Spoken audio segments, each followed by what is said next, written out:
You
You don't have the guts anymore.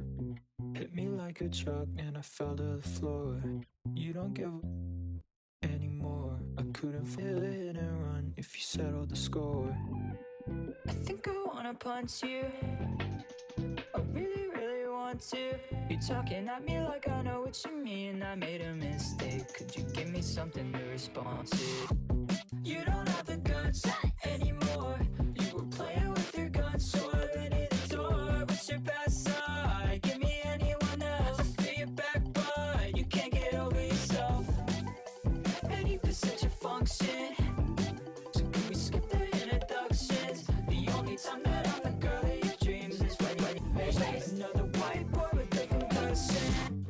Everybody's dead and it's all my fault. Everybody's dead and it's all my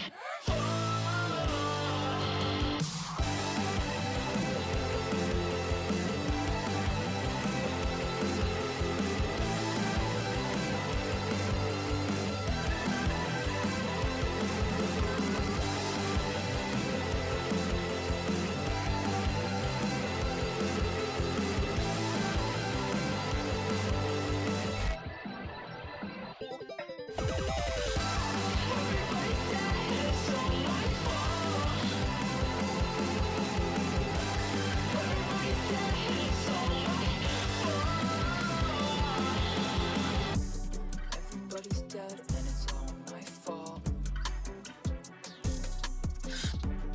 Everybody's dead and it's all my fault. I'm way up, could never be under you. And I never move like a sucker do. Came out the mud and it wasn't because of you. Look at my stats, I got too many W. W, W, W, W. I got way too many W. Came out the mud and it wasn't because of you. W, W, W, W. Hey, I never care what the others do. I'm in the penthouse enjoying the upper view. Don't ever think that your lady is stuck with you. She pull up on me and tell me I'm lovable. Don't do the cap, never been gullible. I've been a plug and I'm unpluggable. Been undefeated, feel like a mother too. Call me.com, that's www. Really feeling myself. This ain't the place to approach me.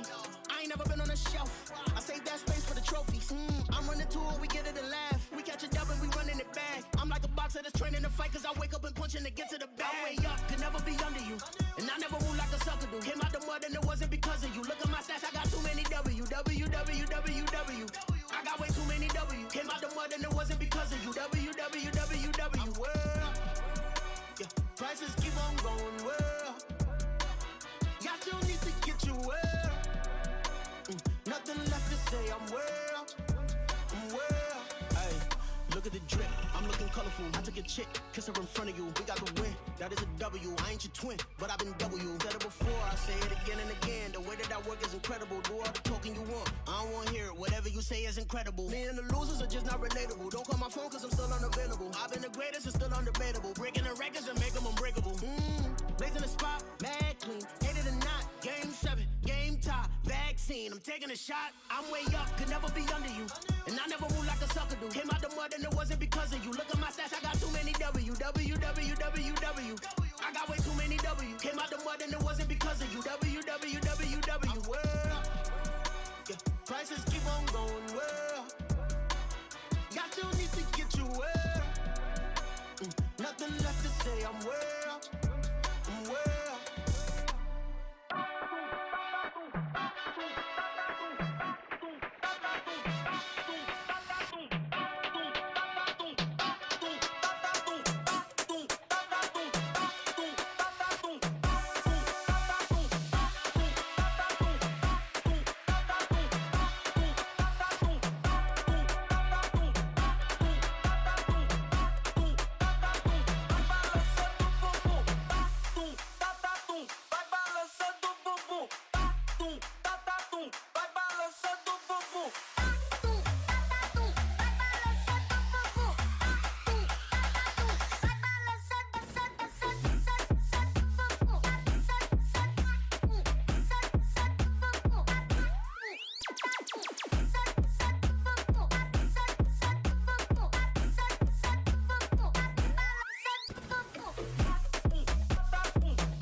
astronaute y amenaza, necesita volar. Las estrellas que están lejos y les gusta gozar, que les gusta brillar, me ayuda a olvidar que este mundo tiene miedo, no saben vacilar. Me dijeron que tú sabes qué hacer, que tú tienes el cerebro y tú sabes mantener, que tú no tienes miedo de tener todo poder. Me das que necesito para llegar a otro nivel. Dice por la calle que tú tienes un cohete, vamos al espacio que la fiesta si comete. La tierra es aburrida, tengo nada que hacer, entonces prende tu cohete, las estrellas quiero ver.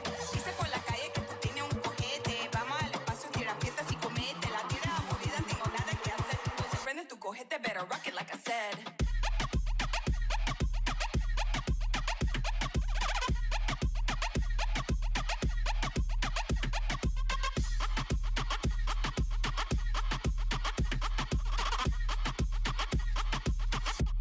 Better rock it like I said.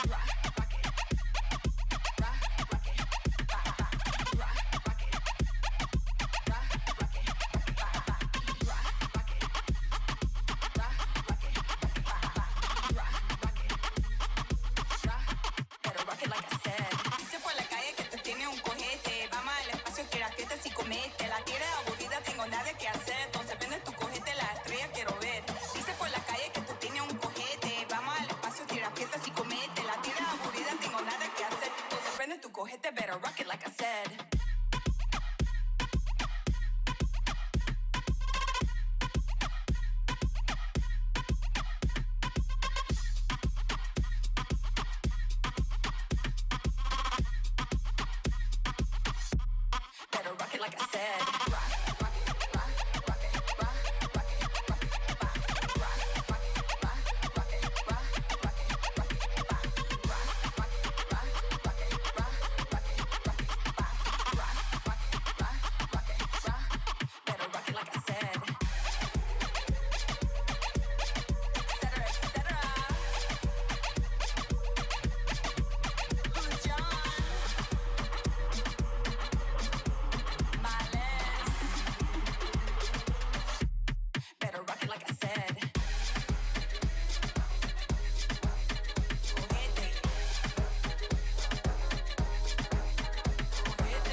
okay, said it's alright. I see the heartache, I remember the time I was feeling the same. Now I got new life and I'm free from the chains. So let's fly, let's all fly away. Look to the sky, look at that place where your dream of hitting another level never felt so free by the end of the day. That's all I pray. No karma, my future, go harder. I feel righteous, it's like armor. Cause I'm done with the devil in Prada. See my design, kind of different appetite. Shining life, all the time. Riding out to feed the appetite. Take it higher, just to free the mind, oh pray. No karma, my future, go harder. I feel righteous, it's like armor. Cause I'm done with the devil in Prada.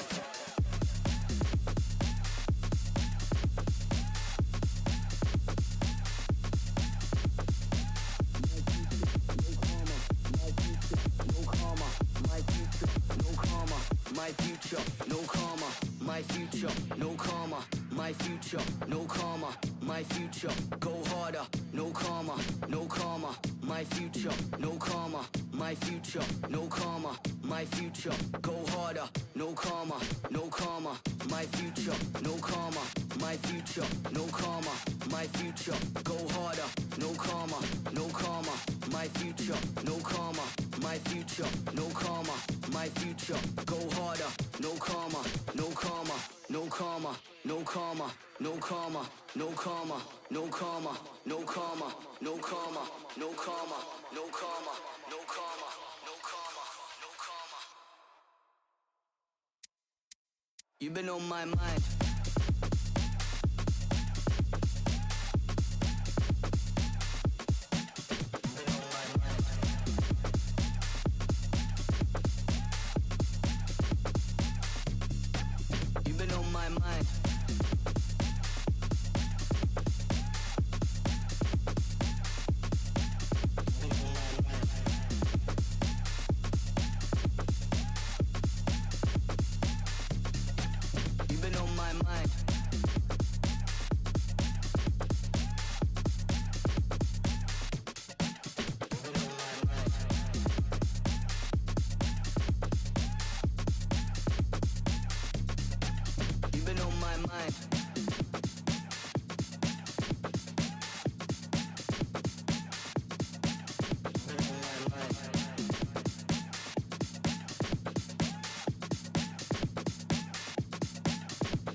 There's nothing here fading out.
We saw the Alpha bracket deliver last week, but this week it's all about the Omega bracket. 16 more teams will take the stage at the biggest VCT event ever.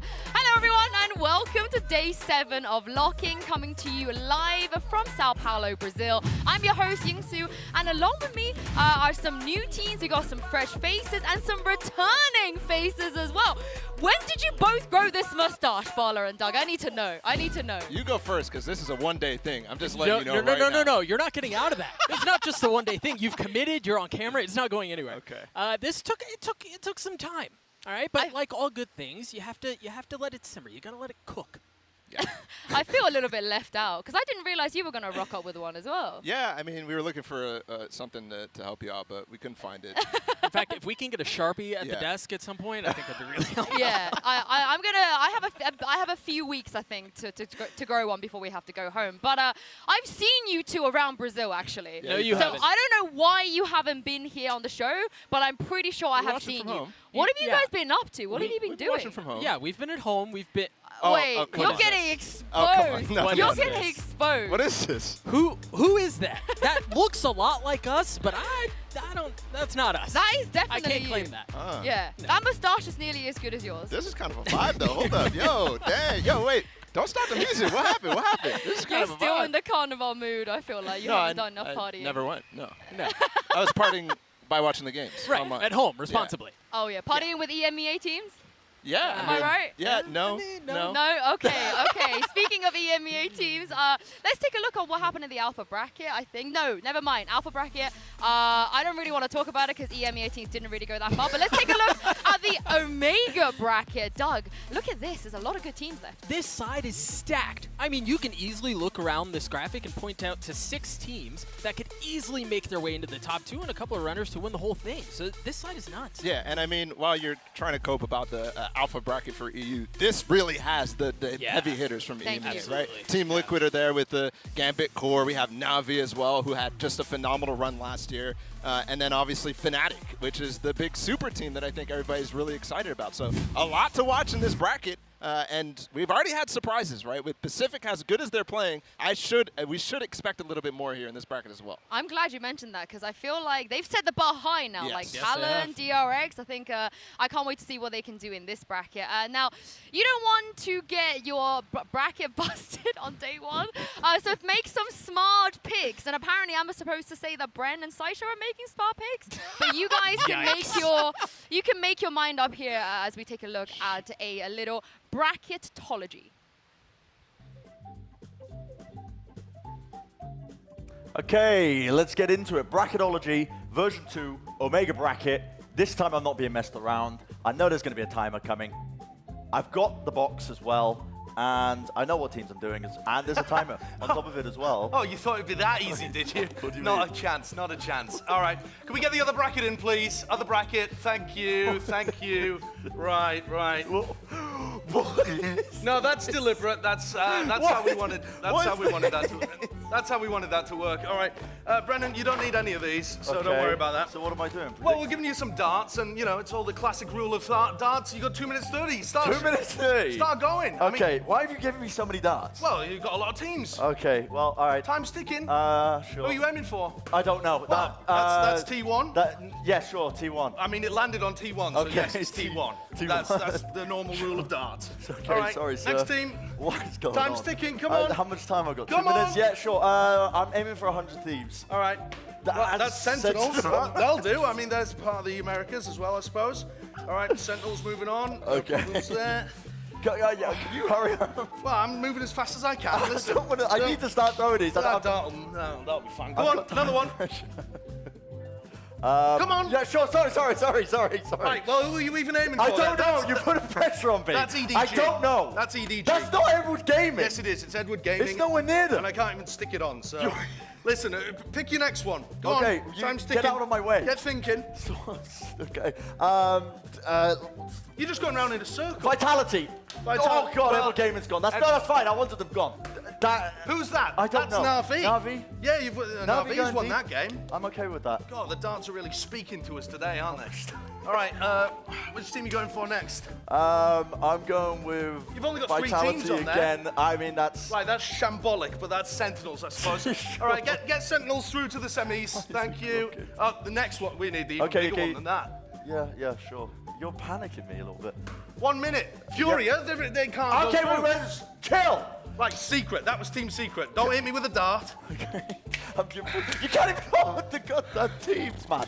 What are you doing? Blue trackers. Can you get me some darts back? I've only got 3 Production left. jobs are way more difficult than just walking on camera. Go Get out on. of my way.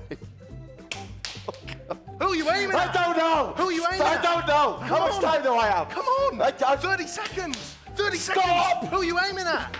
Right, that's Vitality, that's please. Vitality. Vitality, please. Can't even find Vitality. I need darts, man. Right, well... I need darts, man. Bloody Nora. Get... Didn't think I'd be more stressed than you. Just the box. God. There's a dart. Give me the dart. No, Okay. I've straightened it up, haven't You have. Sentinels are gone. I've impaled Sentinels off the board. You've I got need 10 darts. seconds. Okay. You got 10 seconds. Get out of my way. You've knocked 2 teams out of Sorry. the tournament that Yeah, you I already know. put through. I'm sorry. That's Fnatic. My dart's the wrong way around. That's Fnatic again. Okay. That's Fnatic again. I don't know what. And that's Fnatic again. That was it. I mean, that was quite good. They Well, were. you're out of time. You really like Fnatic, huh? That's about as good as your old bracket. I mean, I don't know how you call yourself a bracketologist. What do you want from me? I mean, you give me the time and then you. I gave you the task and you failed. Okay, sure. I mean, that's the bracketology bit, skit. Is it? A bit, a skit. Is that what you see analysis as? A bit, a skit. I didn't see any a analysis. joke. A joke. Is this entire skit supposed to be a joke? Is that what it is to you? A joke? I'm done.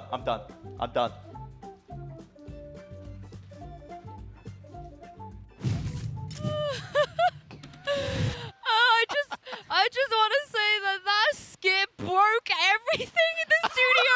I can't see my prompter. I can't see any of the screens, and I'm pretty sure we have no cameras, all because of those 2. He threw a stray dart, and it somehow hit the truck somewhere. Broke everything. You know, Low key, I was genuinely concerned for Josh's health. Oh yeah, and I well-being. thought for sure that. One to the side of the head, bro. And it would have been funny. Let's be real here. Oh, That would have been dying. really funny. But don't leave Dude. anything to them. Don't leave absolutely anything to them. I'm Predicting actually a bracket, and now they've broken all of production as well. So. We're back. We're back. Oh hey, welcome All right, back. Saisho and Bren are never allowed to do anything ever Goodness, no. again. Especially with In sharp fact, items. Yeah, if I see them like behind backstage, I'm just gonna scold them now because it's not happening. They can't come anywhere near us.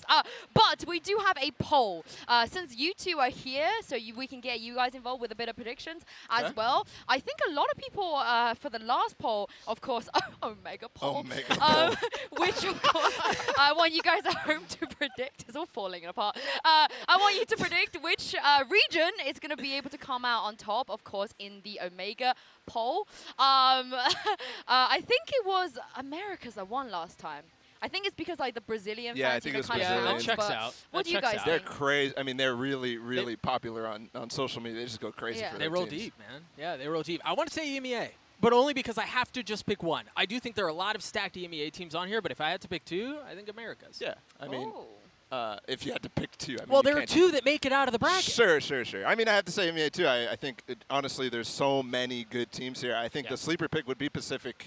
Obviously, there was China on there too. And Ooh. EDG is definitely somebody who I've been hearing a lot about. So let's see. I'm picking EMEA, though, for Well, sure. make sure you guys go on social media and vote right now. And remember to use the hashtags VCT and VCT Lock-in throughout the week. If you want to have any thoughts you want us to let us know, we're going to be showing them, I am sure. But for now, we're going to go to a quick break. And hopefully no more Saisho and Bren so we can get this show back on track. We'll see you in a minute.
Welcome back, everyone. Let's get right to it and talk about our first match of the day. It is between EMEA's Team Liquid and APAC's Team Secret. Now, Team Liquid, a name we know and love. We've seen them a lot of times in international tournament. But Bala, this is not the same Team Liquid we saw last year. There's been some changes. Yeah, of course. And you know I'm going to love the changes. It's coming in with an IGL with, I know all the Team Liquid fans are loving, Redgar, and then Nats as well coming in, Safe coming in from Guild. It's a full revamp of the team, which I think is the big takeaway. It's not just, okay, new Liquid with an IGL. Right. It's everybody on this roster now has some real firepower to replace what has left, essentially. Right, and in a lot of ways, this feels like what Liquid should have looked like, right? Like, they have all the pieces. I think we just saw a Bala cameo. Bala's just out there. What? I mean, Repping. I told you, know He's I'm a going to love fan. this Yeah, team. he's a Of fan. course He's I'm going to love He this is a team. fan. Yeah. But they have all the pieces, right? Like, I finally look at this Liquid roster and I go, this is a team that can make a deep run. Like, I got Nats' this- signature after that, by the way. Oh, I bet you did. I totally bet believe you it. did, yeah. I absolutely believe it. I mean, they finally have an IGL, but also to kind of replace Screen's role a little bit in that duelist side. I think, Doug, we need to talk about Safe. Him coming in here for Yeah. Team Liquid. Absolutely. I think he's so much fun I mean, because wait, but really, like, say, I mean, when you're looking at this team, I mean, there's more to it than just Safe replacing Scream. I've been waiting so long for the Gambit There's guys your to get on land. Yeah, look, Nats, this guy. I mean, it's been a year, right, since they've been here. I've been writing so much, just imagining them here in this writing. I've been working on my poetry, so let me just I know read a you couple. like Gambit, but... Yeah. Here, look, Chamber Nerf is what I needed for Nats to become undefeated. Nobody knows anymore. His setups and timings are just lore. He's the Cypher King. Don't ignore. He's the Viper Fiend. Watch him soar. You know? You want some more? I think No, I think Safe- you hit it. You know why I think love hit it right. Gambit? Safe- No, I don't. Perfect strategy. This is a haiku, by the way, so listen to the syllables. 5-7-5. Perfect strategy, brilliant coordination. It's easy to love. I think he really likes Gambit. Yeah. Did you get that Redgar's vibe? calling yeah, is like a beautiful canvas. He can bring you anywhere. Keeps going. I've got pages of this. I Better don't be- know what to say to you. I think I going. look at you differently now. Well, you because made of me it. wear this, Let's so. well, let's get back to Safe. Yeah, Right? let's talk about Safe is exciting. I mean, he runs different agents, which I think No, is a I got lot another of one. fun. Here's a good one for Nats. Better be careful. I see it now. Nats behind you in your spawn. Your mind. Alright, Five, okay. seven, Do you five. know what? I actually think... Well, no, hang on. Okay, I have yeah, one. yeah. I would You like, have one I as would well. like one. Yeah, this Okay, one's going to okay. come off top. Balla, Off the dome? off the dome. Balla, this must stop. Lose the Nats body pillow. They don't know you, bro. Oh, no! This is enough. No, you all right? did. You did. That was uncalled for. No, it wasn't. That was uncalled for. He needs an intervention, man. This man has been waiting 3 international tournaments, 12 months for the return of Gambit. And let's give him a reason. Let's give the guys at home a refresher as to why Balla has been waiting so long for this team. In case you guys forgot, the last time we saw Gambit, they came second at Champions and Balla. Talk your truth. Talk your truth. Look at this. They lifted a trophy. They were the best team in the world. And I think everybody going into last year was like, yeah, this is going to continue. Unfortunately, it didn't, but they still had those glimpses. They still evoke the strategic mind. It's thinking man's Valorant when you watch Gambit. When you watch these guys, Redgar, Nats, it is so fun to watch, and really it is. makes you such a fan. And of course, all the rest of the pieces that are on Liquid are good too, but But they're not Redgar and Nats. They're not Redgar. Yeah, but let's just give him the piece and let's just talk about Nats. Let's just let Balla. Thank I you, mean, I thank do. you. Let's Like, just do it. Let's thank just you. do it. and that is Yeah. one of the reasons why this team is so exciting and so much fun. You got to remember, and I'm sure Balla thinks about this every day. When Nats really came into his own, he revolutionized the role, right? He played it in a way that was different from everyone else. He was coming up with tech. His map awareness was outrageous and undefeated. Like, Nats changed the game. Yeah. So for us to see him back on the international stage is something you should be fired up about. yeah, and I think that's something too. We live now in a Sentinel meta. Yeah, right? absolutely. So, Yeah. he's a true Sentinel. He's the guy who, you said it, revolutionized the way that they play it. And also, people have not played against him on land for such a long time. Right. People are going to forget how dominant this guy can be. And now he's paired up with somebody like Safe, who's also a Lanimal. Like, there's so many factors here that I think you should be excited for, but it's still a new team. So let me temper that real quick. It's still a new team. So let me get the excuses ready. He's backtracking But the already. pieces are there. Yes. And I Yes. think that's the key here. The pieces are there for Liquid in a way that they've never been before. Yeah. Do you know what, Balla? Since it's your first day back here on the desk, and Yeah. we love you, respect you so much, we've actually got Redgar and Nats right now to chat a little bit more about Team Liquid.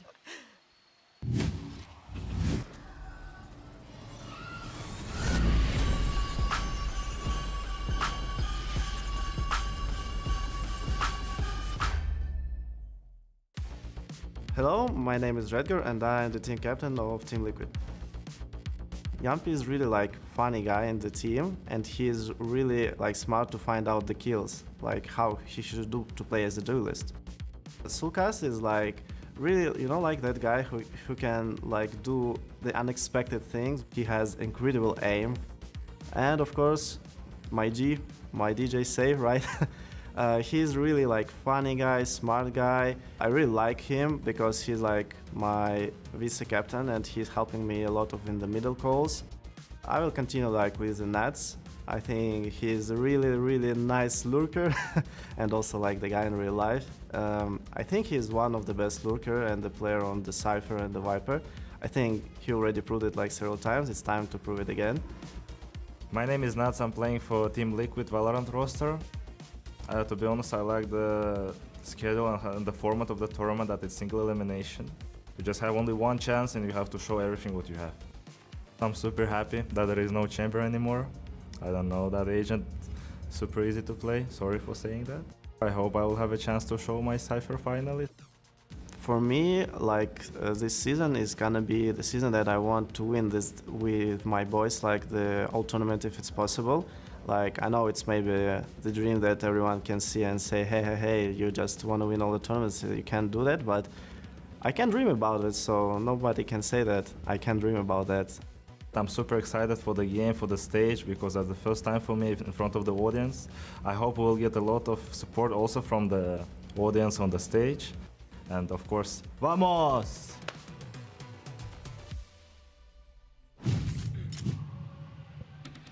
Honestly, I didn't hear anything they were saying. All I saw was this. This is the next TikTok dance, by the way. I expect TikTok to be inundated with Valorant. We need to talk to Mimi about this before we jump. Like, she's the Zoomer. She knows that this is going to be trendy. It made me feel some type of way, so yeah, absolutely. He's a looker. They're lookers. The best looker. But Team Liquid, they're going to be going against Team Secret today.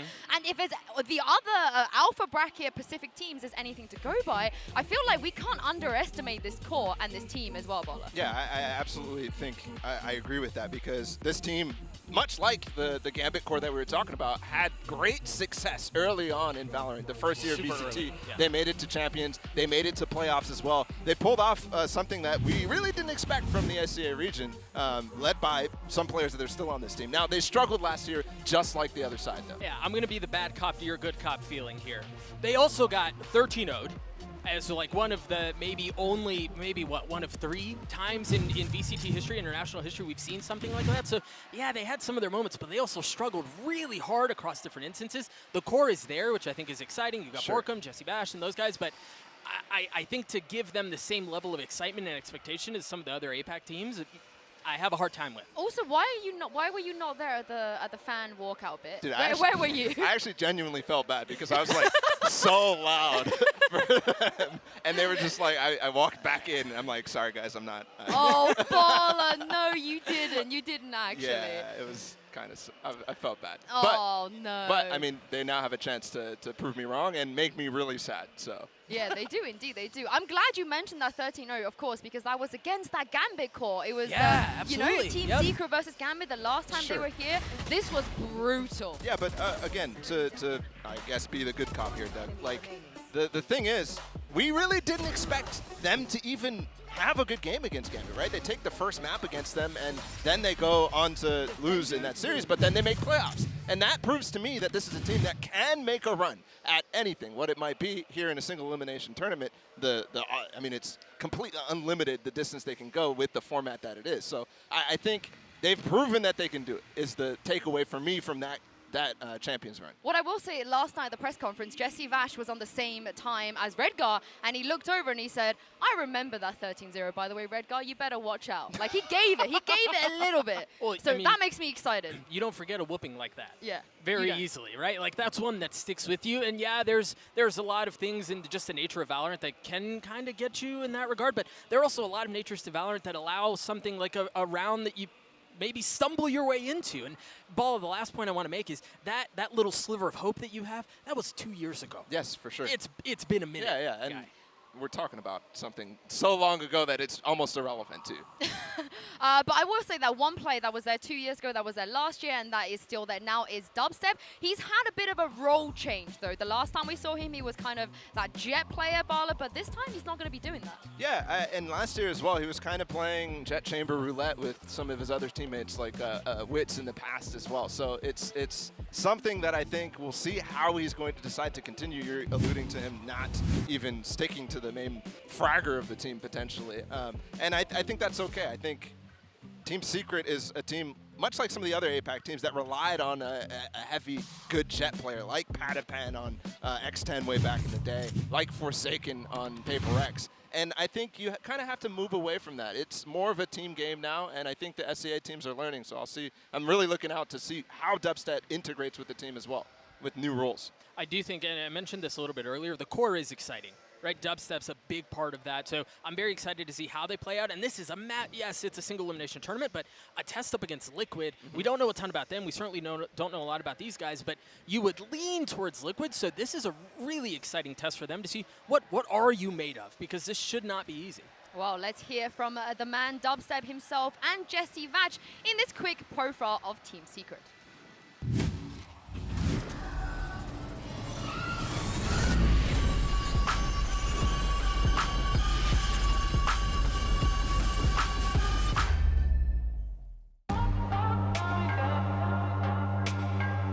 Hi, my name is Jesse Vatch. I'm the IGL of Team Secret. Hello guys, I'm Dubstep from Team Secret and I play the Sentinel role.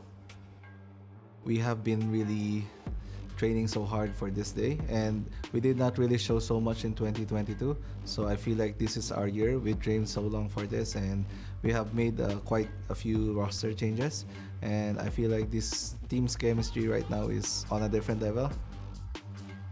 So the first member is my captain, Jesse Vatch. He's the one with the most experience in the team. He's one of my inspirations as well. He's like the father to our team, the one like leading the charge, trying to discipline all the players, including me. The second member is Borkum. He is the funny guy in the team. He makes these jokes that makes the team mood really nice. Third member would be Jeremy. Jeremy is one of the babies in the team. He needs taking care of, but he's a really chill guy. He has this mood that it's really smooth and cool. One of our newest member, Invi, he is one of the cool guys who I get to like have so much in common, and he's one hell of a player. With the addition of 2 younger players, the teams become more balanced with talent and experience. The younger player grinds more, so we are motivated by how they grind. The play style is a mix of discipline and aggressive. We can be aggressive early rounds. We can also be aggressive late rounds in the match. Depends on our enemy.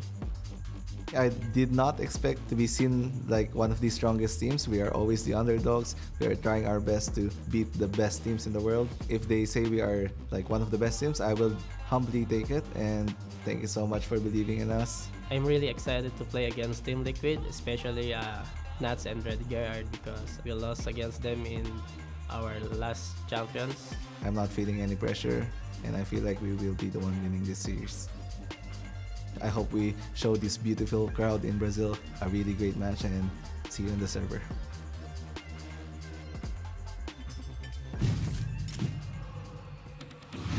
Of course, you guys heard them there mentioning some of the young players, and we've seen this theme in this tournament, kind of the veteran integrating the young players, and the young players having absolutely no problems showing up on LAN, which has been kind of crazy so far, at least in the other bracket. Are we expecting a similar thing here?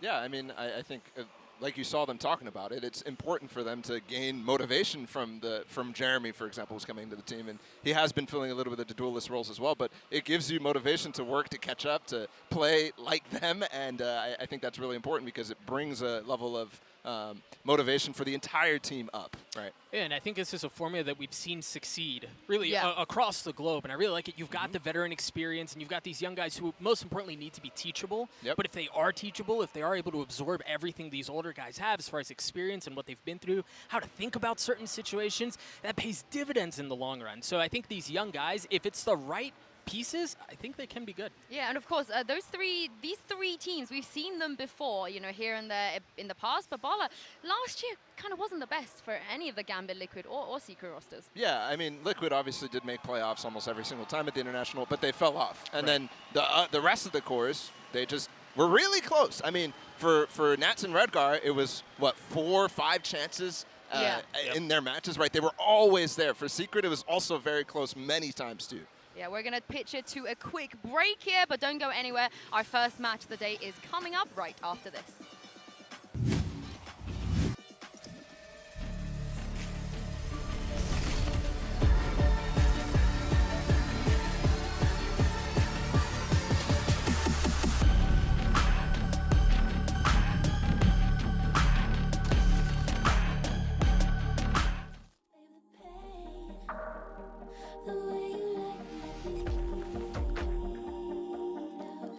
Did I dream always I'd be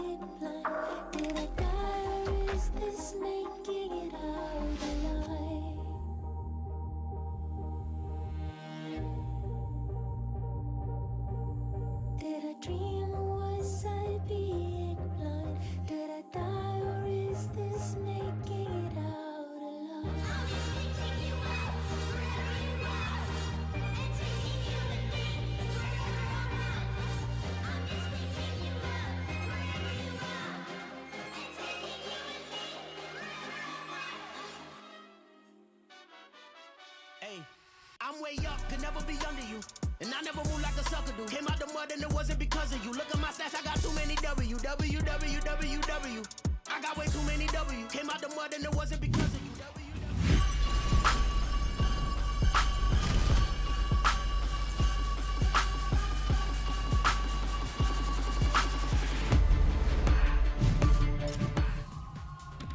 Shout out to the VCT Lock-in playlist, by the way. That song was kind of fire. That was a bop. Yeah, that was a bop. But earlier we asked you guys at home which region will dominate the EMEA bracket. The results are in, and you guys at home voted for...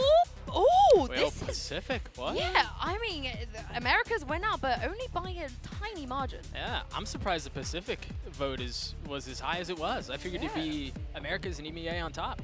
Yeah. I'm certain that, like, again, maybe the Brazil crowd thing, but when I think about it, on both sides of the bracket, there is an America's team that could make a run, right? 100 Thieves and then Leviatán on top. Oh, yeah. So, for sure, I think it makes a lot of sense to go for America's. Well, very quickly, I want to get your predictions for the first game, Team Liquid versus Team Secret. I copped out, so I'm just going to throw mine out there. I think Valorant will be the winner today. I've done a Van Silly here, so, yeah, let's go. Love the game. For me, love gaming. I mean, you guys know. This is how it is. If Liquid don't win, I will cry. You will see tears. You will see tears. Because I've waited so long for this. That's a really good Liquid logo. But I would like to show you a better Liquid drawing. This is... What even? Is that a Trojan horse? Yes, this is a Trojan horse. And I'll admit, what are they breaking into? Into the fortress, man. The secret Read castle? a history book. Yeah. Come on. I'll admit, I accidentally wrote Krü at the beginning. I messed up, so I had to scratch it out and sad face. It was chalk. The whole thing was chalk. Well, we can speculate all day, but why not find out for ourselves? It's time to see how the EMEA bracket is going to shake out. 6 teams will make their debut on stage today, and as you guys know from the Alpha bracket, anything can happen. Lock-in day 7 starts right now.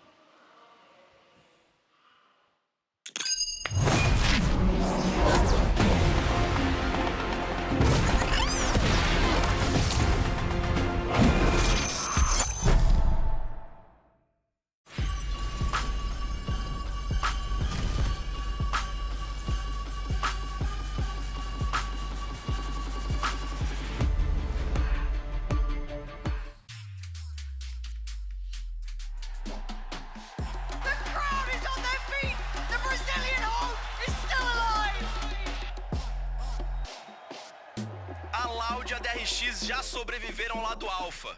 Mas pro lado Ômega tá chegando a galera nova, tá batendo a nossa porta.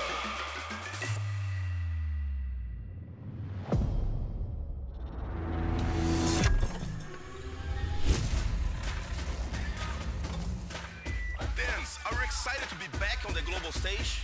It was a long year, but I'm excited to show everyone my new tricks.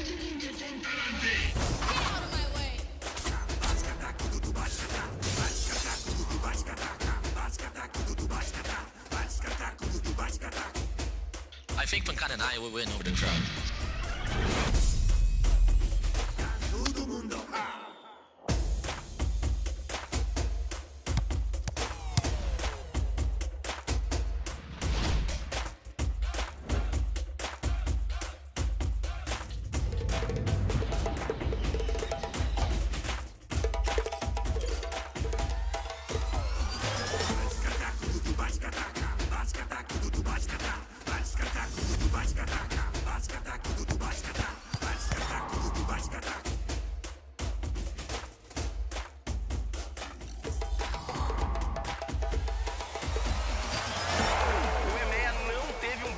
Aqui em São Paulo, mas agora, para tentar mudar as coisas, o Redgar pela Liquid.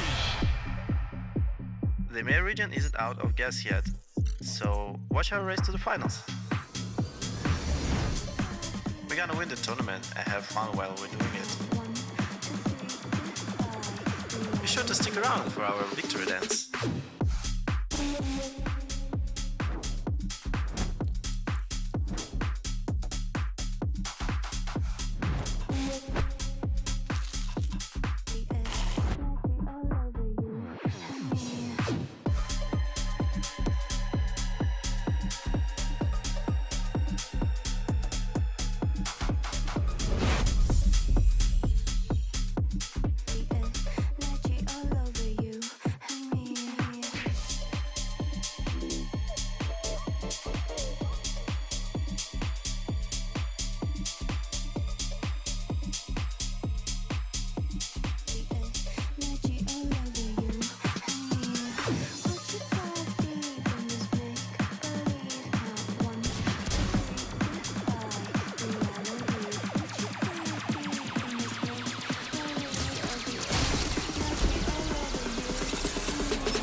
gostoso demais receber meu próximo convidado aqui comigo.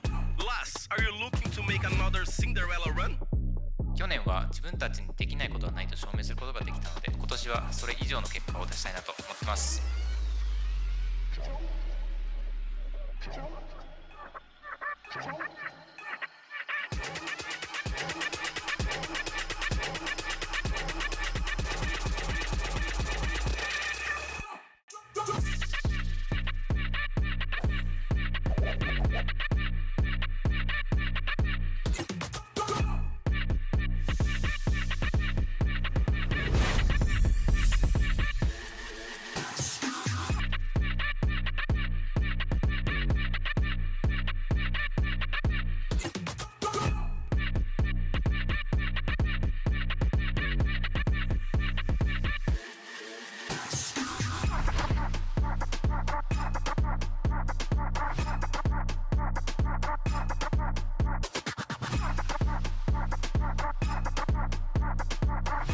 EDG has her sights on victory here in São Paulo.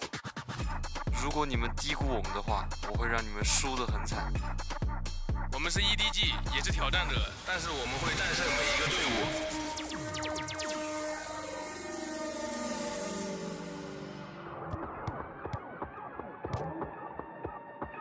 Guilherme, concentra. Tudo começa hoje, aqui em São Paulo. Lock in your favorite team and join the party.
Proven themselves to be a strong region here, whereas EMEA, they've been a bit of a disappointment, but that could all change right here, right now. And my question to you two is, do you think that will? It's a tough question, right? We are going into a completely new bracket. Last week, we saw Pacific really be underrated. That was the conclusion that came away from it. I don't think I came away with it saying, okay, EMEA is overrated because, again, we hadn't seen Liquid, we hadn't seen Navi, but who knows what the landscape actually is. Sure, but from what we saw, would you say that maybe they underperformed given expectations? Yeah, of course, absolutely. But then again, fully new rosters. The same thing here with Liquid. I think one thing that we haven't really mentioned so far yet is we are going up with the Secret, who has an experienced core. And yes, there's players who have played together with on Liquid, like Navi and Soulcast, Redgar, and Nats. But overall, it is still, they have to bring new structure to the team. And that's definitely a disadvantage. Honestly, my heart is soaring seeing Redgar give a speech on stage. How long has it been? We haven't seen that in such a long time. But as you guys said, Secret, they kept their core. They do have young players, but the young players have been doing so good in this tournament that I'm not that worried. But the maps are going to be interesting because both teams, they had really big issues, Doug, when it came to their map pool last year. They have to have that fixed. Yeah, and I think that's the fun thing about this tournament, right? The whole nature of it is everything kind of goes out the window. We haven't seen some of these players, some of these teams in a really long time. New faces, completely new setups and structures. Like, this is just a fresh look. And I think because of that, you really don't know what to expect here. Yeah. Icebox. Okay, so Icebox starting off first, and I'm really interested in that because we saw a lot of meta development on this map in the last week. So maybe they're going to be adopting maybe the DRX, Harbor type of stuff. But in terms of the vetoes, neither team banning Lotus or Split, the two new maps that were coming into the pool. Which is interesting because I think we saw a lot of that in the alpha bracket too. Teams would float it until the second rotation, and then one or two would get through. Yeah. I wonder if it's just intended to be a threat. Maybe. Who knows? For sure. I mean, just letting it float. Team Liquid potentially had the opportunity to pick one of them, but they picked Fracture instead. And this is a meld, I think, of the Liquid side and the Gambit side, because Liquid was only really bringing this in stage 2, LCQ, and really relying on it. Whereas for Mech, it was the one that kind of made them fail in some senses. Yeah, these maps. Oh, we're going to get loaders if we go to map 3. It's interesting. Team Secret taking away the Ascent. I understand Liquid have always been good on Ascent, but we talk about how much Liquid were going to be playing like Mech, going to be playing like Gambit, but Mech weren't good on Icebox or Fracture. They struggle with that. They had some pitfalls. So I do wonder how they managed to integrate Redgar and Nats onto those maps. Yeah, it's going to be interesting. I think Safe is going to be a big key on both of the maps. I'm really interested to see what the roles really look like, because that's been a big question for so long. We're about to get a chance to look at it, but the only thing we saw from them was obviously Redgar and Nats couldn't make the tournament that they played in the offseason, and it was all over the place in terms of compositions. Yeah, we're heading into the Prime Gaming Agent Select here, and we're about to find out what roles these players are going to be playing for the first time here in 2023. Soulcast has locked in the stage here on Icebox. Yeah, and that's a little disappointing that neither side is going for a Harbor pick instead of a Sage pick, given what we saw last week. But I'm mostly liking the comp so far. And Nats on the Viper, everything looks good over there, and then we're going pretty standard on both sides. No duelist on Team Secret. But I do like Yampy on it, right? For Liquid, I think he's proven to be a very electric player. He's a lot of fun. More than Safe? I would say so. I think Safe can just be so much more dynamic in different roles that he can fit. I'd rather him in that role than someone like Yampy personally. Well, you guys spoke about the new things here at the Omega bracket. Let me present to you guys a new casting duo. It is Pansy and Achilles. Thank you, and yeah, the desk, wonderful to see Doug and Paula here. Obviously the haikus coming out, everything. You made a great impression. Yeah, now, speaking of impressions, I want yours on this game. I don't get the chance to cast with you Yeah, ever. it's a first. I was going to shave my head, try and pull off the, you know, the Clint. I was attempting it, didn't go very well. But talk to me about this matchup. Where is your mind going at the very start here? What do you look towards? I look towards all these players that we haven't seen. There's so many that took the stage in the first Champions all the way back in 2021 that we have not seen since. Nats, Redgar, this core from the side of Team Secret, they had an absolute bomb of a year in 2022, failing to make it to any of the international events, falling in that lower round of 4 to Onyx G in the LCQ. They have not tasted international competition in a very long time, Lauren, and I'm looking at those faces to see if they continue to deliver strong performances. And I think even on the flip side of that, the Liquid fans are waiting for a team that can bring them championships. Again, this roster, this composition they're bringing out is unbelievable. You look at the talent on that Liquid side. Scary. The eye test alone, it is passing. Yep, Yampy back over onto the Jet as well. Something that he has shown in some of the off-season events, but not with this core, not with this team. And I kind of wanted Yinzu to push the desk a little bit about that safe option as well, because this guy was a bit of an unsung hero at times when he was playing on the duelist. Again, the team he was with didn't really boast the results to warrant as much attention as maybe as others, but Safe is such a deadly player. Love to see what he'd do there, but oh god, they've fallen for this. Yeah, that's such a great fake. Yampy, he just throws the Cloudburst up over the top of Tube, drops it down, cuts that sight line away from Dubstep. They start the rotation into mid, and then they get the hit straight into A. And even with the Viper utility as well, just really defining what's safe on the site. They've already going to post up Yampy deep in, clears it, no one's backside. Redgar's in a little bit of trouble, does need to back away from this. And actually, Secret, perfect timing on the counter swing. They've made a go of this. Yeah, they're making a really good go of it. Nats is able to drag one back, tucks back around. 1 HP, it's getting pinched from either side. Envy just going to be hugging behind the wall. 2v1, just a classic in hand and 65 HP to try to get done Nats is in a rough spot. He's just going to try to play with time as much as he can, but there's not much left. Not for this one, but credit to Team Secret for finding that space on the way back in, because they got pulled off that A side, but that re-hit was perfect.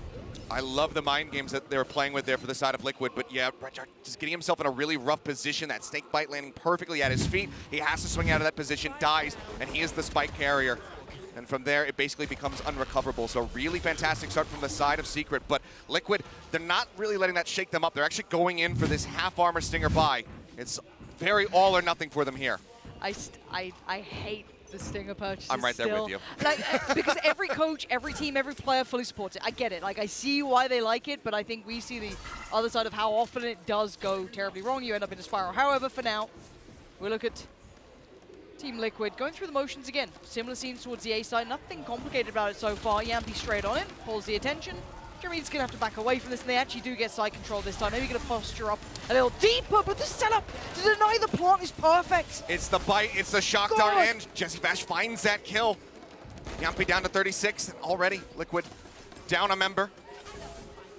Safe will grab the spike, try to get this planted. Just wants to scout out a little bit more, see if there's anybody from Team Secret still hovering inside, and he's going to go for a really different plant position now because of how things started off.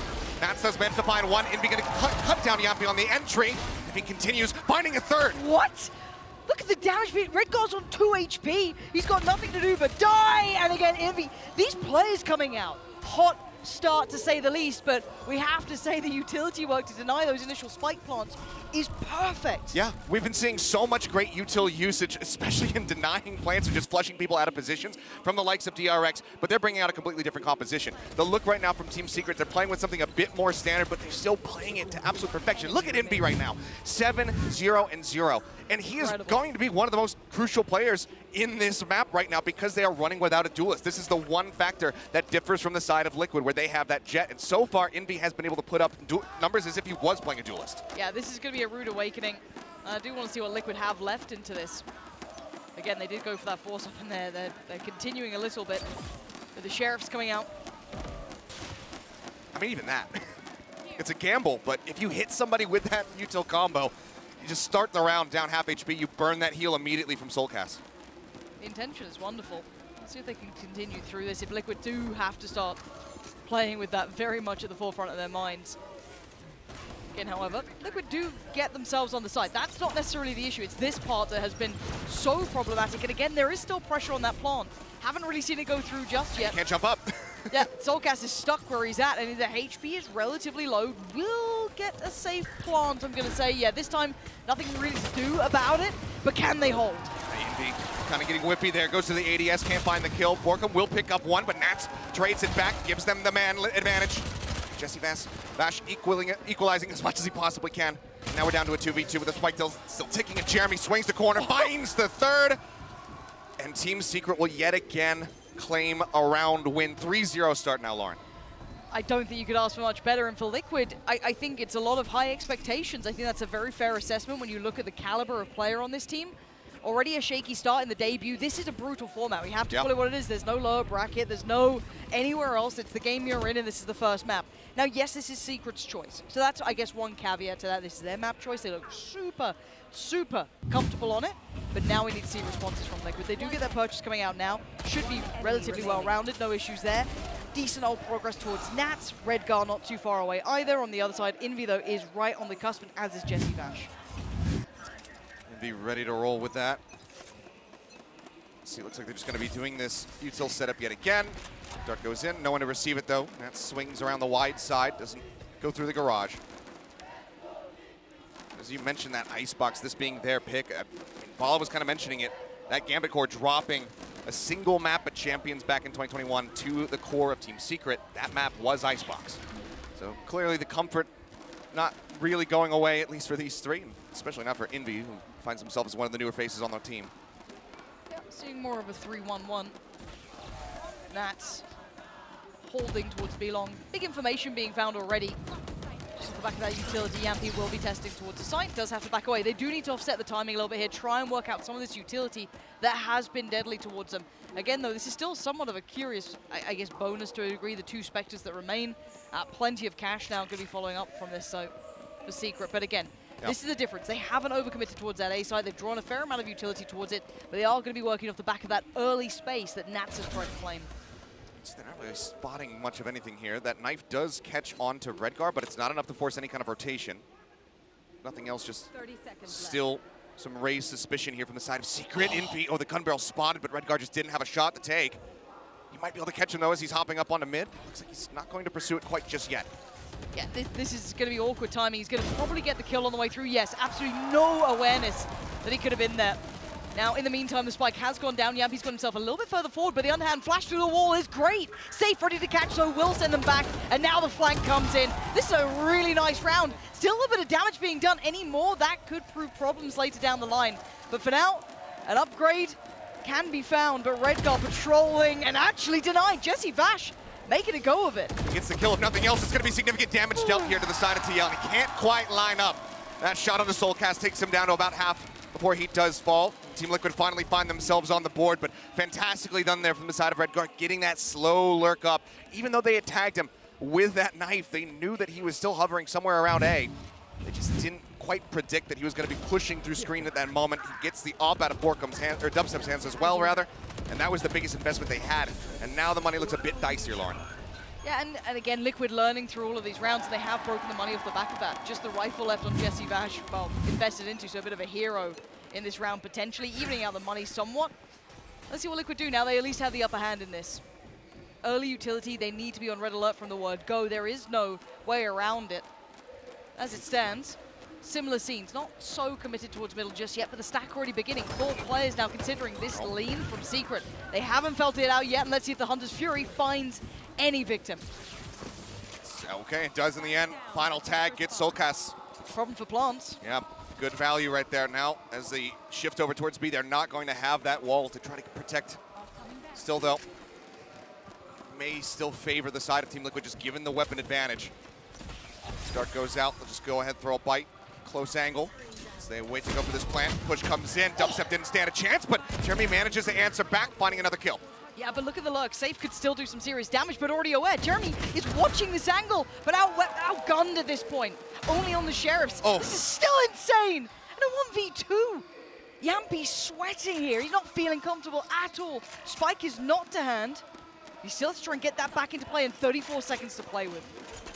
This is going to go for the corner plant. No one close enough to get that punish, but the fragment does connect for a single ticket damage. Yampy now has his work cut out for him. Phantom in hand, weapons recovered, both of them. Now with Vandals, let's see if Yampy can get the clutch. The ice cold Finn has the capability. Does he even test this? Knife's going to be there. Yes, they know where he is now. They already had a great idea before, but Jesse Vash, these rounds from Secret are incredible. Yeah, fantastic. Just splitting on the low ground, high ground, making that kind of spray transfer is just nigh impossible, even for a player of Yampy's caliber. They make it as difficult as they possibly can, and they get the thrifty win in the end. That hero Vandal still being carried in the hands of Jesse Vash, who is certainly guiding the team to victory right now, having overtaken Envy, now at 9-3-2 on the Sova. 4-1 lead here for the side of Team Secret has got to be causing concern for the side of Liquid, and that's why we're going to see a timeout called. I would also be somewhat worried when I've just been run around this map. They have been absolutely outdone so far. I think that's a pretty fair assessment, and you don't want to get Liquid getting in their heads at this point, right? Like, let's be honest here. This is a team that's been considered for deep runs. The rebuild, a lot of people were looking forward to, not just the desk, harping on about Nats. I don't blame you, I miss him too. But even beyond that, you've got Redgar joining him safe, having that opportunity now to get onto potentially a deep run team. Getting kind of blown out in these first couple of rounds is not what you want to be looking at. Now, again, in my mind, Secret, they've had their time away from the spotlight a little bit. How have they looked? Because a lot of players and a lot of teams will say the second you step away from the circuit, the second you're not at every singular event, you're behind the meta. You're behind, you know, the highest end of competition. It's so hard to get back to it. Right now, though, Secret looking pretty solid.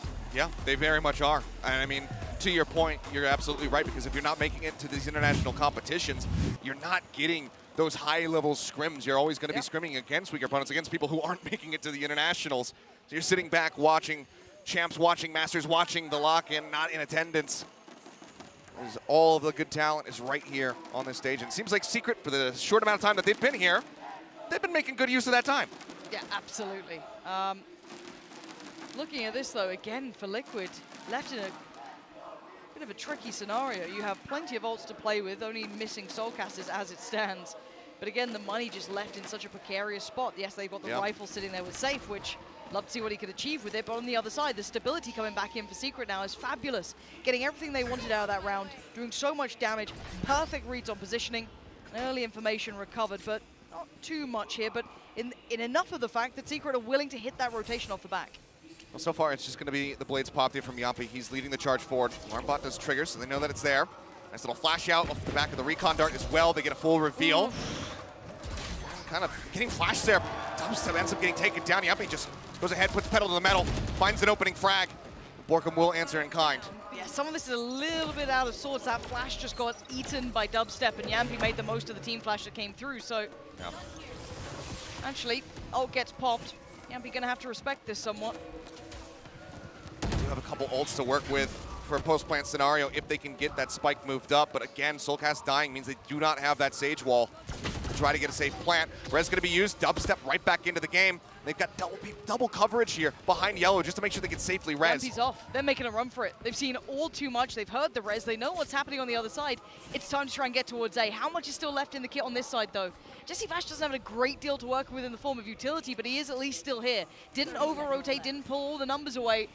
Pretty Borkum as well, leaning over. You've still got 2 players present, and that's enough. That's incredibly telling. And no one watching for this? No one even considers it! Till Yampi gives him a haircut, but at this point, it's only one left alive. Safe with the hero rifle is the only one standing. Yeah, he manages to find one, but he's running out of time, and he is completely pincered. Stabilizes, finds the headshot, but needs 2 more, and he just can't make it happen.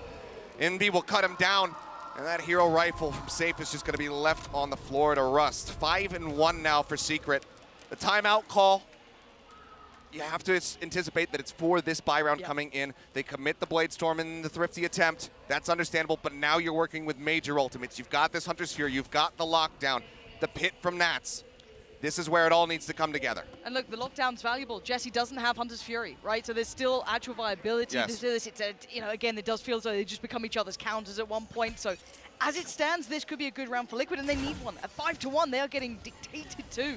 Borkum, though, instantly tries to deny that A-side approach by all means. Ult's up, door shut. Only ult that we have right now from the side of Secret. Dubstep 2 off from having his own lockdown. Let's see what Liquid decide to do.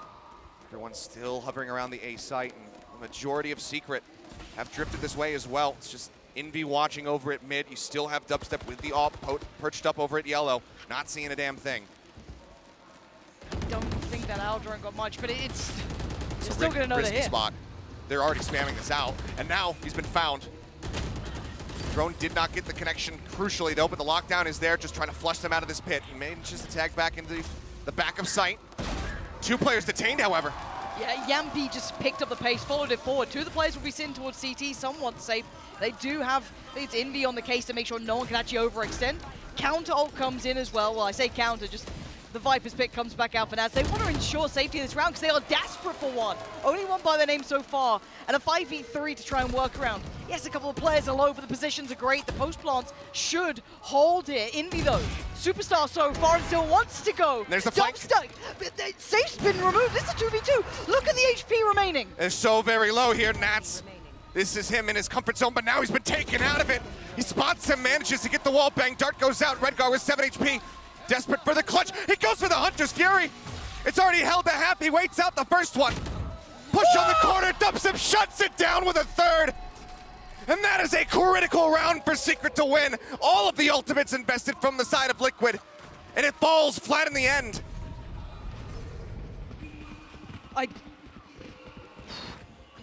Redgar? What the hell just went on in that round? I don't... show me it again, because this is obscene. Now, don't get me wrong, on the other side, of course, Dubstep just being so cool with it, didn't seem pressured by this at all, knew exactly what he had to do. It was already taken towards halfway, knew the only real option for Redgar was to take that fight. Again, 6-1, Liquid are in tatters. Yeah, I mean, you can see the frustration on the fan faces there, the viewing party, on the coach as well. Yeah. On struggle street in that timeout. Ugh.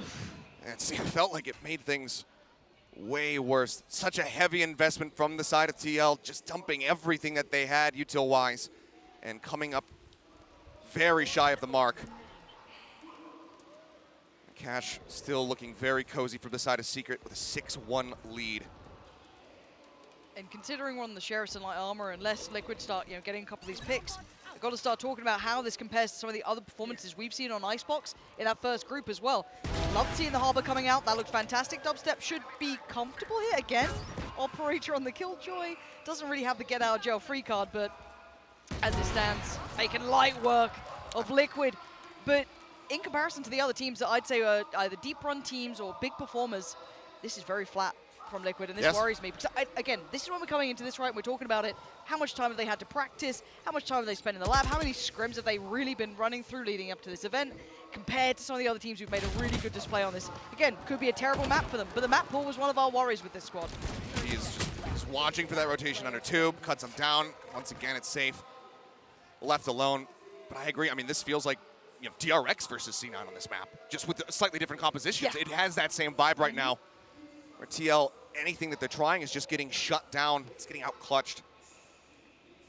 Like you said, Dubstep just starting things off with some fantastic kills for him, perfectly at home. Sat over at yellow. I mean, used to be a Jet main, knows how to use an op. Absolutely. I guess we're kind of seeing weird similarities with Safe actually on the Killjoy as well to that extent. Sure. So kind of works, kind of paralleled in that. 7-1, this is a blowout though. There's no pretty way to dress this up. I'm sure Sliggy and the Slug Club is in absolute pieces watching this. I mean, this was meant to be the Hopium, right? We got Soulcast on 0-7. Again, I don't expect mad performances out of him, but he can be one of those players to have nice, quiet impact. He does his role well, but a slow start here. Yampy, Nats, Rick, no one's having that impact yet. They are being outdone from start to finish by Secret, who, again, haven't been one of these highlight teams. They have been in the quiet for some time, left out in the cold. And they've come back in and made a statement here. Certainly have. It is still just that first map, so we still have to see how things develop, but opening up off the back of the tag is looking for some additional damage for a kill. Can't quite get it. Ooh, Safe could get this timing right, though. Safe. Oh, no! Oh, somehow Safe gets How away does with he get that? All right, Safe, you're fine. Maybe you need just a couple more of those, and maybe Liquid are back in the game. But although they are at least back in towards that site. Jeremy getting unintentionally pushed up over the wall. Here's Dubstep again. He's wary about that flank coming in. Borkum now pushing out as Yampi has his attention turned over towards the tube, and things start falling apart once more. 2 members left. Now just 1. And he was noted earlier. There's so little he could do. Nothing to be done. Liquid just left evaporated by Secret here. This is flat from Liquid. And I've got to give credit where it's due, though. Secret, fantastic game. Solid. Oh, yeah. Solid as a rock. We're seeing some nice performance out of Dubstep here. Envy started off with a bang. Can't completely put in this the camp of Liquid playing poorly. Gotta say, Secret having some big performers here. But again, this is not enough for me. Yeah, and this is not the position you want to be in. You're burning both of your timeouts in the first half of the map. Granted, of course, Liquid desperate to get some additional rounds here in the last few that we have to play out, but this is such a gambit to throw down.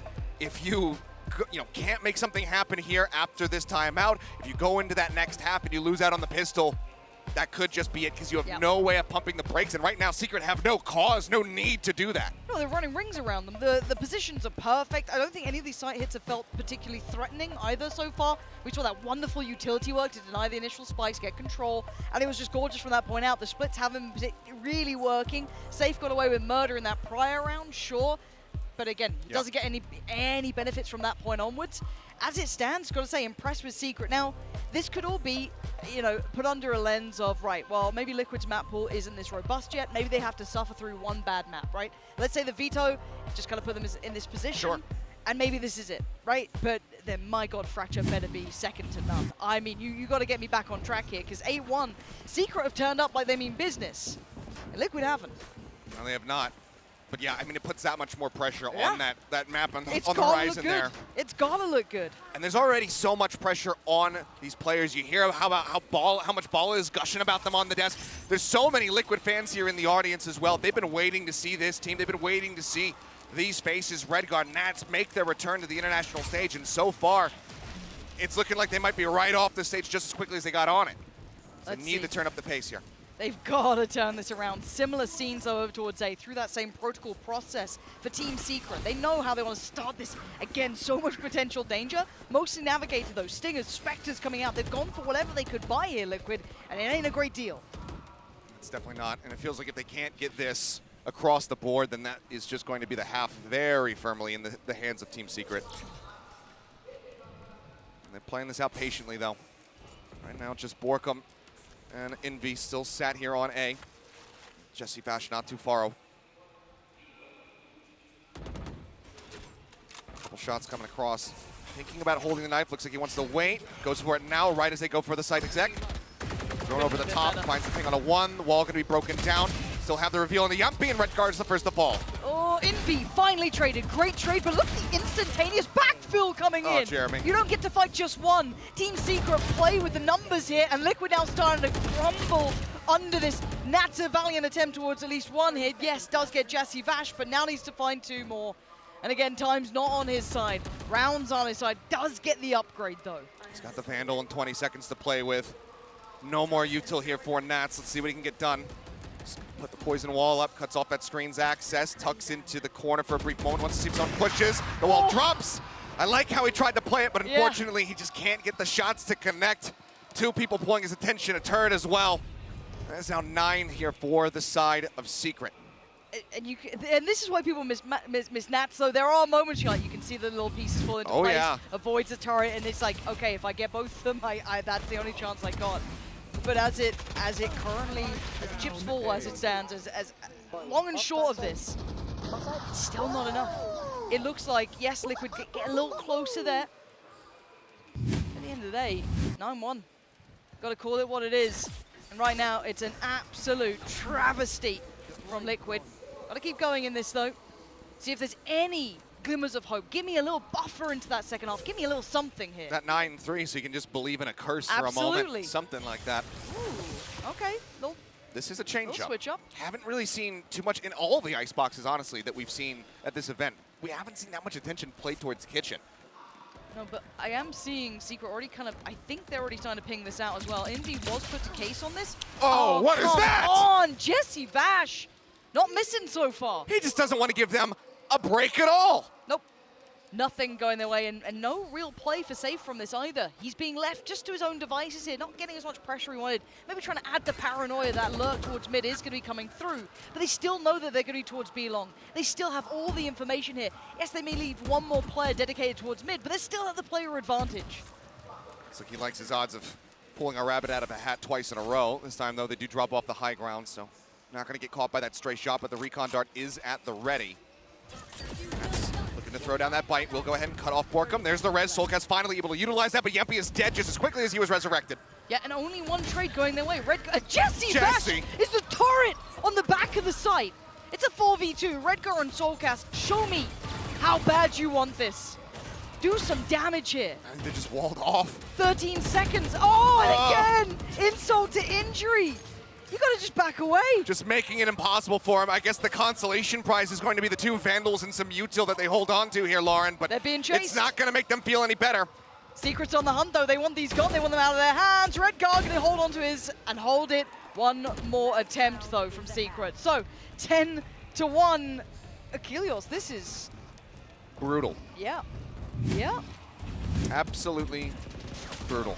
I mean, from the outset, it's just, it's like the worst way you could start a round. Yumpy just trying to poke and prod his way into the B site. Stray Vandal shot to the forehead. Boom, he's out of there. The res, no. He's dead again. Yeah, there's very few breaks, and don't, you know, sometimes it goes that way. Sometimes you get the shot through the wall, you get all of this. It can happen. But man, it's happened a couple of times now. Once again, going through the motions, that's different. Some more of that, perhaps, Yumpy. Great way to start things off. Clear the dart, still gonna ping out 2. Aggressive push from Jesse, it's unscouted. Managing to find 2 kills. It's traded back, and the advantage is now there for TL, so maybe they can put a second round on the board. Nat's gonna be investing the pit as well, making Envy and Borkum have to fight through the thick of it. Yeah, but Redgar really diligent holding that back line, making sure Envy, did you get to find the fight on Redgar for free? Not as it stands. They've pumped the brakes for a second here, actually. Not going to be instantaneously planting as soon as that went up. They want to try and get a grasp on where Envy is. And Redgar, fabulous work in the end. It's given them the most slim of margins here, Achilles, but it is very slim. Very, very slim indeed, but I love the way that they play that. Slow down the pace, just try to bait him out. Don't stick in for the spike, get picked off one after the other. Very nicely done in the end there, but still a very tough road ahead with a 10-2 scoreline at the half. Yeah, that's all it is. Let's hand it back to the desk and see what state they're actually in. Good luck, Bala. He's going to need it, Achilles. Bala, you've been molding for the entire half. I'm going to let you mold a little bit more. I mean, this has just been horrible for Liquid.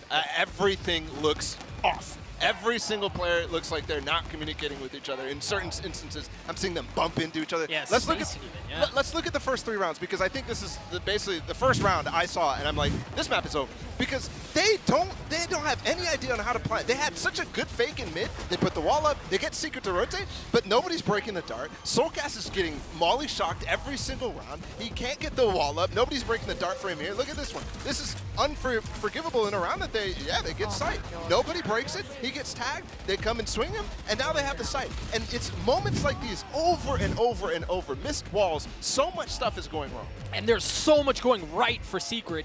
And Envy's one of these bright spots alongside Jesse Bash.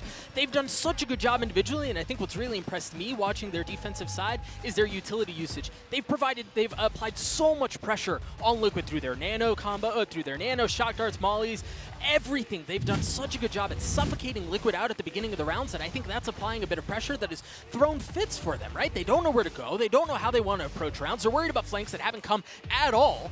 Liquid just look lost. Yeah, and I'll be the first basically reaction from a Liquid fan. This looks really, really dire. And yeah. I don't know if it's Icebox. I don't know if it's the Gambit thing continuing on Icebox or what's happening, because you always see creative things from them, but you're not even getting to that point. You're not even getting to the point where they can do it. And the crazy part, too, is about all that utility. Secret was throwing so much at the beginning of the round, and yet still they're struggling to get it. Yeah, after it's all gone, yeah. Let's not forget Envy, 18-year-old, his international debut, and he's running circles around Team Liquid right now. I can't wait to see more. Back to you, Achilles and Pansy. Yeah, I think the desk summarized very well. Bala sounds broken-hearted by all of this. He had such high hopes at the start of that. He came in making poetry about them, and this is how he gets treated. Devastating. But I think the caveat, again, that was noted on the desk is, if this is just, Icebox isn't there. And we just got to suffer through this, and we get to enjoy it from a Secret perspective, that's where we call it, because it does look shambolic from Liquid here. But second half underway, a chance at maybe setting us straight. Already, though, big change up compared to how we saw Secret approaching the map. A 4-man push right off the rip here. And they just back away. Still a light little linger there for a brief moment from Safe. Just trying to keep tabs. Now it's Envy leading the charge, playing that pseudo-duelist KO. Yumpy's got the dash at the ready. Knife goes out, push on the corner. Yumpy should be able to get this, but breaks line of sight just in time. Heal now going, and Envy is still pushing that corner somehow, and he gets a kill for it. They're losing in this fight. They took the fight, and they're losing it. They could just back away.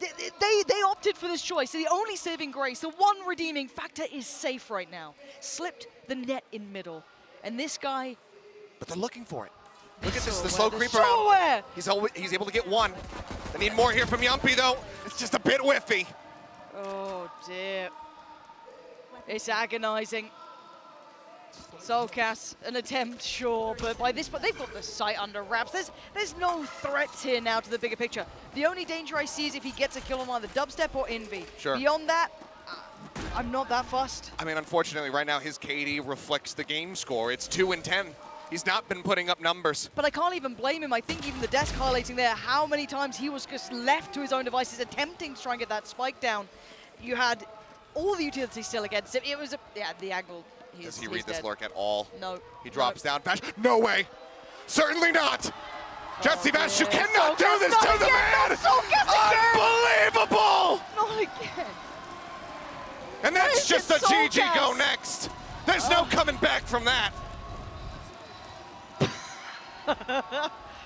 Oh man, anyone but Soulcast would have been fine. This is like the second time now. I'm not okay with this. Yeah, this is let's get it going and go to the next one. Let's just 5-push mid. I mean, you just got knifed by the granddad in the server. Jesse Bash, I think he's still the oldest player that we have at this event. Oh. Yinsu was talking about he plays duo queue with his son. Shake it off. It's a bad map. So sometimes there is the weird thing you can say that losing in quite a quick fashion is better than an agonizing loss. As much as like a fan, you're saying, oh, but it was a close game, it was competitive. Mentally, sometimes easy to get in and get out. It's that much more exhaustive. Yeah, it is. So let's see if there is anything in there, anything we can extrapolate from Liquid, because so far it's a celebration for Secret. These guys are fantastic. And yes, damage achieved, that's not bad. And there is more danger, so Dubstep with that Vandal. Yep. Great first kill. Spike still being committed up to the front. Yumpy with a nice little flick to the head. He, with that Bulldog, will find one.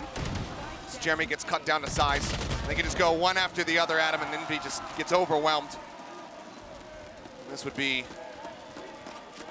absolute heroics from the former duelist here from the side of Secret to be able to clutch this out. A couple low HP bars, but he himself tagged down, and Nats will get them back on the board. Okay, there we go.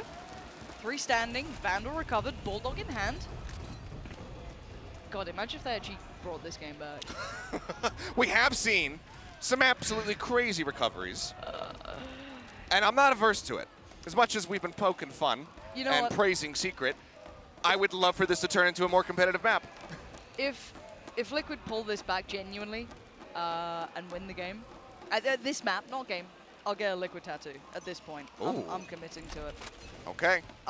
That's immortalized. Twitch doesn't forget. Yeah, there it is. That's fine. I'm down. And YouTube, shout out to our YouTube. Yeah, I was gonna start getting worried. I see like 7 for Liquid. I'm like, where should I put it? Yeah, at present, though, we do see the somewhat of a dip in the purchase here. Of course, respecting the fact that the damage was done. You do have the Sheriff and the Marshal, and beyond that, it is clean. Very few investments. It is probably gonna be a clean round here from Liquid, or at least it should. We did see, I think it was like a classics only round already in this tournament, which actually won it, but yeah. I imagine that's not the case here. So as we go, let's see if there's any chip damage achieved. If you are Liquid, if you're looking as a fan even to this round, you want to see it clean. You want to see that Vandal staying very much in this, the Bulldog staying very much in this. There is actually a plant coming in. No, it's not going to be denied. So do at least get the plant. Most from there, behind it. It's looking like, near flawless. Dubstep managing to come away with one there with the Marshal. Save is just jumping onto Borkum's head like he's a Goomba. And Soulcast comes leaping around the corner to take down Dubstep as well. So TL finding a 4th. Plant is in though. A little bit of extra cash lining in the pockets of Secret. Let's see what they can do with it. And whether or not they can take us to map point with this next round. They did what we needed, though. We did say to keep it relatively clean, and most of the threats were found. I'm kind of glad that Safe did find. I think it was Safe who found Borkum then, because he was waiting. If there was a chance he didn't get checked, maybe a little bit more damage came in. Again, only classics though, so mostly Otherwood. But this is a big purchase, right?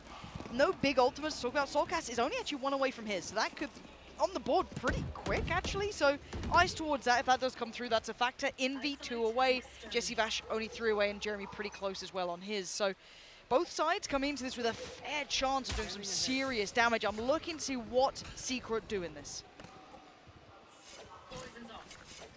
Borkum looking for that linger, that push down 2. They're aggressive. Pulls away from it though. Turret's there for contact, so Dubstep knows. They have Safe and the catch. It's a second sooner. A hair off there is Yumpy. Could have been able to have that punish. Either way, the heal's been forced out. But I like that. I like them getting proactive. It's hard to do at this point. Jeremy does need to respect this, so the counter utility is there. Jesse Vash tries to find the timing of the back of the flash. Not good enough. Soulcast denies. Nats towards the site, and everyone's here. They know there is no lurk. They know there's no potential fake towards A. This is a commitment from Secret, and they are locked to it for now. On a rough spot. So those early kills coming through, much like we saw from Secret when they are on the defending side, that really just start to chip away at things. Get the suppression out onto 2. Safe. Just spamming across, manages to find Envy. Good amount of firepower now taken out of their hands. Post plan as well. Severely weakened here for the side of Secret. A singular bite in the hands of Borkum to try to buy some time. I think they'll need someone to pop off here. Wall goes up. Yeah, oh, actually, hold on. Quickly dealt with. Not bad. Nats trying to close the gap, though. Going to be the pressure point coming in towards Yellow, and he's got it. Takes down Borkum and looks for the follow-up. Jeremy now surrounded. He doesn't have the support anymore. Lovely from Liquid. It's what they needed. Rifle round on the board. They get past the first test. And again, it's fairly clean. They still keep 3 people alive in this round, holding onto those rifles. Soulcast already with a decent amount in the back pocket. This is going to be feeling quite cozy going into this next one. Secret, on the other hand, let's see what they can piece together. It's not everybody's going to be able to go for that Phantom half armor, so yeah, it looks like Invi is going to be selling that off. Going back to something a little bit more standard, but really great retake here from the side of TL. The defensive protocols looking a hell of a lot cleaner than the attack ones. Yeah, you're on the money. Again, though, that was the first buy round, the first real attempt that Secret had to run into this. With Liquid succeeding there, it does set them up a little further, build that bank. Ult's now starting to come through. Soulcast does have his safe, his as well, so that's lovely. That is slightly out of timing and out of sync for Jesse again, so might actually get freedom to utilize this. Spotted, but fairly hefty stack here from the side of TL. They've got 3 members strong already on the site. Safe nearby as well, just hovering at top mid. Dart goes out, Dubstep gonna back away. It feels like if they could find an initial pick here from the side of Secret, they might be willing to go in with that lockdown, try to flush Liquid out, and actually convert this round into a win. But unless they can find something like that, it's a bit of a stretch to try to go for those ults. Yeah, and Liquid sitting just purely backside. That's considering a swing here. And yeah, Soulcast does get pinged up, so it looks like the pawn's coming in, nothing to deny. I'm seeing one play again, real close though. Redgar gets amongst them. You do have the lockdown coming in, you're absolutely on the money. Great trade though, Envy. Oh my word, and Dubstep 2. And now it's a 3v3. Envy's gonna pop the ult, get the hell back in there. They still need the spike planted. And this is critical. He's popping this no command so they can't go for the counter lockdown here from Safe. He does manage to put him down on the ground though, and Bash is now dead. Dubstep alone, the spot is watched. Safe finds another one, they'll get the defuse, and TL, they continue to run it back. What is your location of choice for your tattoo, Lauren? Don't worry about it yet, don't you worry about it. It's all good, we're all good. You did say 7, you said 7 rounds. 7, I get nervous. It's when they actually win the map, then we'll see. As it stands, I've got to say, a little bit more synergy looking here for Liquid, a little bit of something, but again, got to take into account what that purchase was from Secret. It was very little. So yes, burning of the ult so that we were looking to see coming to play. They've now gone through those. Exactly. 2 ults committed in the fight. And Dubstep does get 3 charges back at the end of the day, but you look at the economy here for the side of TL, cash-wise, flush with it. They've got 3 ults at the ready. As it seems like we may have a timeout for the side of Team Secret. Wait until we get word on that, but otherwise, Hunter's Fury, lockdown, res available. TL have so much to continue to drag out these rounds and continue to add them, to their side of the board. Yeah, and you're going to have that operator with Yampi. Another huge boon to the Liquid stash, really. This guy can be influential. He can change complete outcomes of games if he has one of those games. I'm waiting to see it. It does seem as though you're absolutely right, Secret. Obviously, Liquid burning theirs incredibly fast in that first half. Not really too much recovery either. So let's kind of talk what this then means bigger picture. At least we've seen some life in Liquid, right? This then means that potentially the next map is going to be a little bit better, heating up into it, feeling a little bit warmer here, not feeling so just stun-locked as they were in that first half. I'm hoping this is a little bit of a resurgence here. I still want to wait to see once that first real cycle hits for Secret. They still have Jesse Bash 1 away, Borkum 3 away. I'm still waiting for all of that to come through, because being on 11, you do get that boon of once that big round hits, when you have all your ults, get that full buy, you're probably more than likely going to convert it. It feels like it's an inevitability, which is why Liquid are probably also equally happy to have this timeout. So they can get back in there, start having a conversation again after burning those first 2 timeouts in the first half. So now it's really going to be about, okay, how is Secret going to be approaching this round? They've only got a res available. They don't have too much. If we can knock them back from here, their econ is once again in the trash. We get that much closer to being able to call this back, to tie it up, and potentially even steal the map away from them. It's getting a little tense, though. Certainly getting closer. Plenty of plants coming through for Secret, though. Still trying to get themselves on the sides, holding those post plants that Liquid have been breaking back in from. So we go back in, but this time, full purchase coming out for Secret, and Liquid do have that operator with Yampi, couple of those additional ultimates as well to play into this. And Yampi, once again, this aggression, I like it. Last time he was married with a little bit of that pressure through from Tube. I think he was safe, actually pushing a little bit further on mid. This time, Yampi actually missing a shot there. And but the response, Redgar's on to fall. Yeah, he was trying to go for that side-by-side push here alongside Yampi's just splitting away from him. They're aware that he would have dropped down off that position, so they're actually swinging up onto the high ground to try to avoid him a little bit more, and Borka with the lurkin. He gets tagged by the alarm bot, but he's the one getting the jump on safe. Soulcast is there to answer back.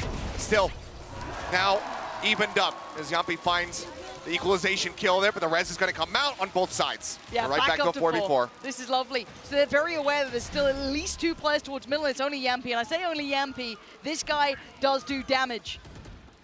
Here in the spike being planted, but he's holding a lot of space, so they can't get comfortable in these post plants.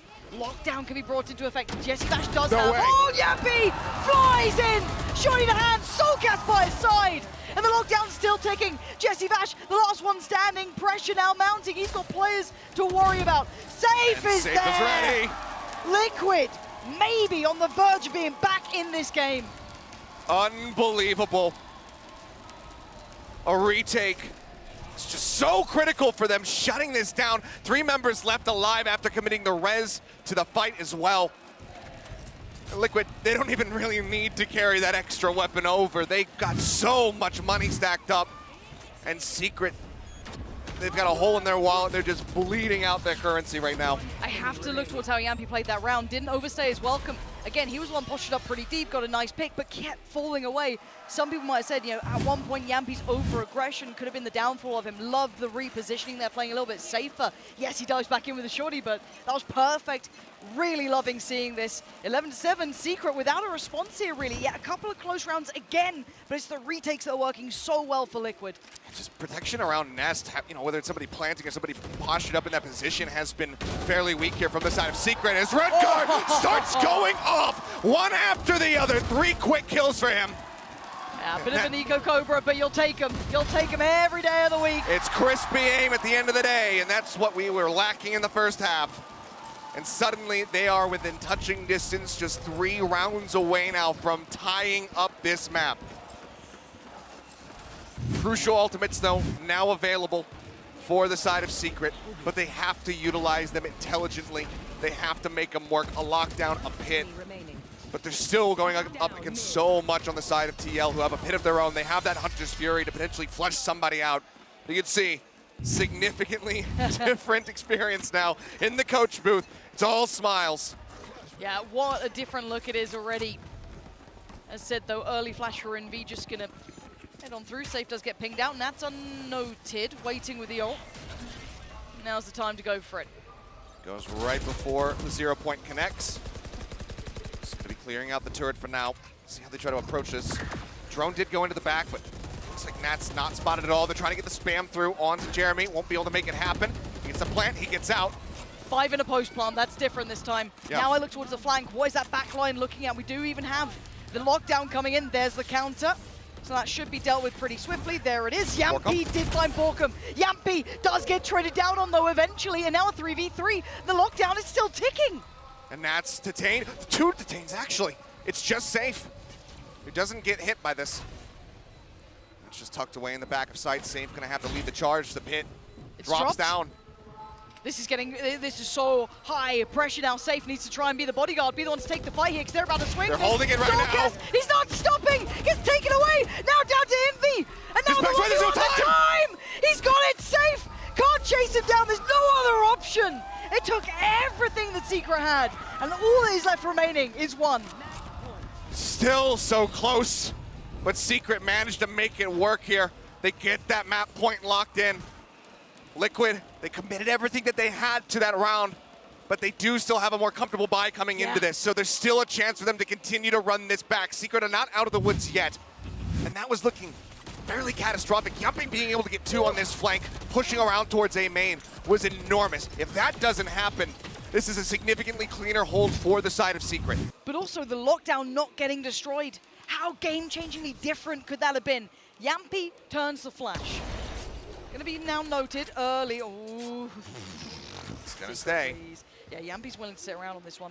Not sure if he got noted on this angle, but again, now he can't dash. They are desperate to try and force him deeper into these sites. He does have support though. He does have Redguard there with him. How long does Yampi sit on this? He now needs to make his mind up. Chip damage is in. I think it's time to back away. Yep, they put that one right at his feet. Pulls back. He's still just gonna be holding from the front of yellow though, but as the flash comes in, he does back off just a bit more. Clearly Secret right now, at least, not really entertaining the idea of moving over towards A. They have pulled a fair few rotations. Now there's that mid pressure coming down as well from Safe as he once again pushes out a tube. Turret makes contact. That's going to be noted.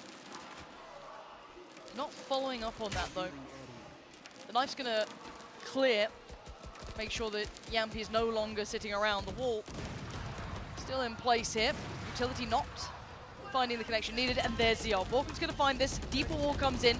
Jeremy, does he get the plant through? Looking to see if there's anything to stop it. No, and Yampy's actually been found. Jesse's the one to get him. Jesse gets a kill.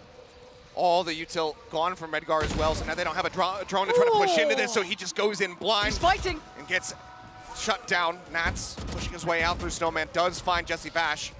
They're still bleeding, members dry here, and it looks like Secret might have finally done it. Yeah, Safe and Nats, we need some miracles here. Two incredibly talented players, nasty players. But that Viper's Pit keeps Secret safe. And Liquid evaporating under the pressure. Secret, that first half gave them everything going forward. Just a couple more rounds perhaps there from the side of TL. Maybe they would have been able to make this happen.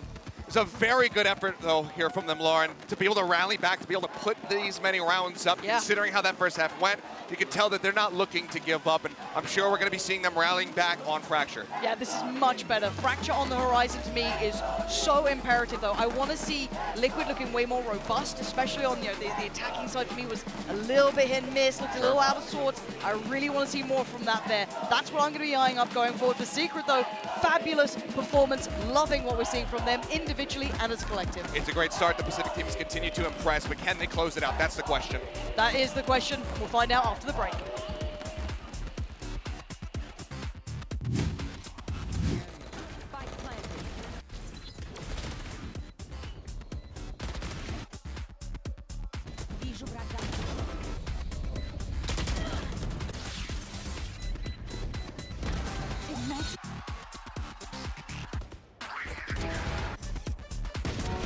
Recalling my bot.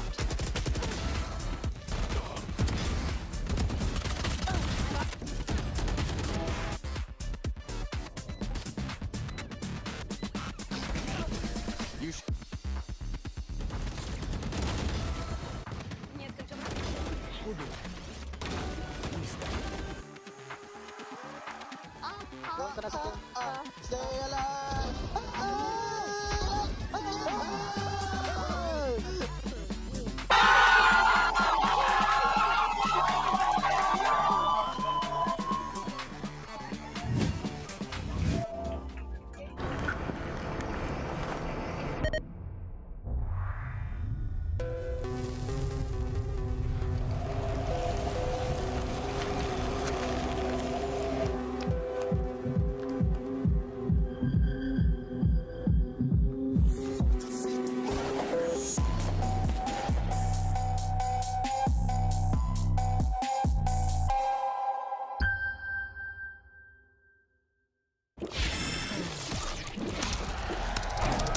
Red Bull gives you wings.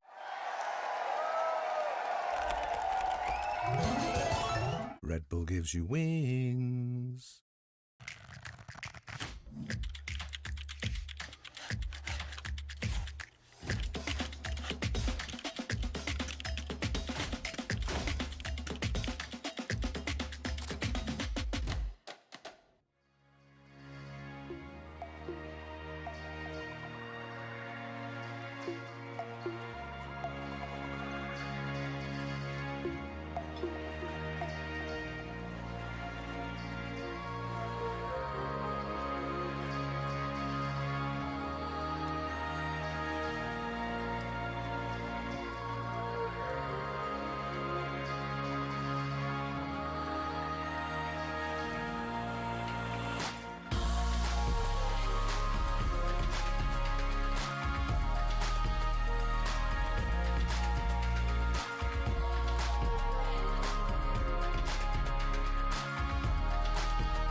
What a start for Team Liquid Pacifics. They're still on top, baby, here in the Omega bracket. I'm your host, Yingsu, and I'm back here with Doug and Bala, who's definitely not upset. Am I right? I'm not mauling even a little bit.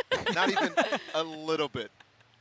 I have no cope. I literally have no cope. The only cope is, okay, they brought some rounds back. Okay, they started shooting back, essentially. And that's good going into the second map, but still, I'm still thinking about that first half and just how lost Team Liquid looked and how that's actually going to translate to the rest of the maps, too.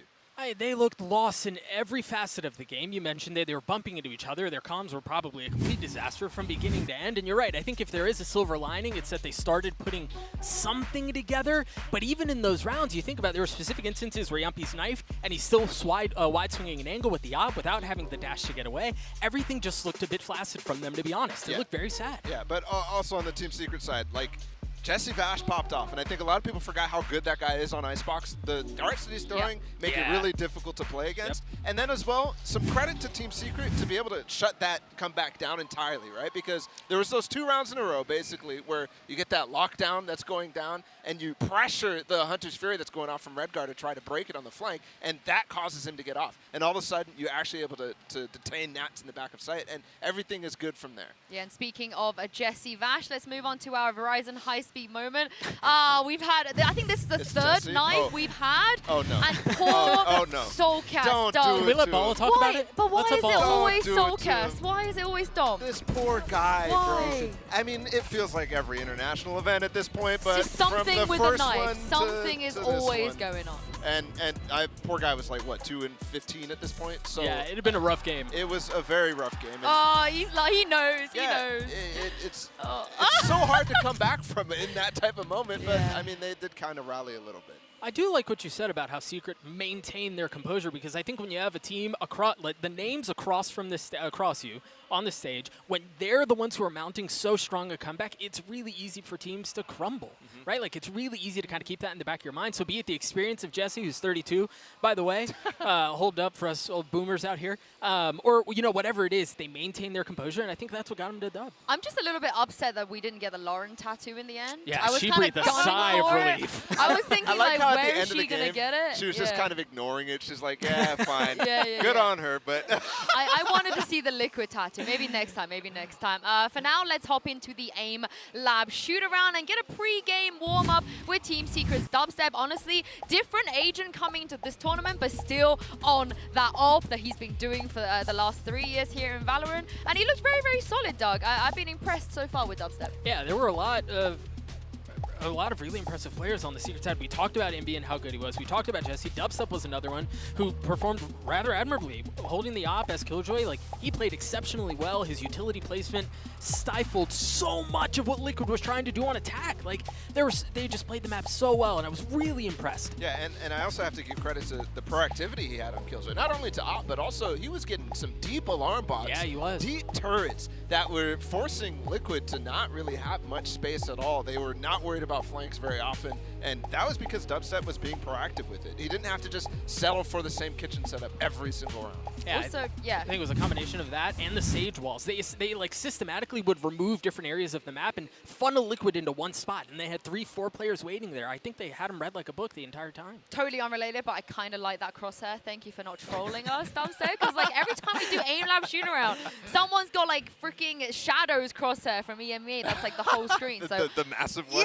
Yeah. But I fit on a respect bus. this one. I respect this one. But as we head into the next map of Fracture, I do want to pose this. I think we lightly touched on it, but of course with the 2 Gambit players coming in for Liquid, Redguard being the IGL, and them banning Haven, which was like the mech Gambit ban forever, Doug.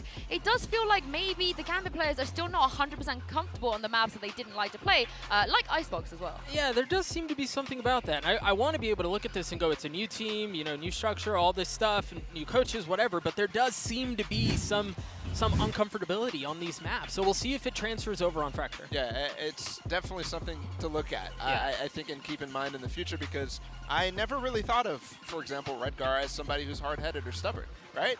And now we see them continue to ban Haven. I think bringing that back up, I think is very, very important. And so we'll see. Fracture was one that they were also struggling with, but it is their pick. So that's a slight difference in the approach so far in the map vetoes. And one thing as well, safe on Killjoy, I'm not too fussed about it. I think obviously you have some explosiveness from Safe, but the way Yampi is playing, I'm not sure if you could really change that in Yampi, right? He's always going to go forward, so maybe you just have to leave him and leave Safe to be a little bit more of the flexible player. When it comes to agents, where do we go from here? Because Soulcast used to play Astra on Fracture, Redguard did as well. Both Yampi and Nats both played Chamber here. Yeah. There's got to be some degree of flexibility, and again, maybe I'm just in the Safe kind of duelist fanboy camp, but I want to see him play the duelist at some point on some map. Yeah, but I think that's we were mentioning it before Icebox. I think that's one of the benefits of having Safe on your team, right? Is that he can flex as hard as he can, and you know he can run a Phoenix into Raiden and pop off. Yeah. He can do something different like the Killjoy, a KO. Like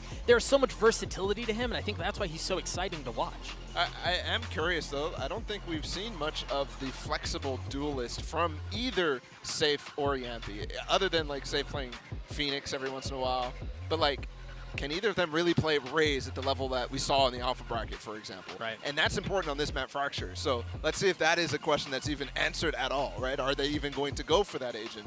Or are they going to go for just a regular Jet? Yeah. Right? Like, on the other side, I also want to see what Dubstep is going to do here, because I had a chat with him before the tournament, and he said that to help him move on to this new role, as we head into Prime Gaming Agent Select, he actively watched a bucket load of Nat's Cypher setups, and he's yoinked a lot of Nat's setups. I nearly did a Bren there, but I didn't. Yeah, Soulcast seems to be the one playing Astra here, so what's Redguard going to do? yeah, that's a big question. He's going to play the Breach. He used to do a fair bit of that as well. It's the dubstep. That's the dubstep Cypher. Are we Yeah, going to get like a Nats-esque performance from him? I don't know. Full Sentinel for him. I've never seen him as necessarily a lurker, but he did do a fair bit about it on Icebox. So it's definitely going to be those two head-to-head. And then we have Prim as the controller choice as well, and a Raze as well for Secret. So I'm curious how this is going to go. I'm really excited to see how Redguard approaches his attacking half. In a single elimination tournament, calling is everything. He struggled on Icebox. Let's see what his adaptations look like on Fracture. Well, I'm glad you mentioned that, because if Liquid loses this, they are out, and they can't do that. I need to see that pansy tattoo. Achilles, do me a favor and bully her into more of it. I'll have none of this. I'll have absolutely none of this behavior. It's my first time casting with you. Yeah. I'm not really going to go for the bully easy. aspect. Tiptoe into it. So swearing on the desk almost. The audacity to kind of try and aim up here. All right, well, anyway. Too much time around Bren. That's very true. We do need to focus up on the game, though. We do need to look at what's in front of us now, because it's a little bit different from, I think, what a lot of people expected. Sure. The fact that, actually, by all accounts, Team Secret looked very solid. It took a little time to close out in the end, but they got there. It was job done. That first half was gorgeous. This, however, is Liquid's map choice, so we should see the best version possible, and I'd love to see how Secret now look on the other foot. This is going to be incredibly telling, and I absolutely can't wait for it. So, Secret already starting things off pretty nicely with a whole lot of information. Han over the top. Early knife out there from Safe, just getting a quick suppress. As the gamble stack here from the side of Secret find themselves on the opposite side of the map. As the push starts coming in here over towards the B side. Aftershock up in the tower. Nate going to be joining it as well. Borkum just pulls back. Now we'll watch over towards Arcade. Nat's just lurking on that row. He knows that he's pressured on either side. Doesn't know which way to look. Borkum taking down. There's first blood. Yeah, lovely work from Liquid so far. Sight fully under wraps. Soulcast gonna note the players coming through. Gets overrun in the end, but still they are still holding on towards that tower position. They have all rights to be holding on to this. Noting no pressure through Arcade. No, actually going all the way around. Redguard is indeed doing that. Trying to maybe find the timing on this, and I love this play. Heads up play, but they still need to hold on to the site itself. Nats gets warded away. Safe's now fallen, and now there's problems. They've got it towards halfway. Nats, the safest pair of hands in the game, but has two players on the other side. Dubstep and Envy, two highlights from map one. They are tagged low, but they're just sticking the defuse, and Dubstep's got the covering fire. And while the start of the round looked great for the side of TL, getting into a fairly unoccupied site, they do manage to run it back. Again, Envy starting off a side of a map with some nice kills coming through. It's going to help fast track towards that Rolling Thunder, which is ever so important on every map, realistically, that Breach is playing, but especially here on Fracture. I'll take a look back at the highlights, just getting that catch, not sure which way to look. Caught up in the traps. That late rotate, just perfectly read. I honestly think it was heard from the side of Dubstep through that underpass. Oh, why'd you just get caught by the knife? Has to fall away from this now.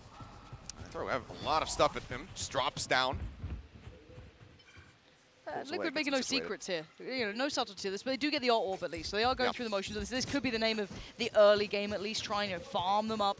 Try and get, I think it looks like Redgar propped up here. Soulcast just trying to keep a little bit of security towards the other side of the map as well, ensure no one's pushing out in the meantime. So they will congregate back together at some point. The old DRX strategy, just feed the breach, the orbs. Get the Rolling Thunder every third round. Utilize it, win the round. That's the one. And there's another one. It's now just 3 away, leaving Envy in the dust. Good reads, though, coming out. I mean, there's not been too much secrecy or subtlety to this, but there's been no active challenge from Secret. So they do have the 3 players here. Yes, still isolated, 1 towards the tower. Could be a little bit of a problem here, but 2 towards CT. Yampi's going to be the first to challenge, it looks like. Borkum on the other side, and it's Dubstep to find Nat. Shot from Yampi. Very clean from Yampi. Needed that. I thought he was going to fast rush into tower with a double blast pack, but actually didn't have it. Still manages to find the kill, but Safe going to be taken down by the aftershock. And Liquid, they find one, but then they start bleeding members. Yeah, support's on the way as well. Oh, what a cheeky little haunt. Yeah, some nasty haunts so far. Yampi, damage, and the swing. Nice, but not nice enough to be able to transfer towards Dubstep, leaving just Redgar here. See if he can do any more progress towards that. Oh, not going to be the case. Jeremy there to shut down the account. 3 still standing. Not bad by any means for Secret. Yeah, no, not at all. I mean, 1 more kill there for the side of TL. You start feeling really good about that eco round. They invest a little bit just picking up some of those sheriffs. They did manage to find some value with it. They get knocked Secret down to just 2 people left holding on to those Spectres for dear life. You start feeling a lot more comfortable coming into this bonus, but Secret, they do manage to stabilize there as Dubstep looking very clean so far with a 4-0, leading the charge for the team. We'll see where that early A main control does eventually swing towards, as we do seem to have a little bit of a head-to-head face-off here. Jesse on one side, Jeremy with them. Yampi going to note that Prowler coming in, but again, passive start this time. Yeah, they're expecting this pressure here, so they just slowly creep up, get the Prowler around the corner, send the boom bot. They're not wide swinging out. They're wary that somebody could be watching that angle. They don't want to swing into it. Go for the Seize Nade. Oh, classico little pairing. But this does at least slow down that additional player that has been present on that B site every single hit. They've still been putting a lot of credence towards holding towards A, taking over that main control, which now should be pretty, I guess, level footing towards this B site, right? This should be the best attempt that they've had yet. They absolutely have better weaponry, so this should be clean for Liquid. There it is. And there it is. That's what they've been building towards. This should be the go signal. Yampi halted at the door, though. Great counter utility to offset the timing. And it's Dubstep to find Safe. Is Safe going to be taken down? That's now the flashes. Other than Redgar's 1 remaining, 1 out of the equation. Nats manages to swing his way in through tower. It's going to get stunned up, throws down the cyber cage, expecting a push through arcade. That is not coming. Instead, it's just going to be Borkum still sat here on the site, but he's so low HP. He's right up against the staircase. Nats takes him down. Envy dead as well. Man advantage here for TL, but still haven't gotten the spike up onto the site. There's 25 seconds remaining. Anything that could go wrong gets a little bit more dangerous, but it's a safe plant. Nothing stopped it. The flank pressure does come in. That's Jeremy. Takes down 1. Hold on. Dubstep got Yampi in the meantime. It's a 2v2. Jesse, Vash, and Jeremy up against Redgar and Nats. Now the positioning's decent, though, for Liquid. Good spot to be in. Nats a little precarious, but still good for it. Takes out Jesse. Jeremy turns to Flash, gets to move in closer, but Nats on the angle. This should be the cross being watched. He's not going to read this. He's seen the barrel, and Nats has the kill. Gorgeous round from Nats. That positioning in tower was second to none. Yeah, but on the flip side, still good damage here from the side of Secret. Yeah, it's a bonus for them. They still managed to take away 3 of these guns. So economy-wise, a decent amount of damage being dealt, but good for Liquid to be able to get around on the board here nice and early. Nats getting himself into tower. That was really what kind of sprung the trap, really surprised the side of Secret a bit. They just had Borkum out on an island, 9 HP, sat inside of a smoke, desperately hugging on to life, and Nats just steals it away from him without a second thought. For now, going into this next round, it's going to be neural theft on either side as Yampi tries to up the pace and is instantly dealt with.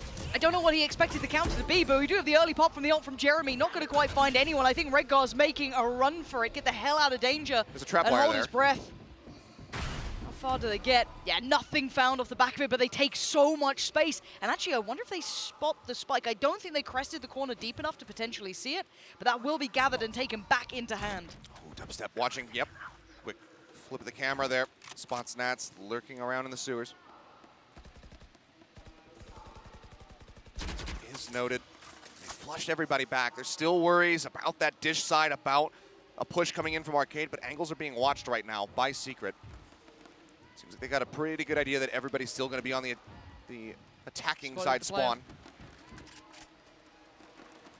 Jeremy has support here as well. Jesse Vash is by his side. So timing is everything now. First player's crossed, a little ahead. Redgar, oh my word, Jeremy sends it packing. Redgar denied. No support there either for the trade. Yeah, they have that Season 8 coming. Nobody can try to push in to cover him. He ends up just getting taken down with a nasty headshot from the side of Jeremy. Jesse Vash going to be able to find two. Now it's just going to be safe. Left to his own devices. 20 seconds remaining. 1,500 in the bank. The Phantom in hand, can he do some damage? Time just ticking away, and Dubstep is just watching it. 10 seconds left. Heels up on the desk, staring at the cam. It's going to be a save in the end. I don't know what the hell got into Yampi there. What space did he think he had? Because even these last couple of rounds, we've seen Jeremy and Jesse Vash rolling that utility early on. We saw that little trade out in the round just prior in the bonus. And this time he thought maybe get in there head on, see if he could maybe be disruptive. I'm not sure what he really thought he had in that regard, because he got punished so quickly. Take a look back at it, and it's just so well read. That fault line ends up just getting him, and there's just no way for him to respond. Jeremy, though, that shot. Yeah, being able to get the paint shells out to go with the C's, hoping to get an extra catch, and then still be able to draw down to get the elimination shot onto Redgar. Just nasty stuff from him. And this is one of the big reasons why we see Dubstep not playing the duelist anymore. They found somebody who is incredibly good, a very young player in Jeremy. So far, he's looking decently flashy here on the Rays. Oh yeah, looking really quite nice. Oh dear, Redgar! Yeah, Yampi tried to back away. He's being surrounded. They're hunting him down like a dog. Oh dear, the blast back will do nothing in this. Didn't even go off. Nope, Secret. This is, I like them being proactive though. What a switch up here. A little bit of a test of the pace here. A couple of times they've been seeing them take dish control, try and farm these orbs up. Exactly. They read that perfectly, and now they have the spike in their hands. And, well, Nats will be able to get the jump here on Borkum. That will be a gun picked up. Still only a Spectre. Yeah, not ideal. High flash. Swing. Should have noticed. One. Yeah, notes Jesse Vash. Need a counter swing. Flash goes out. They need something more than that. This is just brutality from Secret, and it's clean. 4 standing. This is lovely work from them. The whole round gorgeously read. Borkum, the only one kind of getting caught off guard there by the double stack over at bench. Otherwise, from the outset, they just up the pace. They know that they've been trying to get Redgar in these positions to farm these orbs. He's just trying to get those Rolling Thunders online as consistently as he possibly can. So they say, screw it, we're going to up the pace, go pushing over a dish. They find the 2 kills. Yampi just hiding in the corner, can't do a damn thing. And it looks so very clean. The covering util is very on point right now for Secret. A little bit late there for Liquid. They try to get that concussion out to get the stun on Jesse Vash, but it's just seconds too late. Sadly for Borkum, he has been the target of Nats' eye, and Nats has been winning out in the vast majority of those individual fights at least. First time we're seeing a lot more, I guess, intended pressure towards Tower at this point a couple of times. Yes, Nats has slipped up there, but I do want to see the rest of Liquid still having a little look towards Dish, but do eventually work their way right back on round towards B. You can see Dubstep there and Borkum to greet them as the welcome party. No additional rotation yet. Wait and see when Jesse Vash, when any of these players start considering there's the other side that's under pressure. I haven't done it yet. Liquid definitely playing around with the time that they have, taking it now under a minute. And it's going to be a cut across into the underpass now. Well, Redgar thinks better if it actually shifts back or wants an escort. Footsteps? Perhaps. Send out the knife, nothing to be found. Yampi, showstopper at the ready, comes pushing forward. There's no one on the site to receive this rocket though. Borkum going to pull away just in case it does end up going towards him, which it does. So wisely played, and now they have the Nightfall for the retake. Yeah, see how many actually catches. Potentially 3. Not sure if he got towards the tower in the end, but again, as it stands, good initial work. They should know where these players at least reside. Good start as well from Envy, finding Redgar, removing him from the side, but a 3v3. Spike now down, and Nat's back in tower. You know he's a specialist at this. Whole side of this arcade approach is completely under wraps, but Secret, straight through the side, right up the gut. Safe is the first one has to check on this. Yes, they're running through the utility, but they still have to swing behind it. It's the neural depth. They used it so they know exactly where Nats is at. This is not going to surprise them whatsoever. They've got the covering fire. Jesse Vash has the headshot, and Team Secret have the firm lead. 5 rounds now on this starting side, and once again, Liquid kicked back economically. Where's the timeout coming? There's got to be soon. It has to be on the horizon for Liquid here because they are starting to hit that wall. And they've not found the success they need. They've maybe isolated a couple of areas they found success in. I mean, they've been getting Nats up towards the tower, but again, even the retake here was lovely. Jesse Vash, wondrous performance in that as well. Wow. I'm thoroughly impressed with Secret. I thought map 1, hey, it's their map choice, put that in context. You know, it looked good. First half, fantastic. Second half, got a little closer. Here, this is Liquid's choice, and Secret still look way up to scratch. They look fantastic as it stands. It feels like Secret's just set a trap and it sprung as soon as TL stepped into it. As far as these maps are concerned, because they are looking incredibly well drilled. And I hate to just go on, I'm the Pacific guy, about all the Pacific teams, but this is looking a lot like we saw from the likes of Talon. Sure. The protocols are there, the communication is clear, everything is so smooth. These little micro plays, the adjustments that they're doing to just be able to support each other, to allow for an entry, allow for an exit, to make sure that that pinch can't come through, they can't get picked off, is looking absolutely fantastic from Secret. TL, they need to have this timeout work. Yeah, I think if we're going to be honest as well, I think you're seeing a lot of that core capability still with Secret. You're seeing there in the synergy, that capability to trade, a lot of the aspects that you were just highlighting, still very much in place. For Liquid, it looks a lot like a rebuild still in that learning process, building the roster to what they need. Not quite there yet, at least so far. By this round, we'll be really into the thick of it, but this timeout coming forward won't be really for this round, it'll be the one to follow it. A couple of ults to play with as well. Let's see if they can build off the back of that. Red got only 2 away. Safe 1 away. So certain potential to have a lot of ults now coming through for Liquid.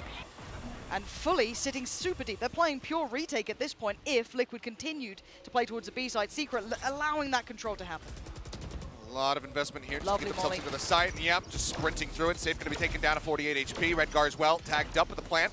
Is going to be coming through, and Jesse Bash has to pull away. Borkum gets the wall bang shot, and that's the planter taken down. Borkum finds his second, and the spike is now stranded. And the 3 players are already pushing up to try and pressure towards CT, so the spike's not even on their side. They need to just brawl this out somehow. Chip damage, maybe name of the game. They have the ult on safe. That's maybe what they were after here. But Borkum just free farming. This has got to feel good. A confidence booster for Borkum. Quiet until that point, but then succeeding when it mattered. Upgrades galore as well. They're fine. They've got the rifles back in hand. There's no threat there. Just over the shoulders, that Sheriff shot from Nat. So close to being able to take him down, do a little bit more damage. Force another weapon by. Do something to the economy. But yeah, Borkum coming alive in this round, finding those initial picks, the molly placement, the timing of it, just ensuring that Safe had no way to play out the rest of the round. You could see right now how happy Warbirds is in the coaching booth. But here's what the timeout was for. Look at the odds they have. Yes, Nat says his, but we're looking at Safe, we're looking at Soulcast. What do they have in mind for us? What is the approach now? Boombot rolling forward, Prowler to check. We'll confirm some presence. And you can see, I mean, right now the read from Secret is that this is just going to be an A hit. They are all pulled away from the B site, leaving just the 2 trap wires set up. Okay, well they've pulled the players correctly. But even at best, there'll be a 4-player in a post plant. And we've seen that Secret are very good at those retakes here. They have been sitting deep towards CT if they have to. Redguard's going to go for the Rolling Thunder.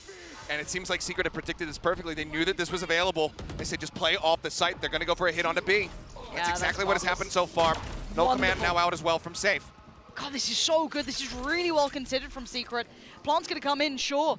But this has been the part that's been the problem for Liquid, is holding on to this. What is the difference now?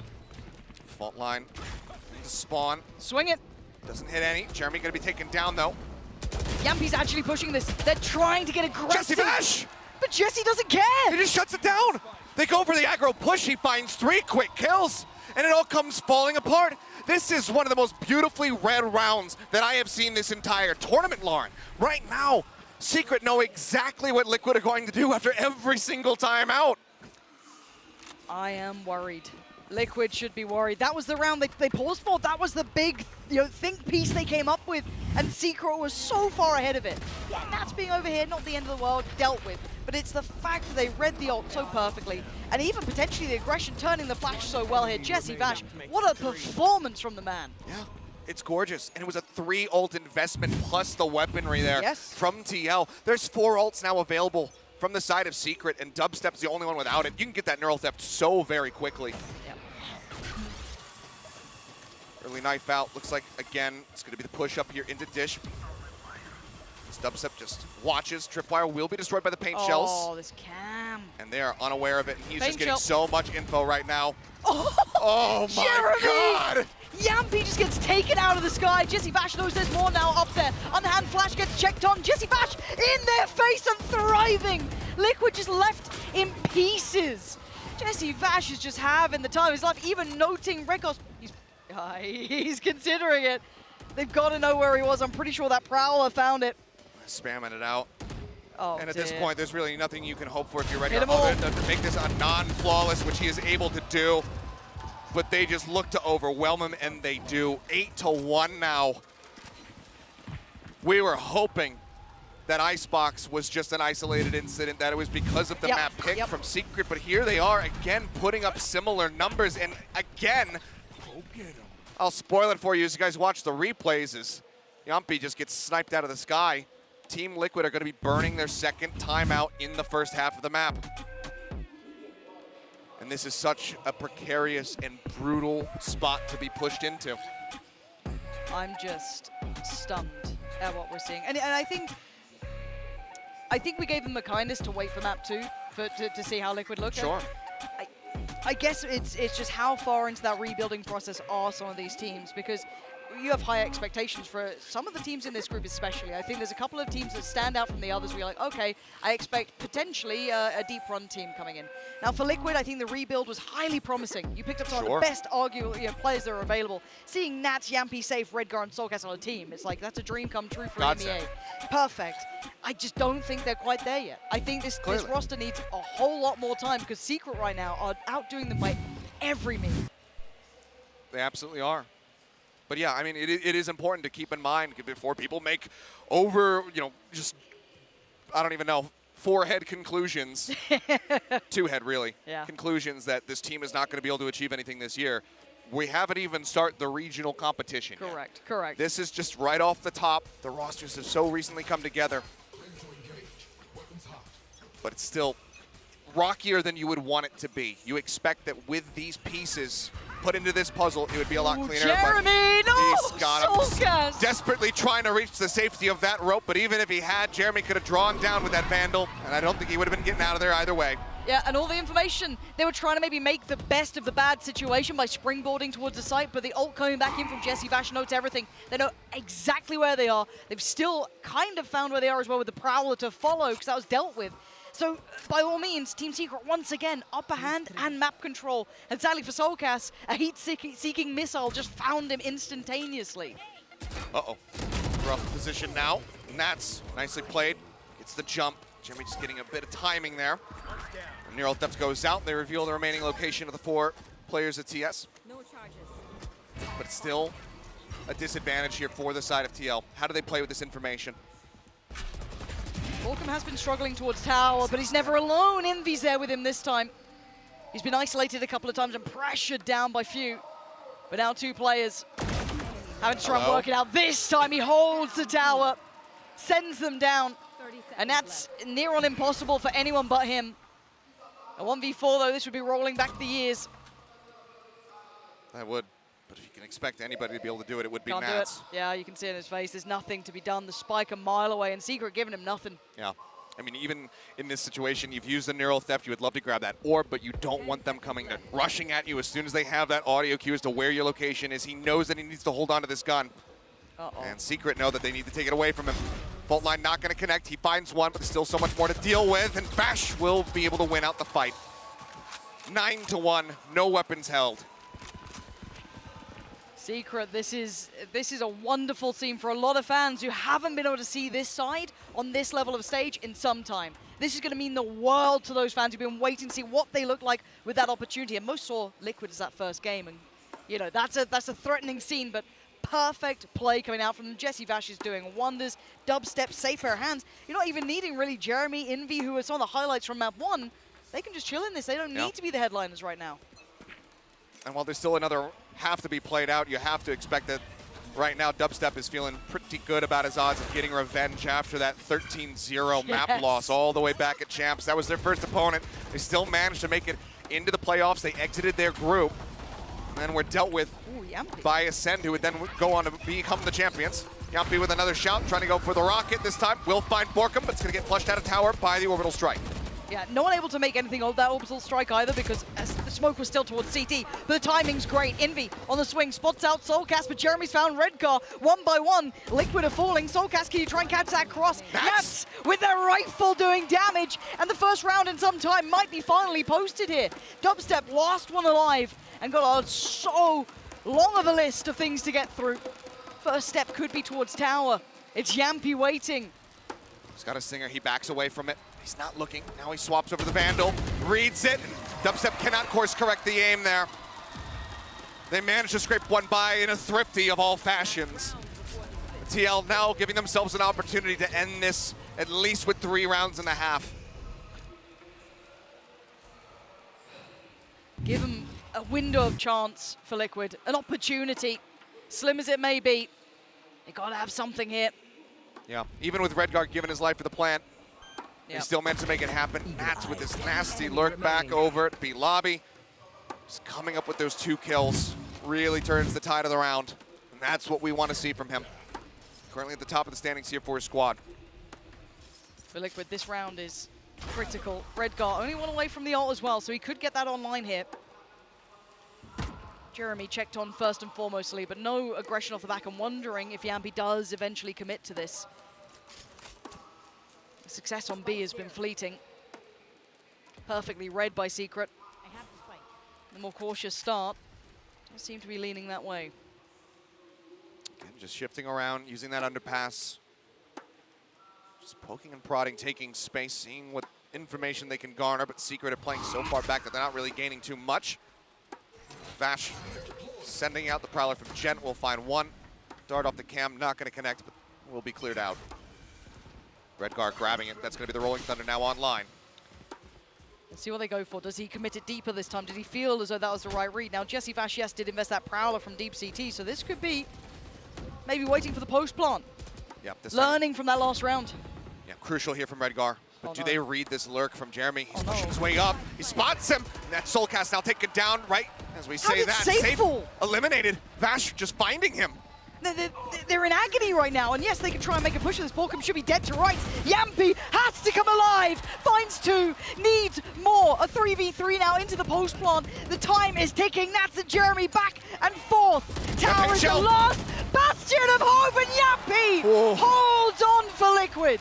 A battle of the raises, and Yampy stands tall at the end of it all. A 4K for him compared to Jeremy's 3. I thought that paint shells right at the end was going to be able to clean out TL, but they strike a little bit faster, and they do in fact make it a 9-3 half. So if you're cheering for them, you're cheering for EMEA. You are very much believing in curses right now in this moment. It's their map pick. They've got a little bit of momentum to work with. If they can pick up that ever crucial pistol round, maybe, just maybe, they can make it happen. GB is standing by with a little treat for us. Let's head over there right now.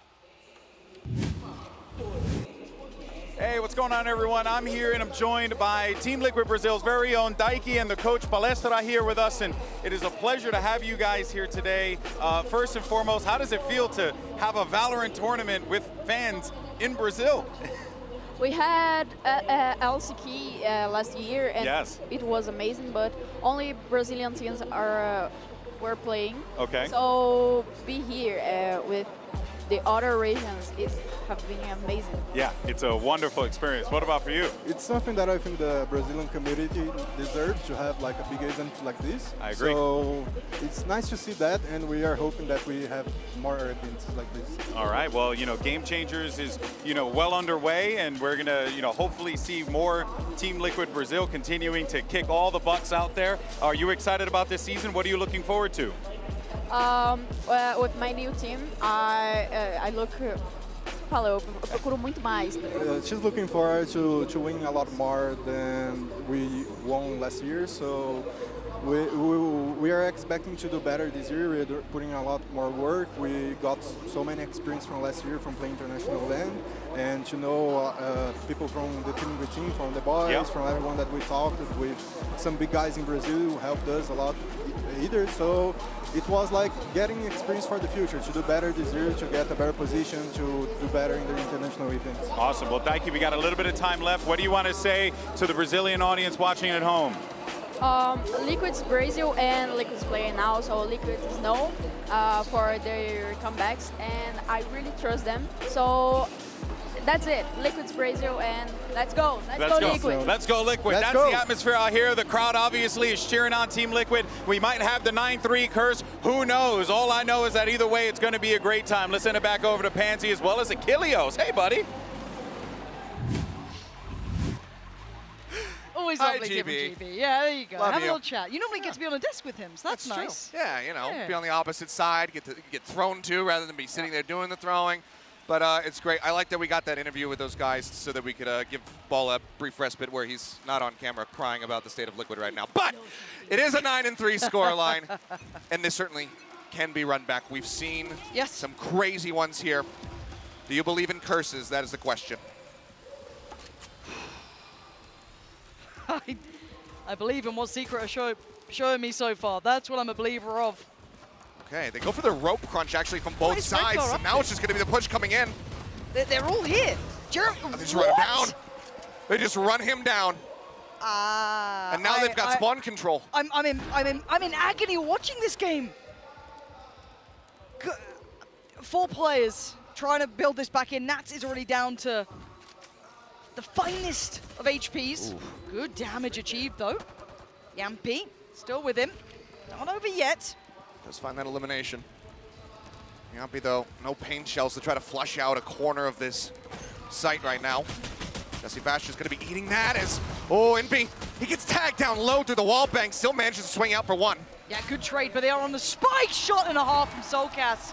And now just Jesse Bash to try and clutch it out, but the time ain't on his side. And that is what they needed. Desperately clutching at straws is still not pretty. I mean, individually, we know Liquid are good. We know they can hit shots. That's never been the question. It's in the gun rounds we get worried, we get nervous. Yeah. But as it stands, Liquid doing exactly as prescribed. They had to get this pistol. I honestly think they have to do some serious damage, if not convert a bonus. I hold them to a high standard now. When you come in with 3, you've got to do it all. You absolutely do.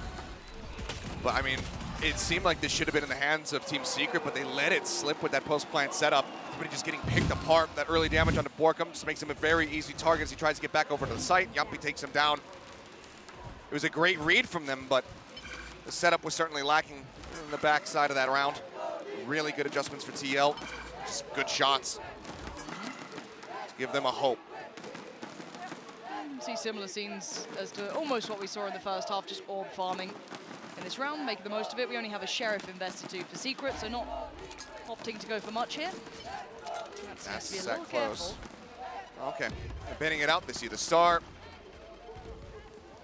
Nate actually threw for as well from Yampy, just trying to make a little bit of a set play there.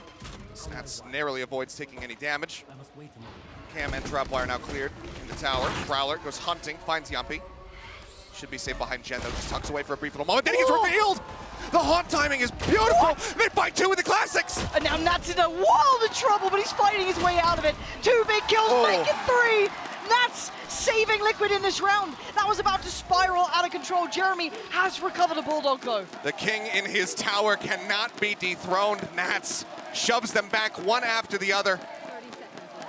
Low on HP as well, 46 when he took that bite. See if he can survive to the end of the round here as Jeremy goes a-hunting. Nats is so slippery as well. Such a slippery player in this. That readjust is perfect. And yes, low HP, but the audio cue should be there, and he's kept his life, which is so imperative. And he gets it in the end.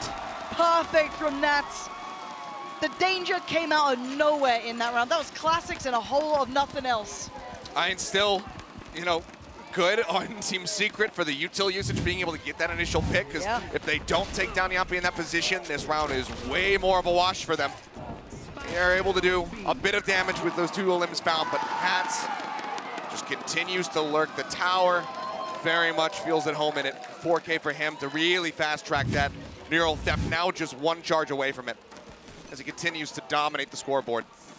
Yeah, he is a mile ahead of the others so far. Jeremy, though, off to a pacey beginning.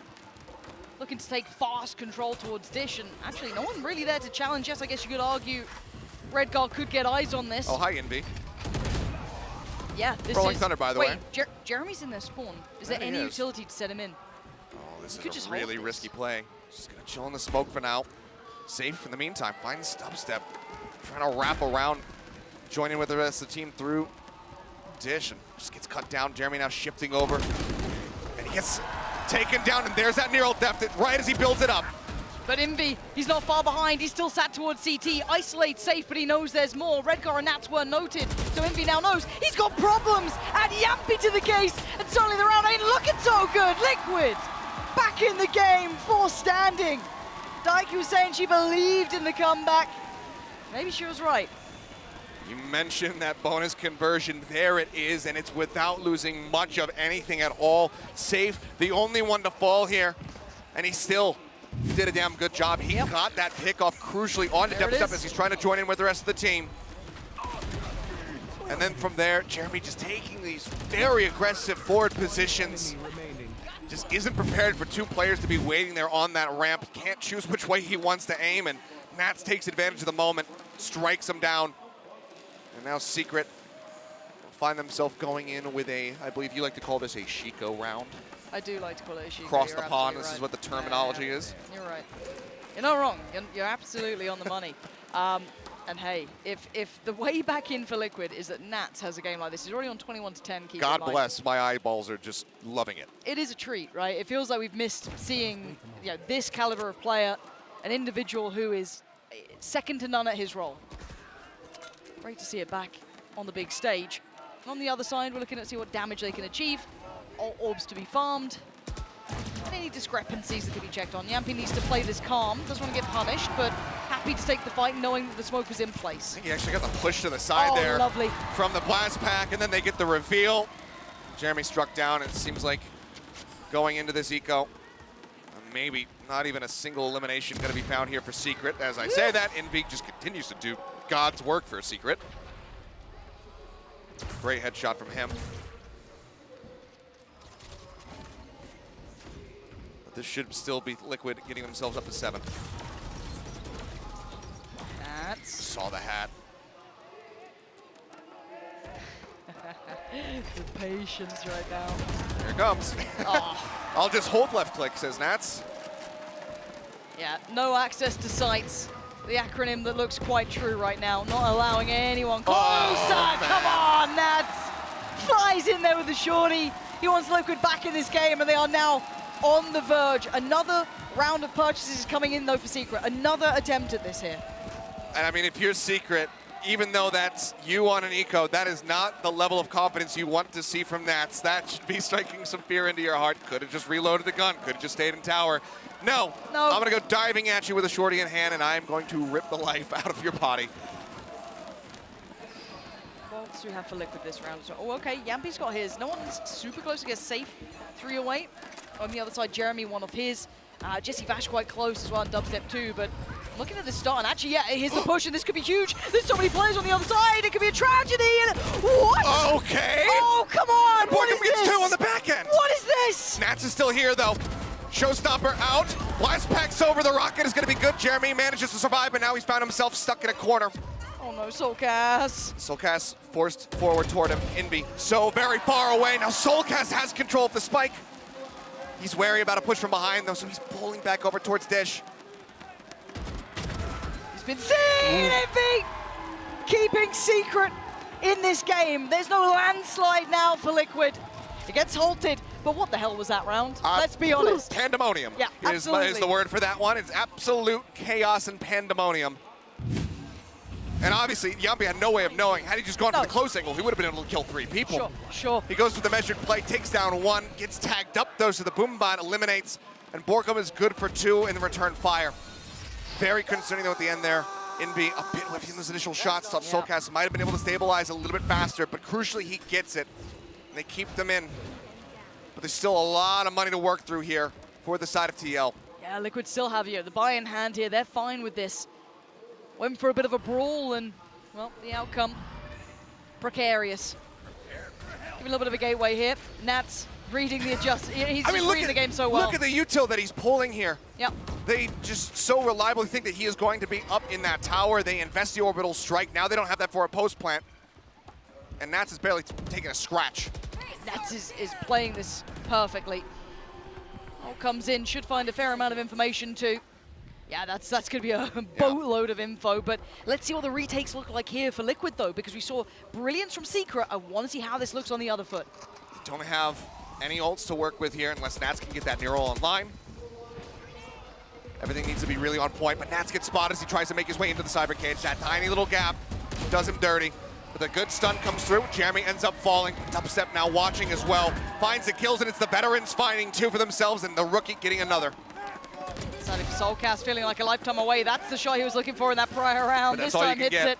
But yeah, he has to back away, respect the damage that has been done, and you got to say there, Secret, wonderful trades, making sure they were very diligent in approach. All of that invested just to clear tower in case Nats was around. Good reposition from him, but the retake just never quite had that spark to it for Liquid. Yeah.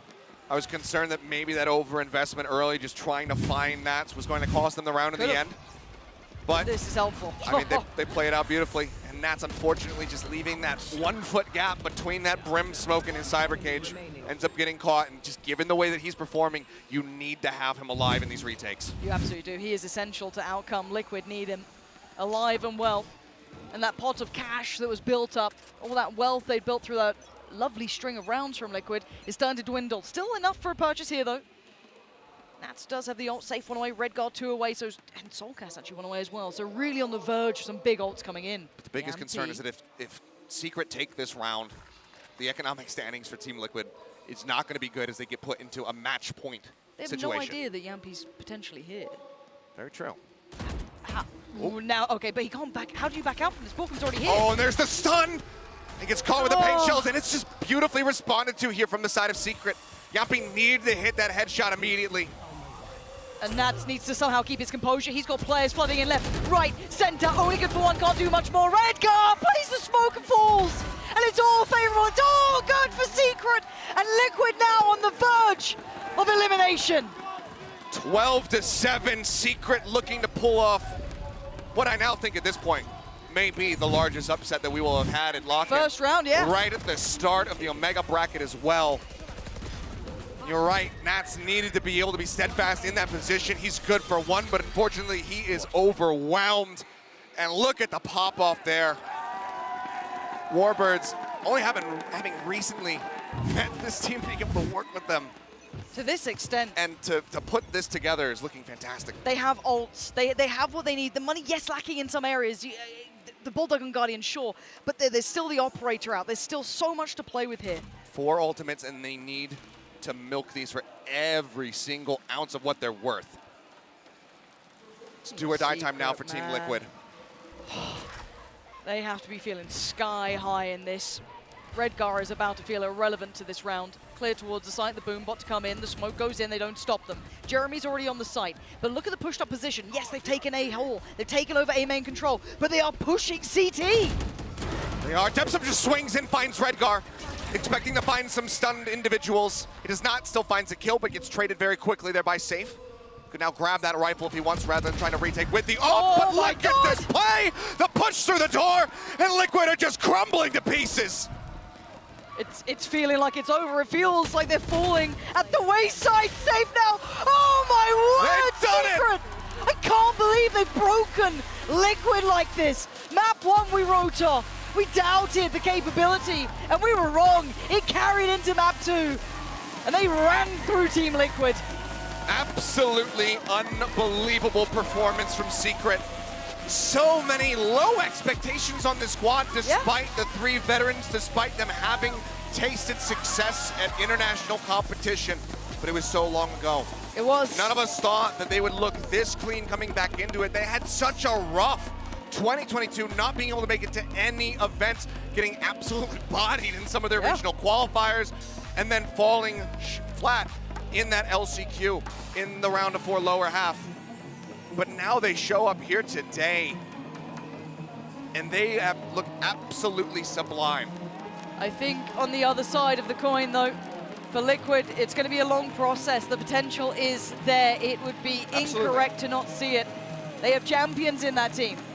They have winners throughout, but they do not look ready for the stage just yet. They've got some work in front of them.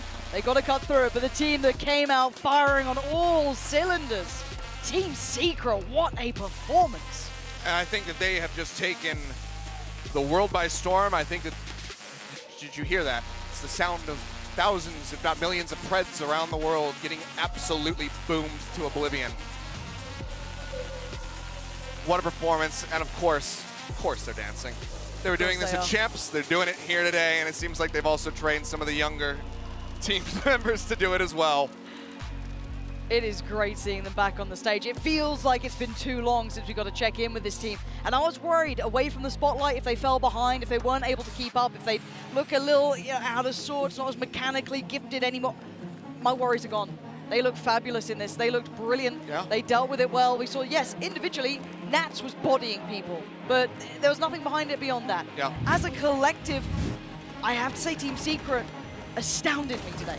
Absolutely impeccable performance. I mean, the rookies, Envy, Jeremy, joining this team alongside these three vets. Yeah. They both had fantastic individual performances.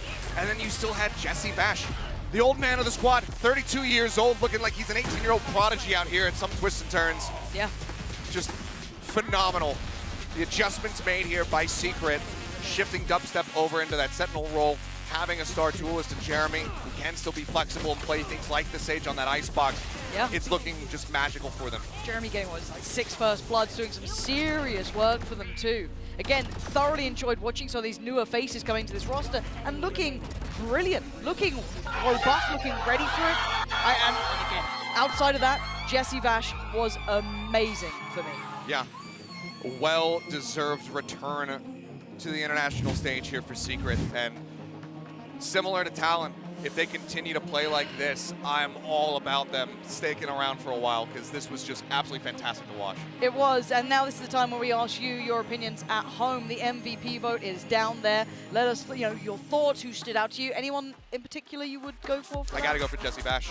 He's the IGL for this team. He is the leader. He is the elder, and he is still fragging out of control. I'd say it's him with a pinch, but you could make arguments in there as well for Envy, because he started off that series really hot, as well as that first half of Fracture as well. No, I think you're on the money. So if you want to go with Achilles, you can do that. It's up to you. Have your choice. Let your thoughts be heard. But what a brilliant start for Secret here. I'm on board. I'm on board the train. I want to see how far this goes. Let's go. But we need to check in with those who will be in agony and pieces, which is mostly Ball, who literally wrote poetry about this game. So we'll be joining them in just a second.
bracket delivered last week, but this week it's all about the EMEA bracket. 16 more teams will take the stage at the biggest VCT event ever. The Pacifics have already proven themselves to be a strong region here, whereas EMEA, they've been a bit of a disappointment, but that could all change right here, right now.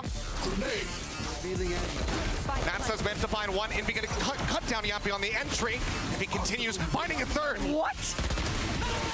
Hot start to say the least. No way. Certainly not. Jesse Vash, you cannot do this to the man. Unbelievable. Not again. But that Viper's Pit keeps Secret safe, and Liquid evaporating under the pressure. Secret, that first half gave them everything going forward. Now the positioning's decent though for Liquid. Good spot to be in. Nats a little precarious, but still good for it. Gorgeous round from Nats. That positioning in tower was second to none. This is not going to surprise them whatsoever. They've got the covering fire. Jesse Bash has the headshot, and Team Secret have the firm lead. Yampy has to come alive. Finds two. Tower is the last bastion of hope, and Yampy holds on for Liquid. There's so many players on the other side. It could be a tragedy. And what? Okay. Oh, come on. I can't believe they've broken Liquid like this. Map 1 we wrote off. We doubted the capability, and we were wrong. It carried into map 2, and they ran through Team Liquid. Welcome back. That was the Prime Gaming post-match highlight, and we have an upset alert. Not because of the game, it's because EU easily upset, and Bala is also very upset. Very upset. Yeah. Do you remember the sign? I have to change it. It has to say, if Liquid doesn't win, I will mauled and not cry. Well, mauled. all the tears are gone. Mauled. You don't have any left. Yeah, actually, that is just, I oh my love how we goodness. pulled you out of the carnival. You know, you were having a good time to force you to be on the desk just for that. I'm genuinely, Riot has the script already, and they put me on this game to watch me suffer. Yeah, because that was, I mean, that was really bad from Liquid. But then again, Team Secret do come out with an upset. I think it's a subversion of expectations, right? Obviously, we knew we were going to not really have the right read on teams coming into this. But I don't think we expected Team Liquid on that degree. And then, obviously, this is a consistent trend now. EMEA teams, you asked the question earlier, are they overrated coming into this event? And Pacific teams, are they underrated? And that is 100% unequivocally yes. 100%. I mean, that historically has been the case up until this point, right? We have no reason to think it will change. I will say, with all of that in mind, Nats was a demon this map, but really all of Liquid was just lackluster. Yeah, and this is as well the round that it turned around.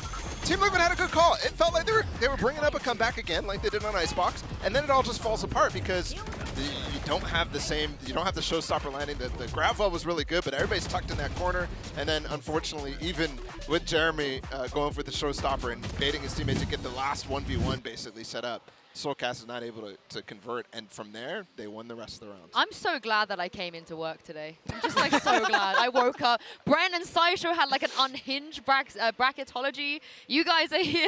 Yeah. Just everything, you know. I'm so glad. I wasn't expecting to lose my mind like everybody else who was here already, but okay, it's gone now. This almost sounds weird because we just said hi to Team Liquid, but we gotta say goodbye to them as well, Doug. It was short-lived. It was, and unfortunately, there was a lot of hype, there was a lot of excitement, and it seemed like in every facet of the game, they just failed to meet those expectations. So the benefit is that there's still a long year ahead of them, and yeah, some things take some time to cook, right? Yeah. But it didn't look great. I think, though, for all these teams that we say goodbye to, you say goodbye with a level of confidence. And I think my confidence for me to say this hurts my very, very soul. My bones are aching right now, but I'm not confident going into this year for them in EMEA.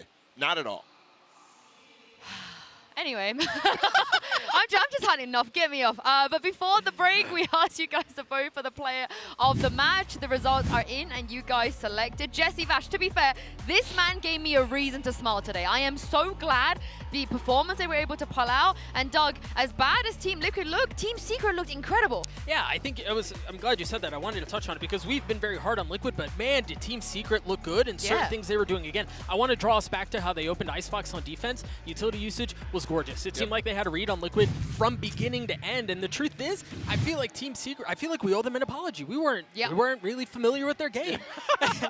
and they looked so good. Yeah. I'm down for this run now. I'm down for it. 100%. I mean, they're going to go on to play the winner of Navi and Krü, the game we have next, and it's very interesting. I think Jesse Vash right now, he's reminded me of in the past, but he looks like the Sassy of Philippines, right? His utility is so good, and honestly, one of the better scan initiator players that I've seen, the recon initiators. It was so good, even on the Fade on Fracture, which is unconventional to say the least.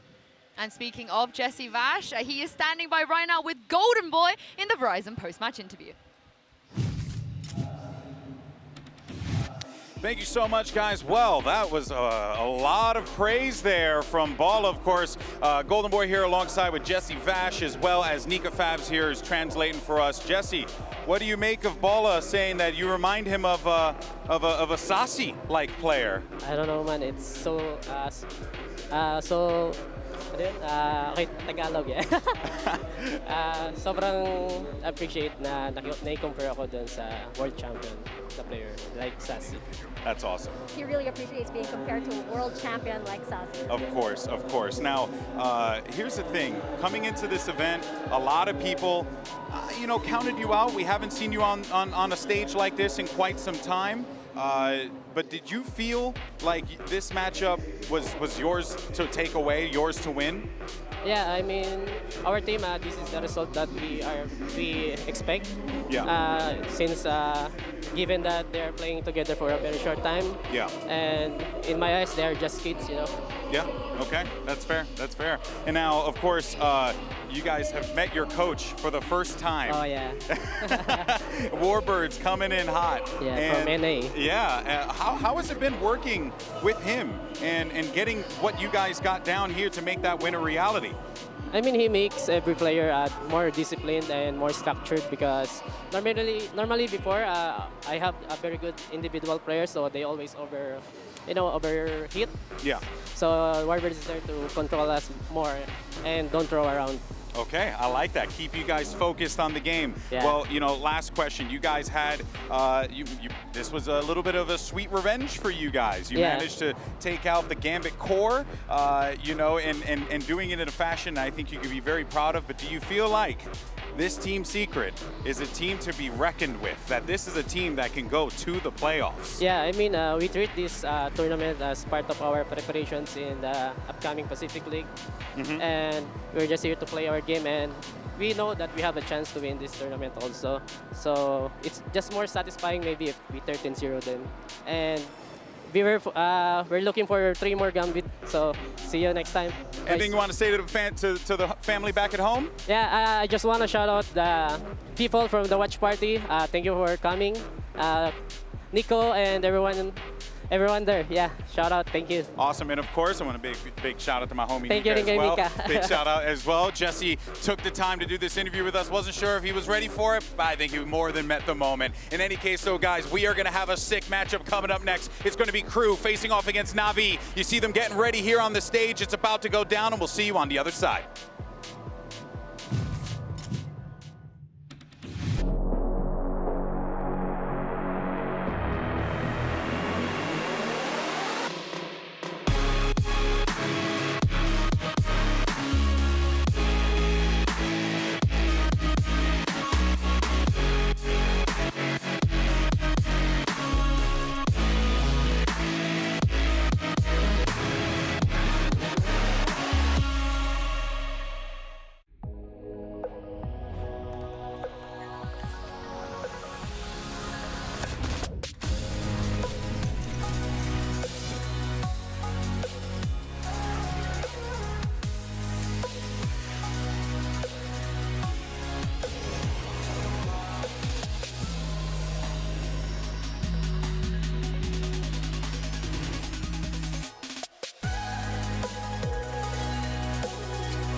Welcome back to more lock-in action. It's time to get into our second match of the day between Navi and Krü. I've got Mimi here with me and Achilles fresh off of that cast. Yeah, for more EMEA action. You ready? Oh yeah, it's great.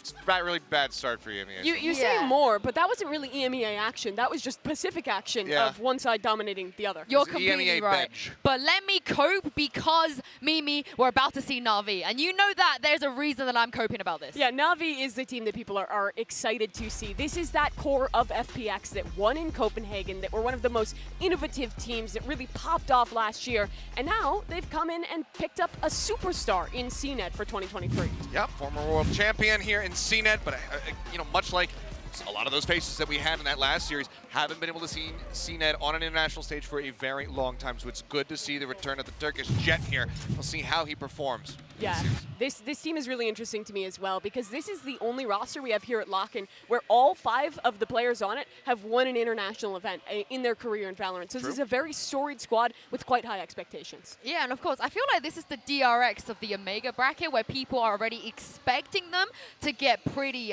far, especially with how the old FPX used to do, right? There's a reason why we're excited about them. It's kind of proven. Yeah, I mean, there's such a consistent team throughout their events. I mean, constantly making deep runs ever since they've been able to actually attend them. Because there was that one time where they had qualified, but unfortunately weren't able to make it. But they are a very scary team. Curious to see how things are going to look, though, with CNET in the mix here. Because obviously, without Artis, he was such a powerful force alongside this core 4. We'll see how CNET is adjusted. Yeah, and I think like what was really cool about this roster last year is that they were very much defined by their innovation. Angel's kind of philosophy behind the game was this, that we want to try so many different compositions, we want to try different agents, we want to be able to play everything. And Artis was instrumental to that. He was really flexing, playing the Chamber, playing the KO, playing the Jet, sometimes even slotting into different roles when they were playing at home in EMEA. Whereas for CNET, in his Valorant career, it was pretty much just like Jet and Sage when he was on top. Yeah, and I also love the way that Angel spoke about this last night. I think the word he used was, it's been an interesting experience to try and adjust CNET, try to include him on our roster. And when Angel says something is interesting, I feel like that means they've just been cooking hard. Yeah, I'm sure that they have. It's definitely going to be tough because I think these two players have a very, very different style. And I think definitely the win condition for this team to live up to expectations is being able to make CNET feel comfortable in their system. Well, for more on Navi, let's hear from the man himself, Angel and Sugetsu, and check this Meet the Team video.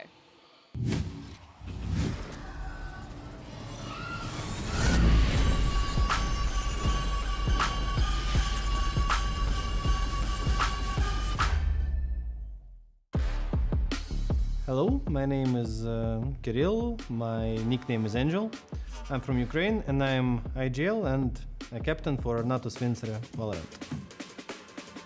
Okay, so in our team we have Eric, our coach, the friendliest guy in the world, always positive, always see only bright sides. We have Shao, he is a super clutchy player, he barely have bad games.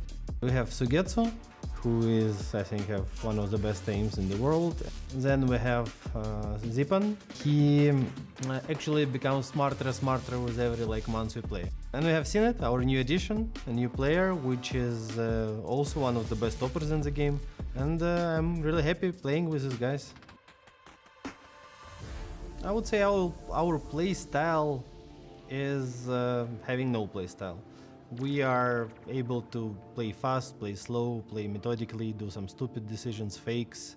Basically, I prefer to call the way this game should be played, and we can have completely different game plans for each game.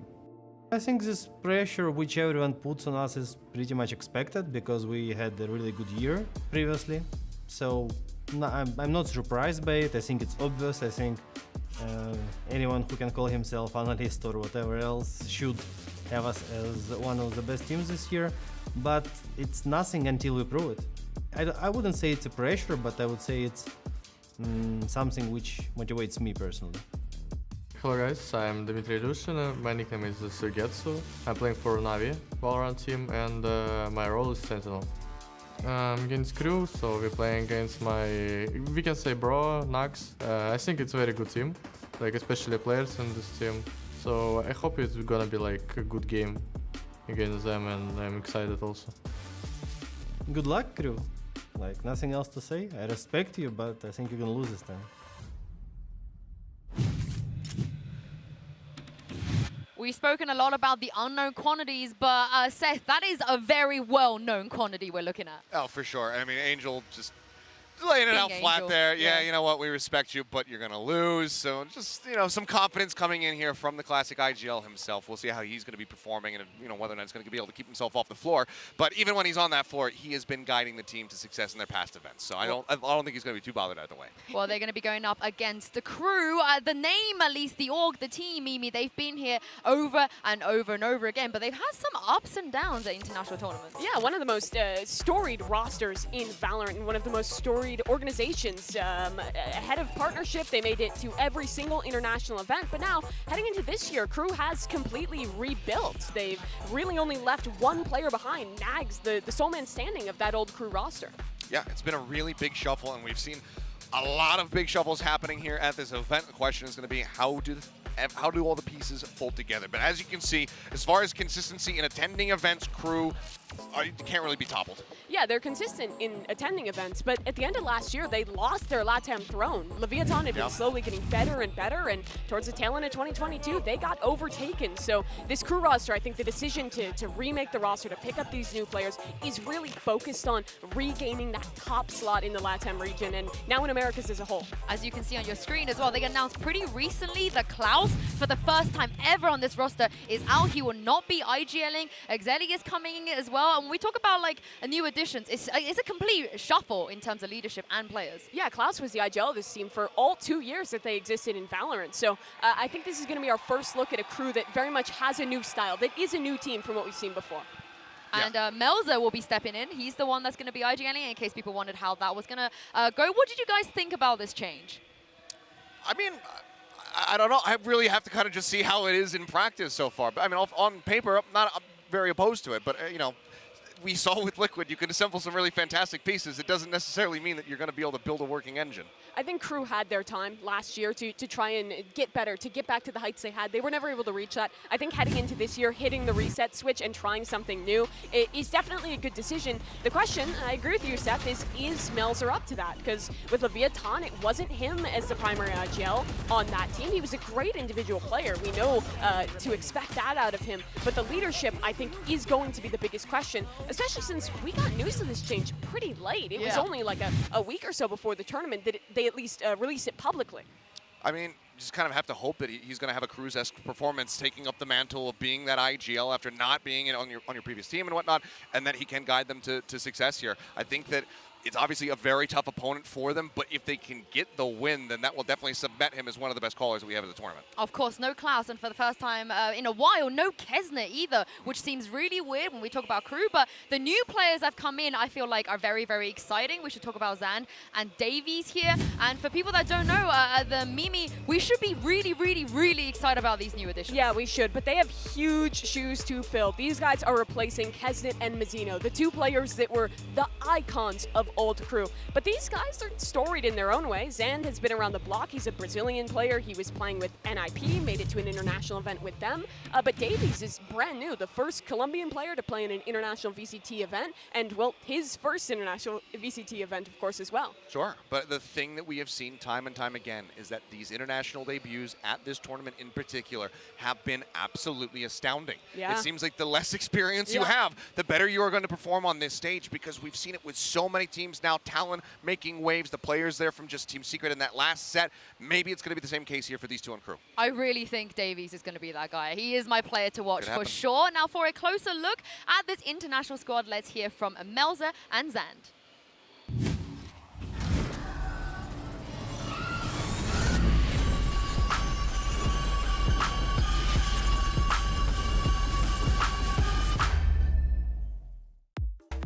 Bueno, mi nombre es Marcos, soy más conocido como Melzer y juego en Krü Esports. Así que el equipo que me abrió las puertas para seguir en franquicias fue Krü.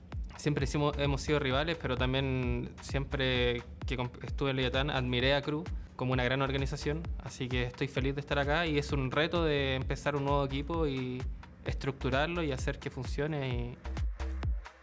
Fala rapaziada, aqui meu nome é Alexandre, meu nick é Xande, sou jogador da Krü e atualmente estou fazendo flex.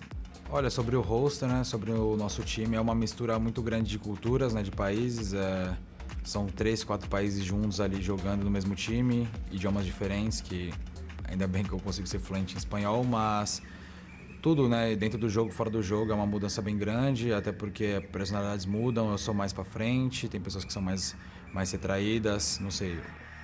Bueno, mis compañeros de equipo son Chan, que él sería el que más propone dentro del equipo, el divertido, le gusta danzar, estar siempre alegre. Está Naxet, que es la cara seria del equipo, que es nuestro centinela. Está Davis, que también es la parte seria del equipo, muy estructurado y es nuestro centinela y flex. Y último está Accedi en estos momentos, que también es muy alegre, debe ser por la sangre brasileña, que son muy alegres. A gente treinou bastante contra todos os times da franquia, a gente sabe o nosso potencial, a gente sabe que pode ganhar. E é isso, acho que a confiança vem do trabalho duro, a gente vem treinando muito, a gente teve dias horríveis, nunca não desistimos, tivemos dias bons e não como relaxamos, então sempre focado, sempre mantendo nossa linha de pensamento e trabalhando duro. Siempre en cualquier partido voy a tener confianza, siempre quiero ganar y sea quien sea el enemigo, siempre voy a estar preparado y confiante.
Shoulders of Navi, but Krü, they're going to want their revenge here. They faced this team before. I know there's some new players here, but let's not forget towards the end of last year, I think Krü managed to go up against FPX twice and lost both times. Yeah, it was quite a story matchup back then, but this is where we hit the reset switch on expectations, because this new Krü roster we have not seen before. We do not know what Melzer will look like on the IGL role. We do not know what Davies will look like on his first international event. There are a ton of questions, but Navi feel like the known quantity, the consistent squad. Yeah, I mean, there's a lot of tape to watch. You have to anticipate that with CNET coming into this, there might be some minor adjustment, but Wiley, you could maybe even expect the same playstyle. But we're mentioning Angel, talking about cooking. We'll see if they've completely changed things here. Yeah, for me in this matchup, it has to be how are they going to integrate CNET into this roster? How is this playstyle going to fit with Navi? I'm so excited. Well, Navi, when they were FPX, they had a very deep map pool, so I'm interested to see where they're going to go from here. They're known to never really have a permaban either. They play everything, and Icebox has been taken out. We don't have to go through that again today. Yeah, the little we saw of Krü on the offseason, they were banning out Fracture. Instead, they're going to elect to get rid of Icebox. That was a great map for this Navi core before, so it makes quite a bit of sense.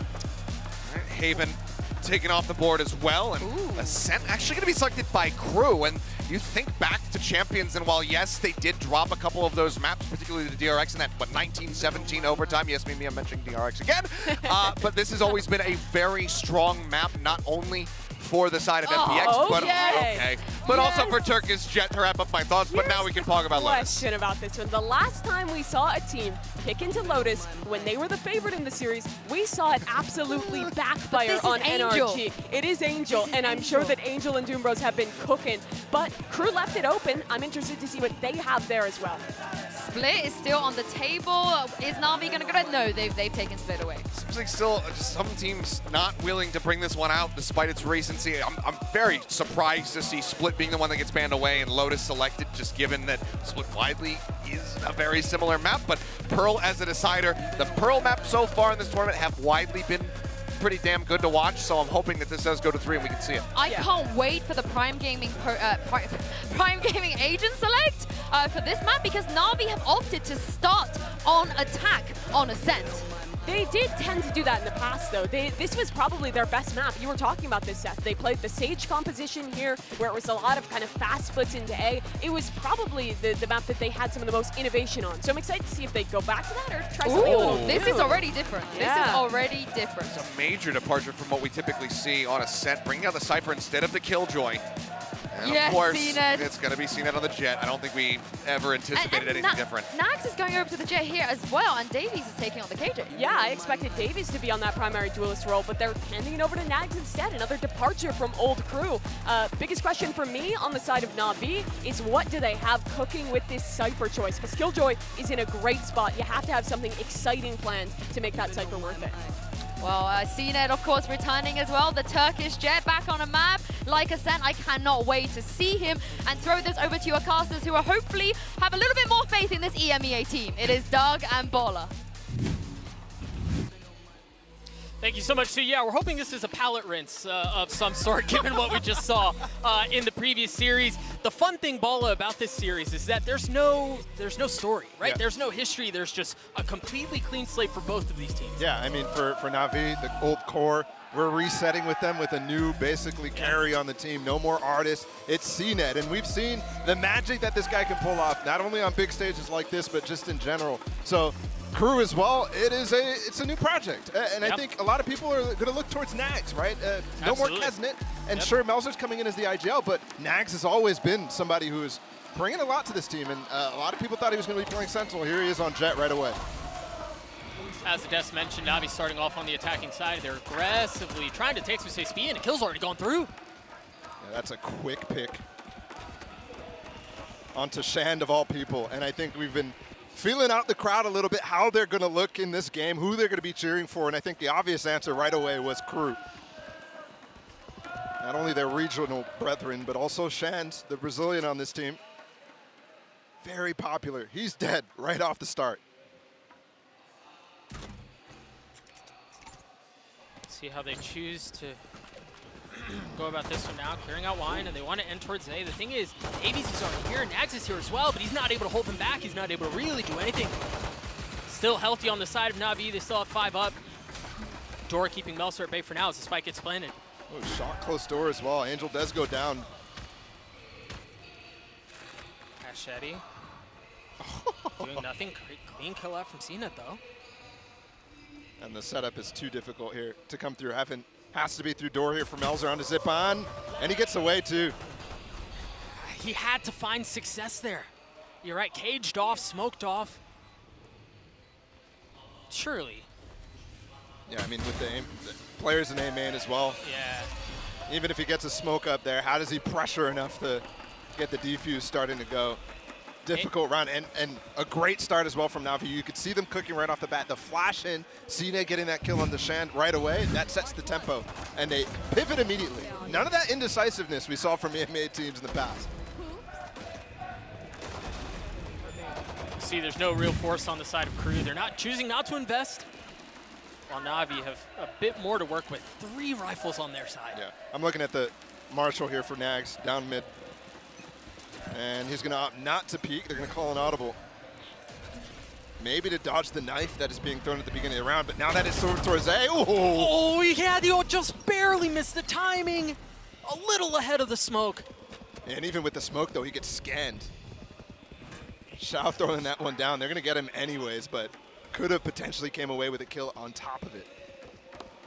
And they've stacked over on the wrong site. The same pivot that we saw last round. Sugetsu and CNED were just holding B the entire time. This is a good anti-eco so far, and it is a classic FPX buy in the past. Here, Navi's still bringing that in, even with the change. Yeah, absolutely.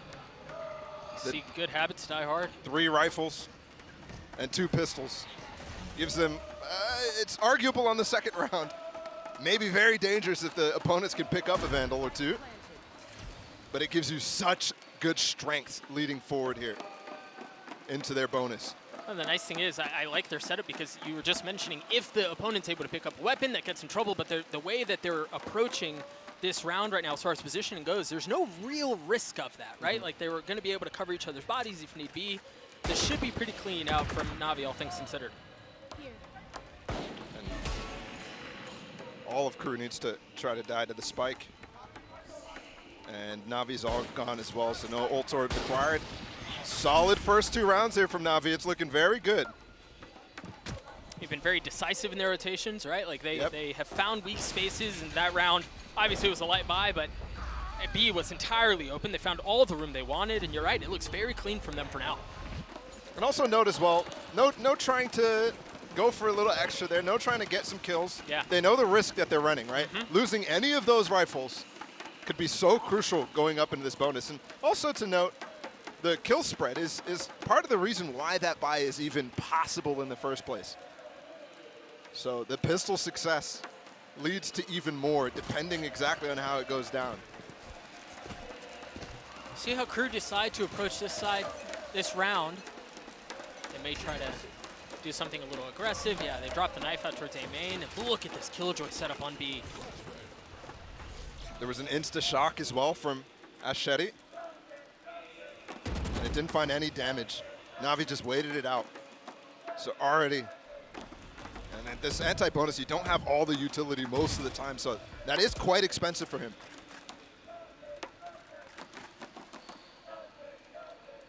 The default doing a really good job receiving that type of utility right off the bat. And they've denied all the info that you could get. The knife and the dart in B main. There, the drone 2 barely spots anything. CNED was tucked in the corner. And they're in for trouble here. They're rotating into this site. You have Sugetsu on the lurk. And this execute is going to be tough to stop. This dart from Aschetti will come back up. Narrow miss. CNED finally clears out the turret. The flash in his face. And now the smokes start to come through, but they're going to commit into it. They've prowlered, they've dashed out onto the site, and they've taken all the space. Keep an eye on Sugetsu. Oh, the dart's not broken. Davies still playing backside. They're flashed up to high heaven. Davies is able to get 2 clean ones. CNED trying to get aggressive, and no. Shan stops that in its place. Melser cleans it up. Krü is on the board. And it's loud in the arena.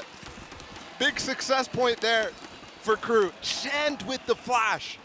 Yes, they got haunted. That delayed a lot for that dart, but all that time, they weren't really sweating. CNED was not able to actually take space given the KJ setup.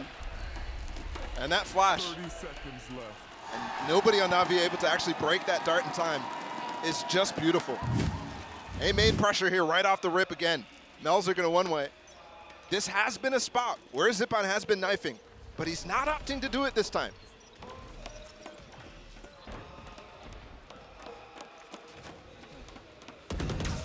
Once again, we see this early fight towards A main, or at least tempting fate, looking, seeing if they find anything, but nothing doing now. This is a much heavier push up mid. The alarm bot's been triggered off of that. The smoke drops. But do they split though? Yeah. They're going to keep going. They even cleared the trip. Oh, right on the edge. They've just taken so much space. Now the knife falls there as Angel's able to clear Davies. Spike still hasn't made its way onto the site yet. Huge kill from Zipan as Navi are just cleaning shop on the site. Wow. And Xiao, the awareness, that smoke dropping right as Shand is trying to make a play. And you could tell the difference in timing there. Krü is already calling for the save, clearing out the flanks, clearing out Sugetsu. And Sugetsu has the wherewithal as well to fall back and start to chase. See if he's able to get a gun out of perhaps Nags' hands or somebody's. The save is confirmed too from both sides. Yeah, absolutely. They're pinched in. just a question of what they're able to take into the next round, and the answer is nothing. Oh my goodness. That's a Prime Gaming flawless and full control from Navi there the entire time. One thing to note, as we see, was Axetti throwing his dart early in B main there while the execute was happening to try to figure out are they defaulting or not. And that's when the split's coming in. They don't have it to delay enough for Shad to get that flash. So nobody's there to fight. They both have to fall back in the back of sight. And this time with the Nightfall as well to follow up. It's really nice from Navi. Very nice, and it doesn't seem like there's going to be any slowing down, right? You see the buyout from Krü, lackluster, a couple of stingers, and a Marshall to work with. No ults really to speak of either. And I was looking forward to that Marshall peak in the eco in the last time they had one. They're pushing. But instantly Sugetsu cams it out. This B main push. Let's see what shout. Can he fall back in time? Yeah, it seems like he'll be able to. The Prowler confirms his suspicions. Oh, they're not going to go for it now that he's broken it. They know he's watching. They don't have the support that they need. They don't have a flash from either Sand or Melser. Timing here is paramount.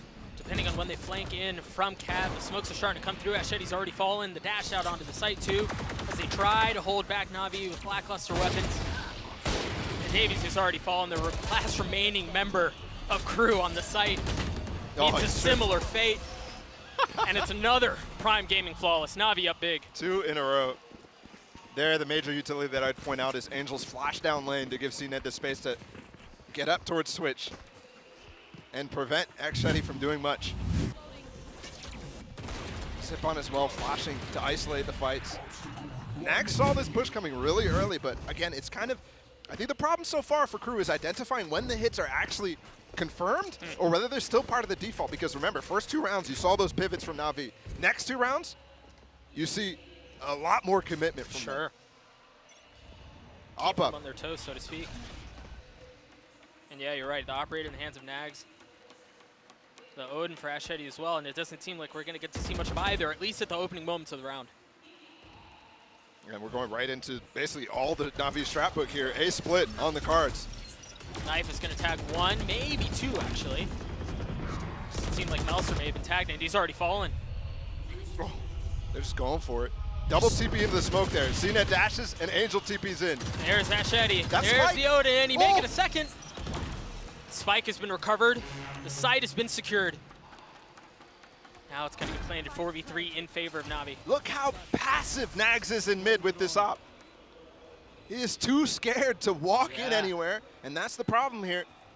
Committing to pushing an extremity because you're hoping that they go for a default.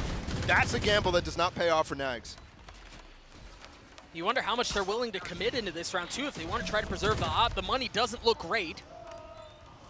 So it's a question of how much are you willing to risk? How much are you willing to spend?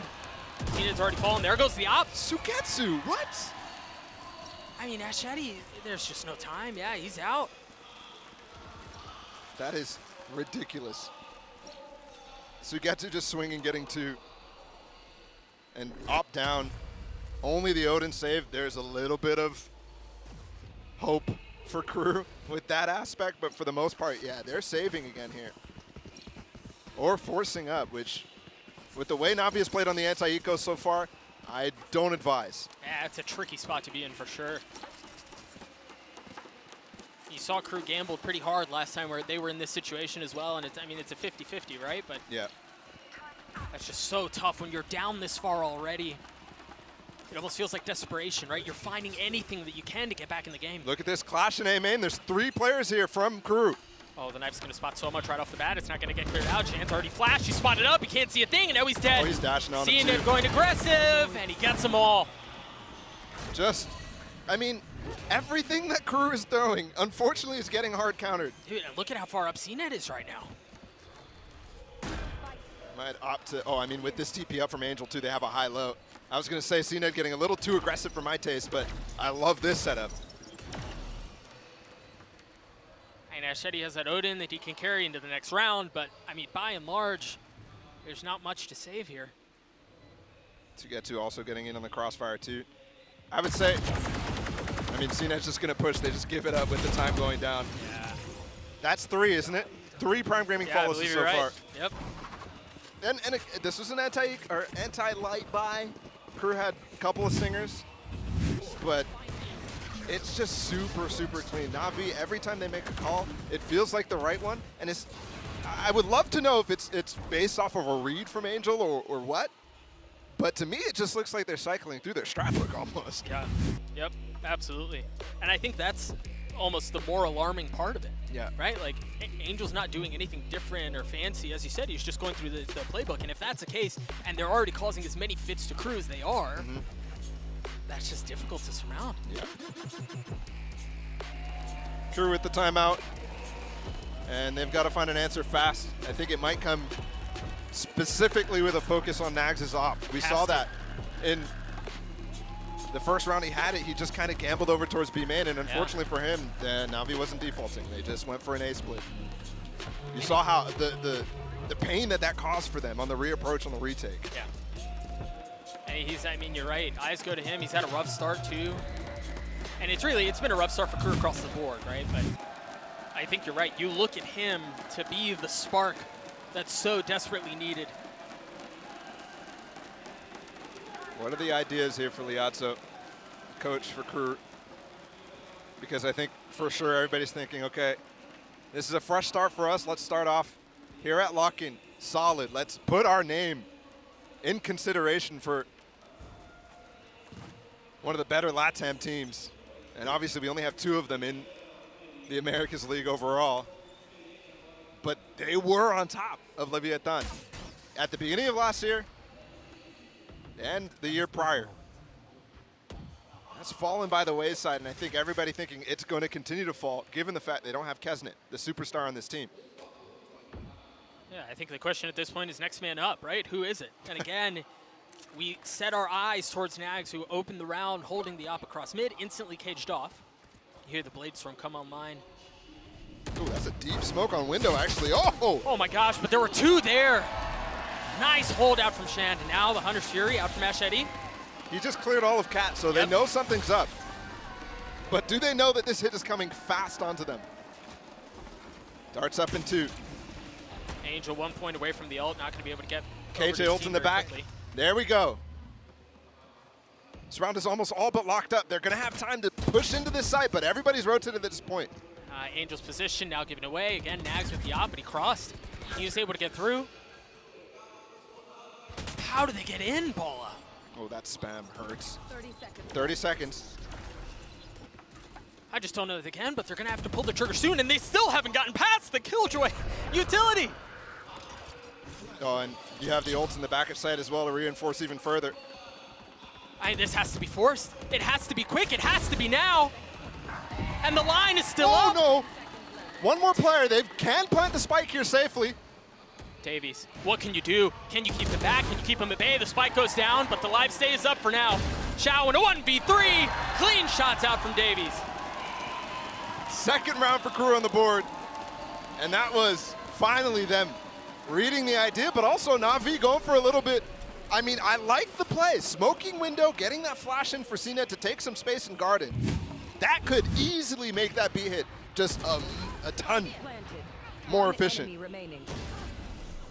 But in this case, CNET falls, doesn't even find a single one. So you look at that and you say, oh, that's overcooked. But that could be a totally different story if they don't have 2 tree players, one who doesn't get flashed, by the way. And the nice thing is, if you're up 6-1, you can afford to gamble like that a little bit, right? Sure. Try to get a little greedy, perhaps take more than you probably should try to take. And I think coming out of the timeout, definitely going for one of those quirky little strats works out. Absolutely. Shan feeling the pressure instantly as he tags 3, paranoia in his face. That's it for now. The nice thing here for Krü is last time Navi went for that same flash, double flash into A main, they got 2 kills instantly.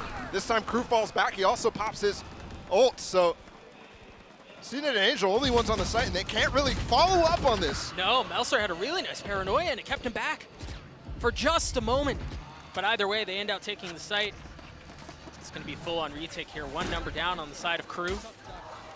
And they're going to have to get through the trip, a cam, and then someone playing in wine as well if they manage to get that far. He had a kill there for sure on the CNET or Angel. Nags seeing if he can find anything with the op, now flashed up. not finding much more. Again, keep an eye on the flank. The trip is keeping him at bay for now. But they have such a strong chokehold on the site. And they can't afford to be indecisive about this. We're running out of time. Yeah, absolutely. Kills go traded back and forth. This Angel gets two, Sugetsu gets one as well. Saving the up. And there's just not a whole lot they could do. This is going to hurt again if he loses this. One more bullet, so he's getting traded even if he takes down CNED. 7-2 now. This lead starting to look very, very good for Navi. That post-plant setup, Krü is just not quick enough to even threaten the flood. And you saw Xiao throwing his C's. And then the amount of flashes as well that came up for Angel to even try to peek is really nice. You had a haunt over top. And at that point, you're spending so much time countering all that that Angel can just reposition like you did and find a few, because you don't have the utility anymore to clear out the spaces that you want. 7-2 lead here for Navi, a broken buy for Krü yet again.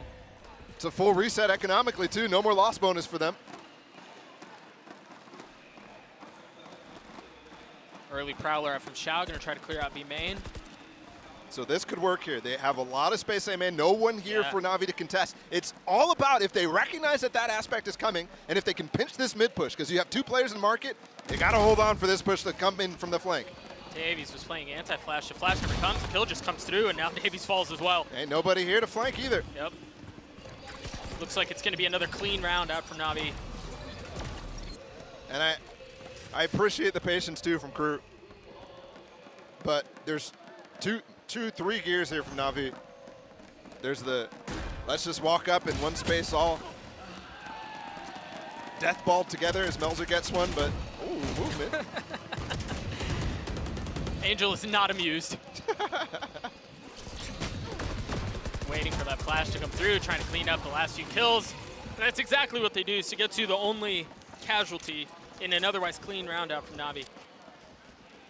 Up 8-2 now. This should be a gun round out for Krü, and you kind of wonder, I mean, 8-4 maybe feels respectable, but honestly, Bala, given how well Navi have played this half, even that feels out of reach.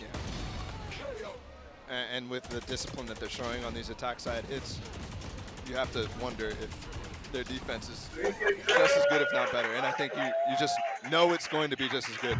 Zip on with his KO ult here. How do you counter? How do you set up against this? Right now, I'm not seeing anything from Krü on the minimap. No operator in play from the defensive side here either. So we talked about that a good bit. Nags hasn't found success, and he won't get a chance to this time. And nobody's finding initiative. Yeah. Right now, he's actually just updrafted up onto the cinder block shroud on A site. And they're hoping, okay, they don't have a drone that necessarily will catch me as easily. And I've got two players here to break the haunt. So it could definitely find some value. They are leaning in A, the direction of A. Interesting to note here too, Krü, no movement, no reaction off the alarm bot being cleared mid. Yeah. Here's the KO ult. Everybody suppressed. Can't dash away. Oh! Clean shot, but CNED with the trade, truly they're going to be able to res him back up. They have a main control. Well, they had a main control until Sugetsu died just then. Ooh. It's just going to be a clean split. Melzer still trying to hold the side. Chance able to keep him back as well. Clean shots out from Melzer, but Xiao up to work, up to cook as well. CNED cleaning that out, and now a 2v2 here. He's weak, 58 HP, This is no such armor. a fast reflank from CNED too. He's got to go fast, and he does! What a shot out from CNED. 3 on the round, he's still alive. Unbelievable. Now it all falls onto Ashedi.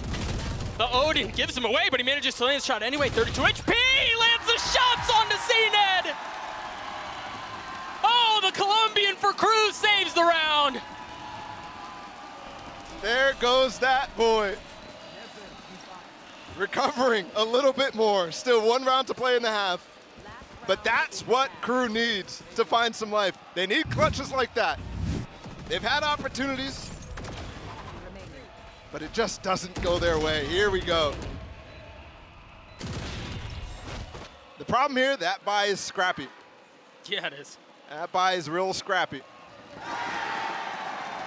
We still got that Odin, obviously, 2 Phantoms, a Spectre and a Bulldog, and a number of players with just light armor. They're going to try to go faster. It seems like they're setting up for a paranoia and then taking space in B main. That's exactly what they do. But Ashedi, the hero from the previous round, trying to keep him back. So that looks to me like the pistol round attempt for CNET to try to find a pick on market. But here's the information that you get. DeSova is playing in market. He's normally playing on lane. He's normally darting, shock darting, trying to get a spam. I was really expecting Navi to capitalize and just push in off of that. And also noting the KJ's on the different site. They're playing full retake on A. They're going to go back to B after hearing the drone expire out from Ashedi.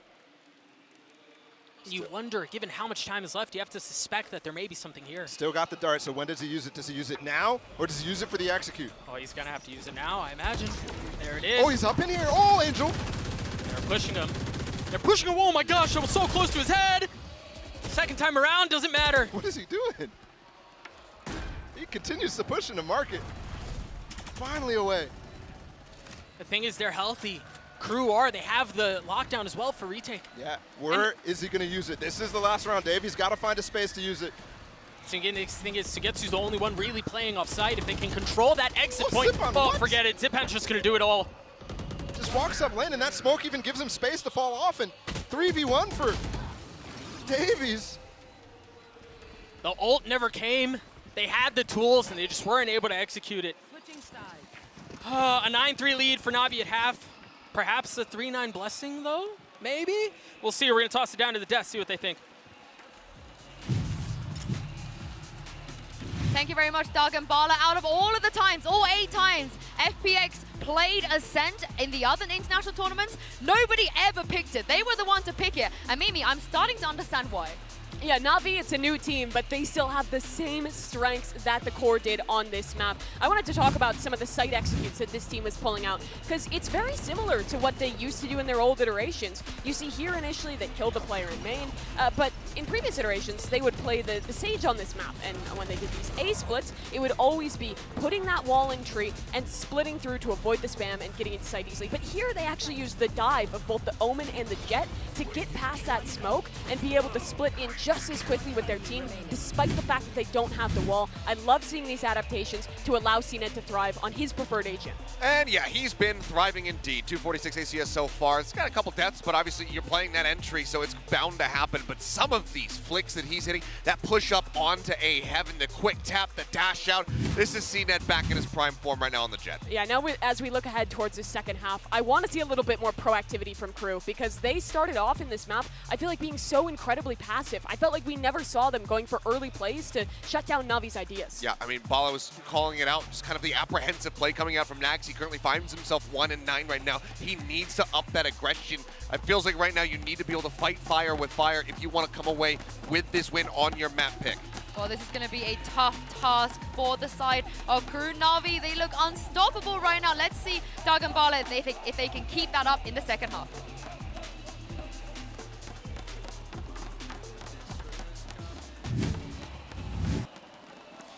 Thank you so much, Sue. Yeah, that seems to. Thank you so much, Sue. Yeah, that seems to be the case. A 9-3 lead out from Navi.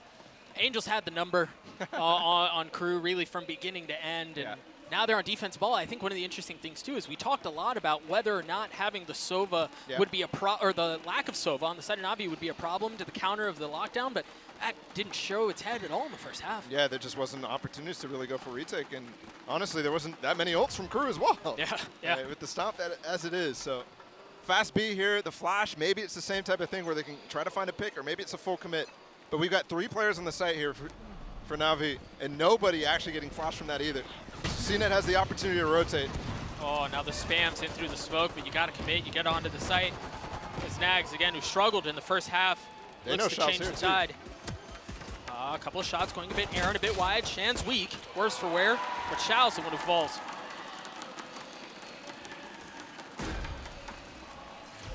Some big pieces here live for Navi. CNET, Zipan, and Sugetsu. Trust them for sure in a 3v5. Oh, and the thing is, there's so many members on the side of Krü that are weak, but 4 of them are missing health. This 5v3 here, certainly not a done deal. CNET falls, the 5v3 continues to go their way. As how it all falls really onto Sugetsu, and he's got a Sheriff. And again, they're very weak. This is not out of possibility, but a clean peek out from Nags at just the right time gets Krü the pistol. Very nice capitalization after they get the kill on Angel onto stairs. There's really no follow-up. Cena tried to get a lot of damage done through that smoke, but he doesn't want to really commit all the way through because Krü had a nice execute, right? They had the mollies from Davies landing inside a market, preventing him from going for that. And I think Angel has an Angel moment on the top of the stairs. Yeah, he's fighting by himself. I mean, I'll call it what it is. It's good to see that that's still alive. And you can see on the first half how he was TPing into basically first in a lot of instances, but that's just Angel things. Man likes to go fast. Well, that only caught one. When almost everyone is here. But no real movement off of the information garnered. Look, I'll tell you one thing I learned from watching Navi in the offseason. What's that? Is even though they're still working in a new piece in CNED, right away these guys look so dangerous on these Chico rounds, on the rounds where they just have sheriffs. Yeah. So Krü cannot take this lightly. They're going to go for the pivot. Honestly, looks somewhat identical to the anti-eco that Navi called, but it really does. Same situation as well, right? An empty site is what they'll find. How much time do they take, and how long does it take Navi to recognize? They don't really have info. That knife, finally an A main. 3 people are starting to pivot. Yep.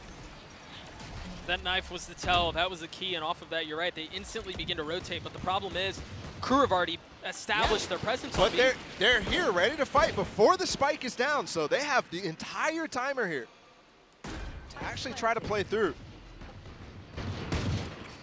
How do they get into this with inferior weaponry? A couple of spams through. Xiao's already fallen. Look at Zipan's health. 1 HP. There we go. Yeah, this should be a pretty clean holdout from them. Barring something outrageous.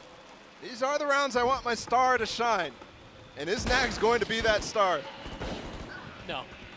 I mean, it's still those first 2 kills. I want them to, I mean, especially when he had the half that he did on that first one, where he didn't find any value with, honestly, anything. How many does Angel find here? 1. 2? Oh. 2's all he gets. Dangerous. Uh-huh. Hey, but look, we've got 2 Vandals up here for Krü. Like, and an ult. They went for the Navi buy-ish. I mean, still 3 of their players on low money, but still 2 Vandals is definitely something that you want to have against this antagonist from Navi. Dan, how much you really invest here, knowing that you have an ult to work with. Looks like they're going to allocate some of the weaponry, but keep some money in for the following round. Yeah. I mean, especially knowing what just happened in the end of that round with Angel. I think you've got to be gunning to win this round. You do not want that 10th to come through for Navi. So you got to send it all. I think this dart, especially with a flash here from Melzer, could potentially find Sugetsu. And the ult to secure things. That is if they find any bit of info. And that is the person I want to target. Sugetsu has no movement to get away from that. Yep, he gets flashed. He gets tagged. Gets away from it though. Yeah. Great attempt there from Shan. He's able to get the kill onto Sugetsu. The flash in his face, and Cena does not care. What? He gets away. Now Xiao, a little bit back and forth. Ping pong saves him for now. And you see the mixed buyout from Krü just not finding much success. Look at CNET go. Just too clean. Only one person falls to Sugetsu, the main target of all of that aggression. I have to criticize a little bit of the approach here. Going for this A split from Cat, but pushing up into tree really deep while your players are still coming out of A main. You're not really giving yourself that extra layer to fight through window with enough people. And Navi, I mean, to their credit as well, repositioned very well to have CNET, to have Xiao up in the mix. Light armor and 4 rifles on the side of Navi. CNET's gonna have blades to work with. And this is a full buyout here for Krü. They still have that Hunter's Fury for Ash Eddy. And you hear the blades popped instantly. Prowler gonna clear out B main, nothing found. There's the knife. Mid default CNET. Oh! Great shot out from Nag, spamming through the smoke, getting the kill onto CNET. And removing the star for Navi. It's a real dynamic factor. Just playing the jet, you're able to do things on the fly so much better. then with the rest of the age, it's alive here for Navi. Must win round for Krü if they want any chance of coming back here. This is a slow round out from Krü as well. Perhaps feeling the pressure of, you're right, this does certainly feel like a must-win round. They're going to smoke out mid, but there's really no one there to see. As you see the execute start to come through, the flash out, the knife. Dark clear sight, but not Dark where Angel is. Oh, what a menace. He's got a flash to work with as well. He's going to have all sorts of targets right in front of him, and he finds two. Not able to land the third, but the spike goes down anyway. And now Zipan shows up. Stay alive. Just dancing back and forth. The guy is so good, man. Just unreal. And that's a big sigh out of Melze there. The new IGL for Krü. There's just nothing you can do when Zipan is just wide swinging with Sugetsu really late behind him. But I have to say it as well. I think the performance from Zipan at Champions has firmly put him in the position of very underrated player coming into this year. He had one of the highest ratings of anybody. And things like this are why. And he's just gotten better in the offseason, it feels like. Yeah, absolutely. I don't know what it is if it's more confidence or what. But he's firing on all cylinders. Be it confidence, be it comfort, whatever it is, it's working. 16, 7, and 12 for the initiator on the side of Navi and Krü. Ball, they just look lost. You're right, Melzer hasn't found much success on the calling side of things, and while the fans are fully in support of Shand, it doesn't feel like enough. I wouldn't call them, I wouldn't go as far as to say they look lost. I think the idea so far is still pretty good. I mean, the only thing I'll criticize on this attack so far is that window push when you're going for the A split. But other than that, I mean, I don't think their calls are bad. I think Melzer is calling a decent game. I feel like on defense he got really unlucky in a lot of senses. But on this attack, it's not like I have anything to criticize where it's like, oh, they keep doing the same thing, or oh, like, this guy's doing this. You can't counter him that way. There's none of that. I think more so, yes, loss for answers. But some of these hits should work. It's just a matter of Navi setting up perfectly to counter. Operator in the hands of CNED this round. It looks like he's going to be playing mid. And look, if he's on with his op, you can call this. You can start to call the series over because this guy is a monster. Early Prowler and Nax going in. Anyway, dashes through the cage. He's able to find one. Doesn't realize where he is. Oh my gosh. Ah! There's so many players right in front of him. He's able to take care of CNED. The op now picked up in his hands and instantly dropped right back down. But they're going to have a free A site here. Angel's on top of heaven. And he can't find only one. Stood there fighting three what happened at the in this same round? time. I mean, everything has just gone to pure chaos, and it's Zipan in the same position as last round. He's ulting him. For it. There's the Hunter's Fury, and it's actually Shand who's able to clear up the kill with the Stinger, no less. Still flooding. Remember, this is a lighter pie from them. 2 shares left. Collected 21 HP between the two members that are there, and so gets to a clean spray. Wow. Hey, I mean, Hail Mary out the timeout. Let's go for it. Dive into that smoke. Hey, they picked the perfect round for it, right? That's the first time you think, okay, that call actually went in your favor in terms of the luck aspect of it. Finds CNED for the first time on the op all game, and it's chaos. And they use that chaos to get on the A site, but again, Navi is just so quick to it. Navi is so quick with the idea of committing there, right? Angel's there, and then Sugetsu and Shao, again, the same idea, just keep flooding, keep pressuring. Try to catch them while they're trying to plant the spike. Another heavy investment, the op in the hands of CNED again. This time Davies has that lockdown. Again, we talked about the fact that there's no real counter to it. And unfortunately, it went without use in the first half, but perhaps we see something different here. Yeah, and there's really no tools at all. Just a KO nade, you can't even take it down. There's the lockdown that we just mentioned. So the idea here for Navi is you either have to fight to break the lockdown or you have to wait it out. Yeah. And look at this. Already, CNED going on the flank. Andrew uses ult to get around you, right? CNET on that flank, and Sugetsu's playing down in dark. Chao's able to get a couple of kills as well, and it seems like they've been able to hold the line with only losing one. Navi, very clean map one, very clean ascent. An absolute statement right off rip, and that was Krü's map choice. We're going to Lotus next. That's Navi's. And if they look anywhere near as clean, we got problems here, Krü. We got problems. I mean, massive problems. I just don't know really how they adjust, and perhaps Lotus is just a map that's a bit more comfortable for them, but the fact that Angel seem to be calling such a good map, the three-site nature of the map really tends to lean towards him as well. You're right, there may be problems here. And I have to remind you of the brutality of this format. Single elim, Krü, you've got one more chance to tie this up. We'll see if they're able to close it out. We'll be right back.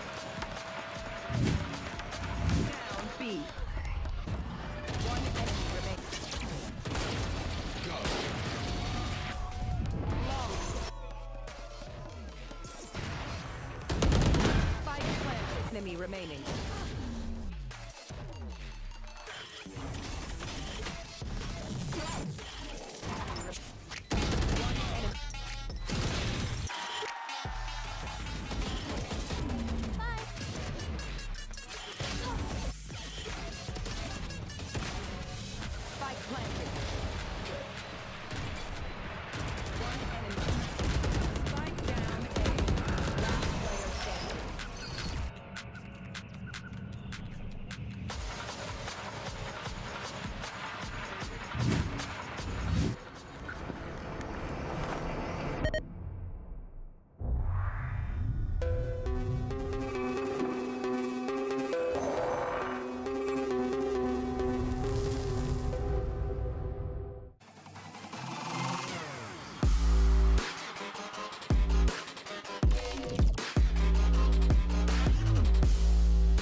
I can see it all so well.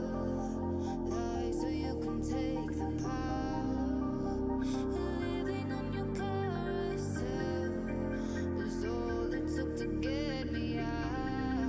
I wanna be picking all the roads around down for me. The energy, keep it building, moving just how I need. I know what you came for.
Welcome back, everyone. Navi, they have taken the lead in this series against Krü. I'm your host, Yingsu, and I'm back here with Achilles and Mimi. I think EMEA fans can maybe just let out a breath of relief. There's finally something to cheer for! Yep, all good. All good, all good. Yeah, this game very much was, as the caster said, a bit of a palate cleanser from match number 1 as Navi came out and looked absolutely incredible. This was very much the favorite coming in and looking like the favorite. They maintained some of the fantastic coordination and great mid-rounding from Angel that the FBX score had, and CNED came in and looked like a star. Yeah, he did. But you know what? I made the joke about Angel being on the floor, calling from beyond the grave. He popped off in this game. Ends up coming out with a top ACS, and it was just such a powerful performance from him. So used to seeing him taking that back roll rather than being the one leading the charge. But there's so many times that he was just pushing his way into a site on a retake or on the attack and just coming up with multiple kills. It was a great thing to see from him. It's really classic Angel stuff, but it felt a lot more deep than some of the previous kind of like crazy pushes he's had as an individual, right? Oh, With this Omen, it was a lot of double dive stuff where him and CNED are taking space together. Additionally, a lot of really good paranoias to set up his squad. I thought the team just looked on point. It was a great game from Navi. I mean, I think this is the kind of contrast with some of the other teams we saw, particularly EMEA, where we can tell a roster needs time. They're maybe not ready yet for this stage, but Navi, they're not one of them because obviously they only had to make that one swap. Yeah, that is all that they had to change up here, but a team that I think is going to need to improve in a very quick amount of time is Krü, because they really struggled in this matchup. First half, were playing really passive, didn't have any answers to what Navi was throwing, and the second half as well, it felt like they were never finding a gap in Navi's defense, and their side executes just didn't quite have the coordination to overcome either. Yeah, it's just not what you want to see from Nags when you have that jet, when you're playing on a map like Ascent. You want to see that powerful performance like we were getting out of CNED, but it was just way too passive. And oftentimes, I think Bala said it, and I think he put it quite well, it just looked like Krü were lost in these rounds. They couldn't figure out where Navi was going to be rotating from. They couldn't figure out where they were going to be situated on sites. They just consistently got picked off one after the other.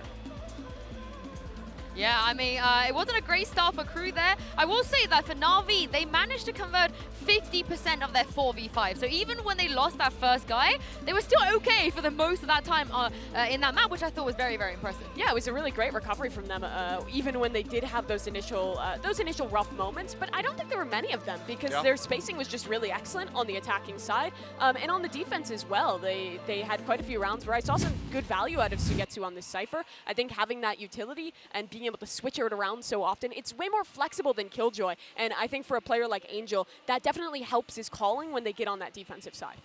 Yeah, it was just fantastically done, clinical from the side of Navi. And like you said, maybe Krü need to improve very, very rapidly because right now it's not looking good. Because again, this was their map selection. Now we're getting ready to go into Lotus. And you know Angel's been cooking something up for this. Yeah, I do want to sell some Krü hope a little bit here. Some We've Krüpium. seen in the past where teams haven't had quite the right answer to Lotus. We saw that with NRG. And I think this could be a 50-50 in which team had the better prep in the offseason. I didn't really see it with Krü on that Ascent, but I'm hopeful that they'll have a little bit more to show on map number 2. Before we get into that, let's check in for the AIM Lab shoot-around. Of course, it is CNED from Navi. We spoke a little bit about how he is going to fit into this roster, replacing Artist. Mimi, what did you think of how they implemented him? Yeah, official CNED check-in right here. Felt pretty good. They had what made them good back last year, and they also changed some of the roles around, let him play on his comfort role of Jet, and I thought did a fantastic job across the board enabling him, especially for Angel and Zipan. Those three on the attacking side, as kind of the tip of the spear on the entry, was really, really good. Yeah, it's just such a dangerous team. We weren't sure, how is he going to be stepping into, the likes of Artis' shoes. So far, pretty damn good. I'm expecting to see a bit more depth from him. Jet not been the most prevalent in the few times that we have seen Lotus come up. So I'm curious to see if he sticks with that, or maybe if we see him go over to something like a Sage, because we have seen a decent amount of that as well. Yeah, and I think that's exactly like the point to go for here, because what made Artis good on this team, what made him great, wasn't just that he was a good Jet player. It was that he was a fantastically flexible player that fit into Angel's system on every single map they played, and we still only have a very small sample size with CNED. Oh, look at him. I think he's happy with that score. But what I will say is CNED himself have spoken out about a couple of times now that the reason that the Ascend roster kind of fell apart is they just couldn't adapt to the meta. And he did not like the Chamber meta. I think we could all tell. Even though he didn't do badly on it, he just way preferred the fact that Jet is back in. Now, I do wonder if they just kind of put him on the Jet. Let him get comfortable first before they kind of force him to get more flexible. I mean, maybe, but that is also something that could be concerning and that needs to be trained out of him, because you need to be able, if you want to be one of the greats, if you want to be able to take over your region, you need to be able to adjust to those metas rather than be like, I don't like the chamber. I don't want to do this anymore. I want to play Jet. You need to be able to make those adjustments as the meta changes.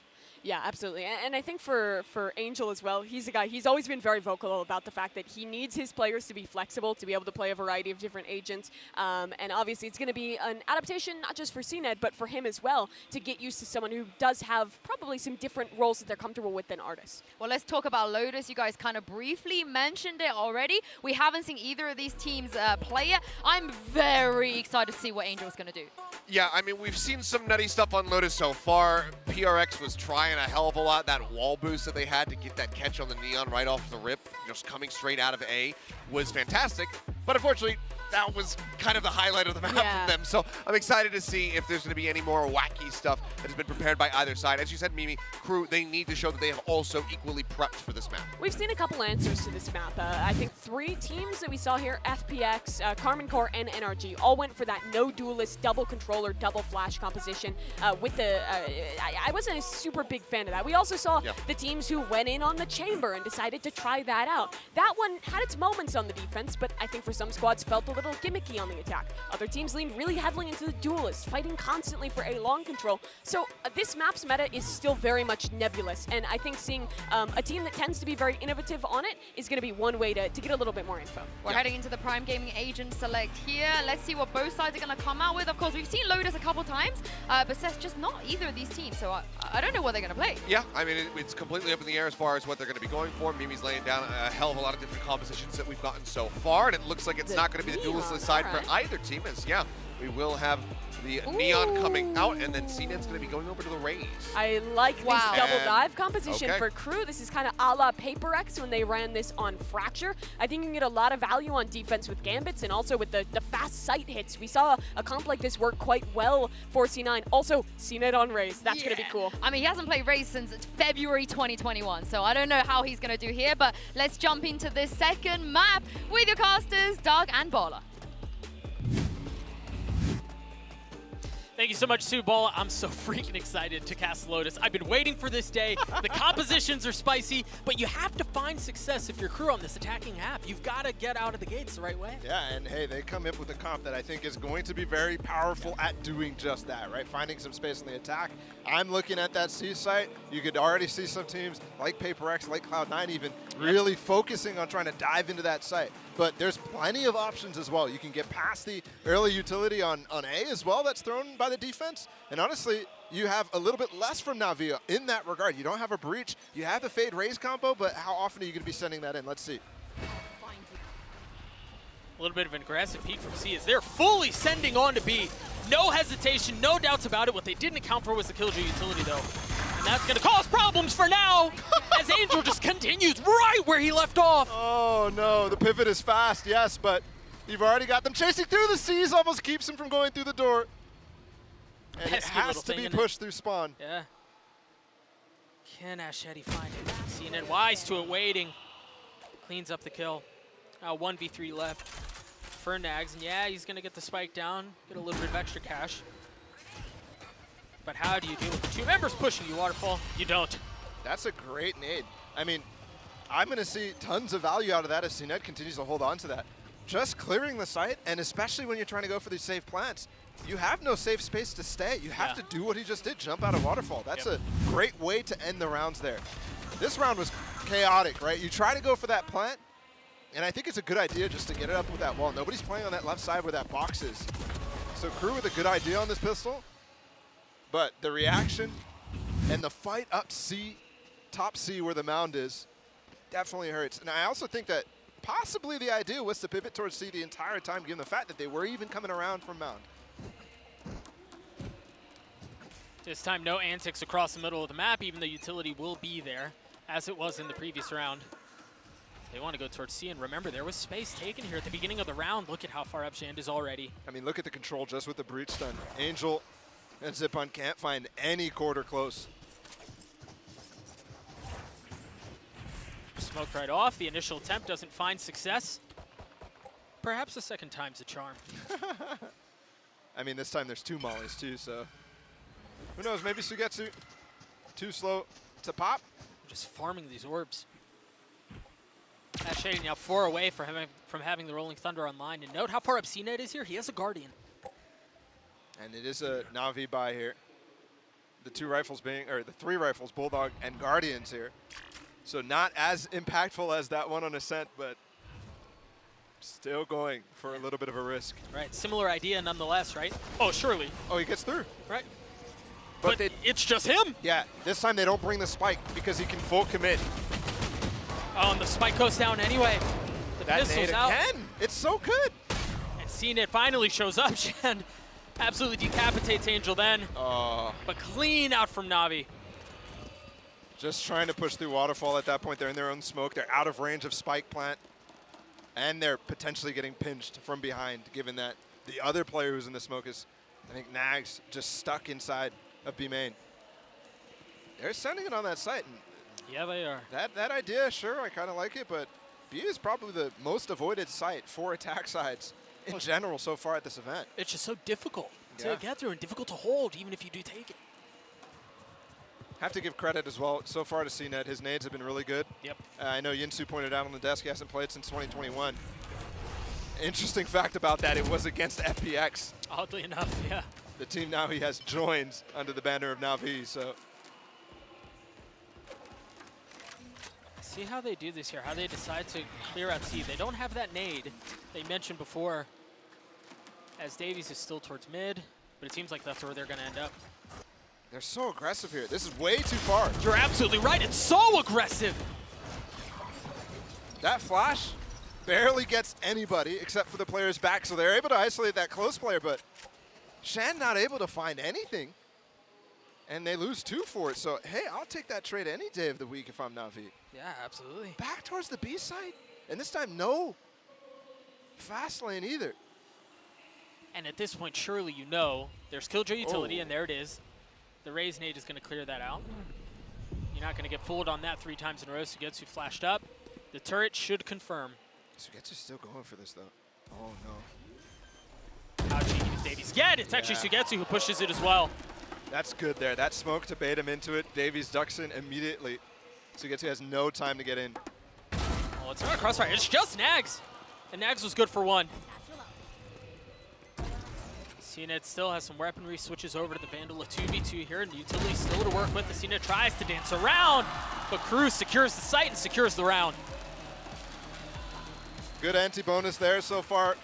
Really good success when it comes to that round in specific, the round 3. And I do like the approach. Once they find themselves some sort of trade to work towards that B side, because that is going to be where you're the most thin in terms of defense. So finding any sort of pressure elsewhere and then moving towards the B side is definitely a good approach. And I want to see Navi start to switch it up in that regard.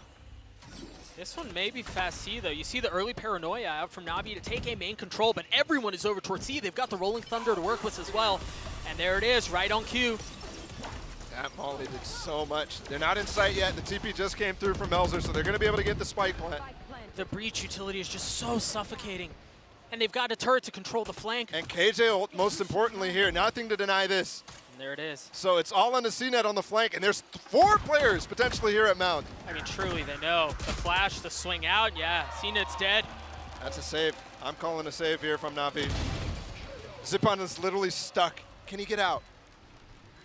I think the question is how much more can he take with him at this point? He was able to get a kill, and yeah, he does escape. Found the narrowest of margins to stay alive to avoid the lockdown and still get his. Right play works out. There you go, Krü tying it up. Stringing together a couple, not something they were able to do on Ascent. And I think leaning towards the C site, that pressure, you saw what they did there. Instead of going for just mountain control, they went for more. They recognized the setup that Sugetsu was playing for towards B was causing them a lot of problems. The funny part is Sugetsu switched completely onto the C site, so he had 2 mollies there ready for them. But you can just bypass them with this Neon and with this Omen TP.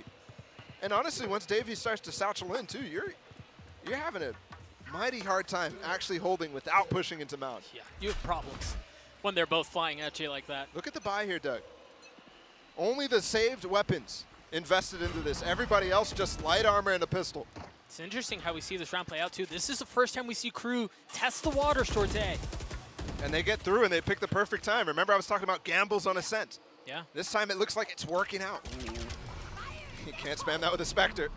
There's the ult, the flash. It's not going to find anyone. No one on the other side of that door, but perhaps the second satchel gives you the confirmation that you're looking for. Oh my gosh, what? That's all right. They saved the day. Never happened. We didn't see it. Angel's behind. Oh my goodness. They're so weak. Angel with 2, the third right before him, but no. It's now 1v2, and Shan saves the round. That could have been disastrous. Oh my goodness. I'm wondering what obscured Angel's TP in there. We heard it. How the heck did he get there? I wonder, was there a C, something like that? Or just chaos? I mean, there was chaos, let's be honest here. On the site with Davy's ult there, that rocket. Choosing the wrong spot, but talking about gambles, I didn't get to finish my point. Normally you have CNET and Xiao combining here to find some control on A. But that round they didn't have it, and that's the first round that they actually pushed through A. Let's see, now there's gonna be a clash, and we'll see if the speed from Shan is enough to get through. He's flashed up, yeah, he had no chance. He was flashed, he was knifed, and there was just too much presence here, but CNET with the ult does find one. How did Davis Kills get traded back and forth. 3v2 here as the dust settles in favor of Navi. Anchor versus the Lurk here on the C site too. There's a turret that Sugetsu can peek off of. Axe gets a kill here. This is enormous. No. Huge damage. Huge damage, but the rotations start to lean towards B. Xiao, the only one, kind of hanging back A. I really like that Molly as well from Sugetsu. Actually gives him space. If he's not all the way on the back of that wall, Nags, he has the space to slide into sight. They smoked off the turret, and the knife didn't tag anything mid. But again, you still see how disciplined Navi are. Yeah. Completely like holding the line, spreading themselves thin. Well, they have the tools to do that. Yep. If the trade went a little bit better on A. And now the jig is up. Smoke's gone on the turret too. Sugetsu's going to be re-clearing C. After Xiao spots one. And he might have spotted both. Now they know for sure. Yeah, Here's the full rotate. Yep. 25 seconds. I think Xiao just needs to be patient. Remember here, Nax has no health. You asked for patience. And well, there was none. Melzer trying to play a little bit of mind games as they've gotten it down to a 2v1. Sugetsu, can you clutch it out? 13 seconds left. He drops down, and Melzer's right beneath him, waiting with open arms. Huge round for Melzer. And Krü is now up 2 rounds. That is massive. To be able to just go for that stairs push, find the low player, and then patience again, not to swing ahead of, who was it with him? Nags in that case? Not to swing ahead of him, do that fake TP, and then swing. Good composure from the IGL, former Leviatán player. You see the crowd loving it as Krü gives them a reason to cheer. Timeout out for Navi. They find themselves down 2 rounds. And while it seemed like Krü were going to have a hard time getting past some of the pesky initial defenses of Navi, really since, what, round 2? It's just been all Krü. Yeah, it has been. And they've given up on that approach on the B side. So I also like the aspect that Navi is for sure discussing right now of how those first 2 rounds conditioned Navi, right? You now see that full swap up since we've entered the gun rounds of Sugetsu onto the C side. No longer really pressuring mounds, no longer really going for anything there. And that has caused them to be stretched a little thin. Also there, Angel going for that TP on top of Rebel. Didn't work out. We've seen some success from players like Navera, for example. And just the strength of Omen in that area in general. Yeah. But at this point, it's seen, and it's tested, and it's practiced against. So the fact that Krü is able to deal with that A main push as best as they did, remember, while losing Shand. Yep. Very impressive. Speaking of Shand, he has the ult to work with this round. Hasn't committed to it yet. Back to that control onto C-Mound. Instead of full commitment, they threw a one-way down. And Navi actually has pushed all the way A main and rotated everybody. So let's see if they're ready here. It is just a sheriff round. Let's see if they're ready for that push on the C, or B, excuse me. Cena, it's going to be the first to receive. And there's the ult, the flash, the smoke, the fast lane, everything. As Shan looking for anything, not going to find a target initially. But how much further does he go? There it is. He's rewarded for his aggression. Thing is, Ashedi here has the Rolling Thunder too to keep them back in case things get real messy. They all are playing off site. They've got mollies on the spike. I know that Navi didn't really have guns to work with this round, but given the post-plant setup out from Krü, if there was any sliver of hope, it just seems all but gone. They kind of have to fight, right? Truly, they just have to go.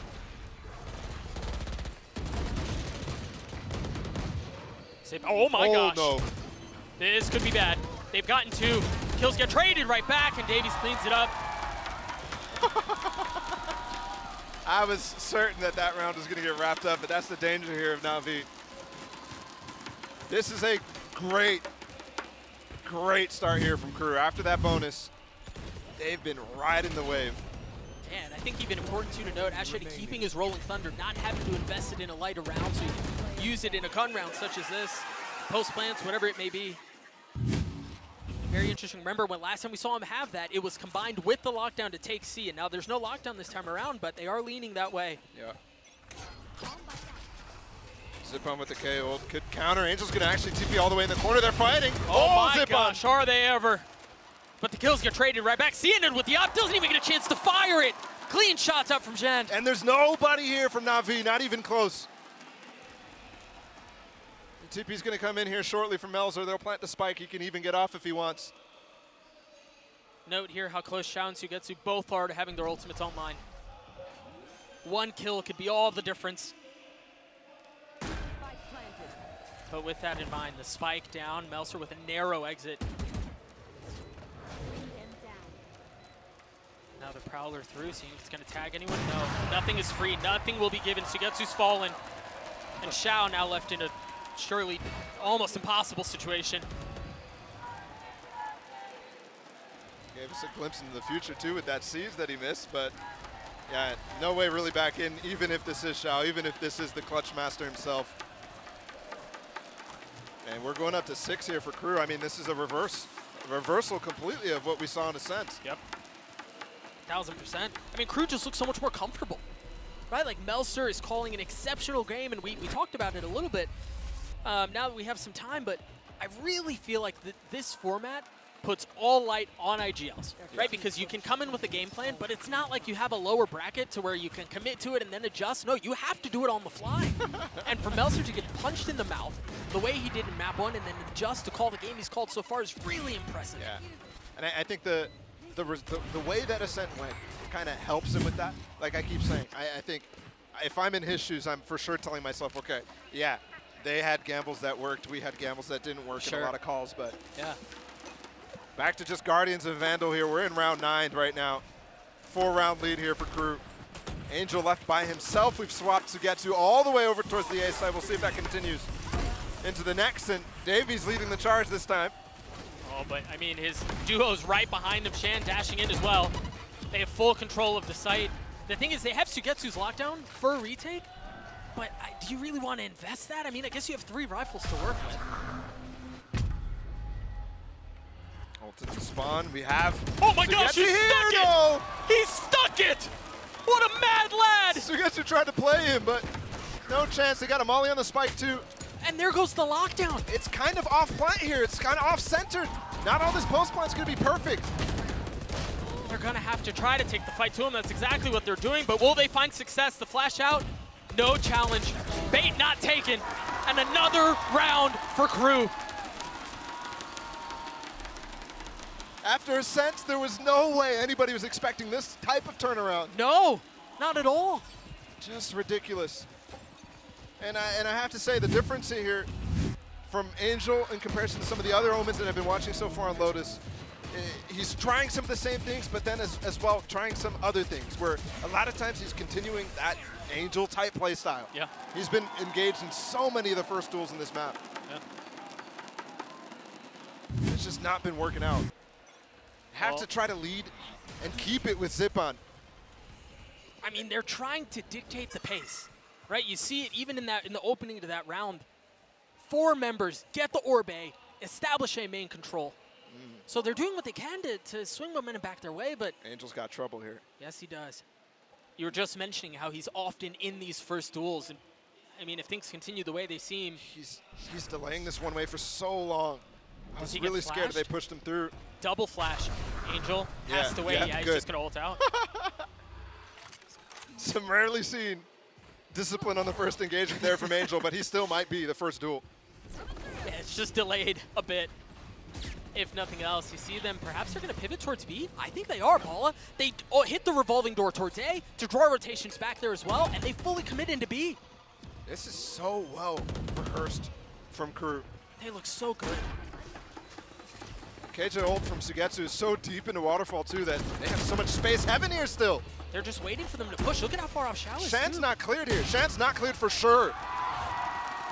Do they invest the Nightfall? 5v3 here? Sugetsu gets it. Surely at this point you've equalized numbers, and there it is. The ult used. Nax trying to keep them back. So far is able to. The flash in his face, and he hits both of them. Now Meltzer not able to hold the line either. A 2v1 here. Davies so weak. Can Shao do it? Oh my gosh! The shot from Davies and the Red Bull clutch from Krü. They clawed their way back into the round. They infested the ultimates they needed, and Krü did not care. The newcomer to the team, the player we all thought was going to be the 6th man for this roster. The Colombian delivers. What a stud. 8-2, this lead is starting to look insurmountable in much the same way that first map went for Navi. And the trouble here for EMEA is starting to continue, honestly. Angel again, TP deep mounts, Sugetsu's there to cover later. He's so far up, man. It's only Sheriff's 1 stinger here for CNED. One player spotted, and that's a few for Shan to go, but Zipan's able to hold them back with 2 clean shots out from the Guardian. The Paranoia invested as another one. Good smoke too, they recover weapons. Yep. That's 2 weapons. Zipan has been insane, and that call from Navi is really, really nice. Just stack up on B, get a lot of information towards C. You know they like to go for it, and they're just there in heaven ready to receive. Yeah, and I think even on top of that, the fact we were just talking about Angel taking C main so far up so early, but if not for him taking that space, he can't help as easily into the B hit. They walk through this smoke. Shao's here to receive. Can he get into tree? But there's a flash set up. Yeah, there it is. Oh, he's surrounded. I mean, where do they go from here? They just go into the next round. Great round out from Navi, a thrifty one at that. And that's the type of strat to come out that I was expecting on some of these ecos. Zipan with just the Guardian, he finds 2. They recover the weapons. The smoke through as well with that mount control to open up the door. They give themselves such good chances. A lot of times, even those eco rounds, even if you get 2 picks or so, it's still difficult if you can't recover the weapon. So understanding the win con and understanding how Krü is calling this map. But it's not even close to dug out here. This lead is still massive for Krü. Early aggression towards C out from Navi, but the rest of Krü is A. You hear the ult used instantly as they're waiting for anyone to challenge. Anyone dare show their face. Gotta be careful here. You're gonna have the turret controlling flank, and once again, Angel creeping forward. They're gonna commit. Oh, that's so difficult to deal with. Is it gonna be a swing? Here goes Cena with the ult. Shao just has to fight, but the flashes are there. They can't see a dang thing. Kills going back and forth, 1-for-1 the entire way. Can't get out. And it's finally Krü who tips things back in their favor. A 1v3. What the heck does Angel do here? Can he be the savior that Navi needs in this round? Ashadi weak, Shand weak, Melser weak. Moving an angle, and now the fault line in his face. There's no way out. A 9-3 lead out from Krü and Bolo. What a response to map 1. It's just so nice and prepared and abusing the things on this map that need to be abused. I love the awareness and preparation they had for that ult to come in. The counter flash, and CNED has really no options there except for full send. Yep. And get out. A very impressive first half out from Krü. But now it's Navi on the attacking side. We'll see if they're able to replicate some of that success. Let's throw it down to the desk.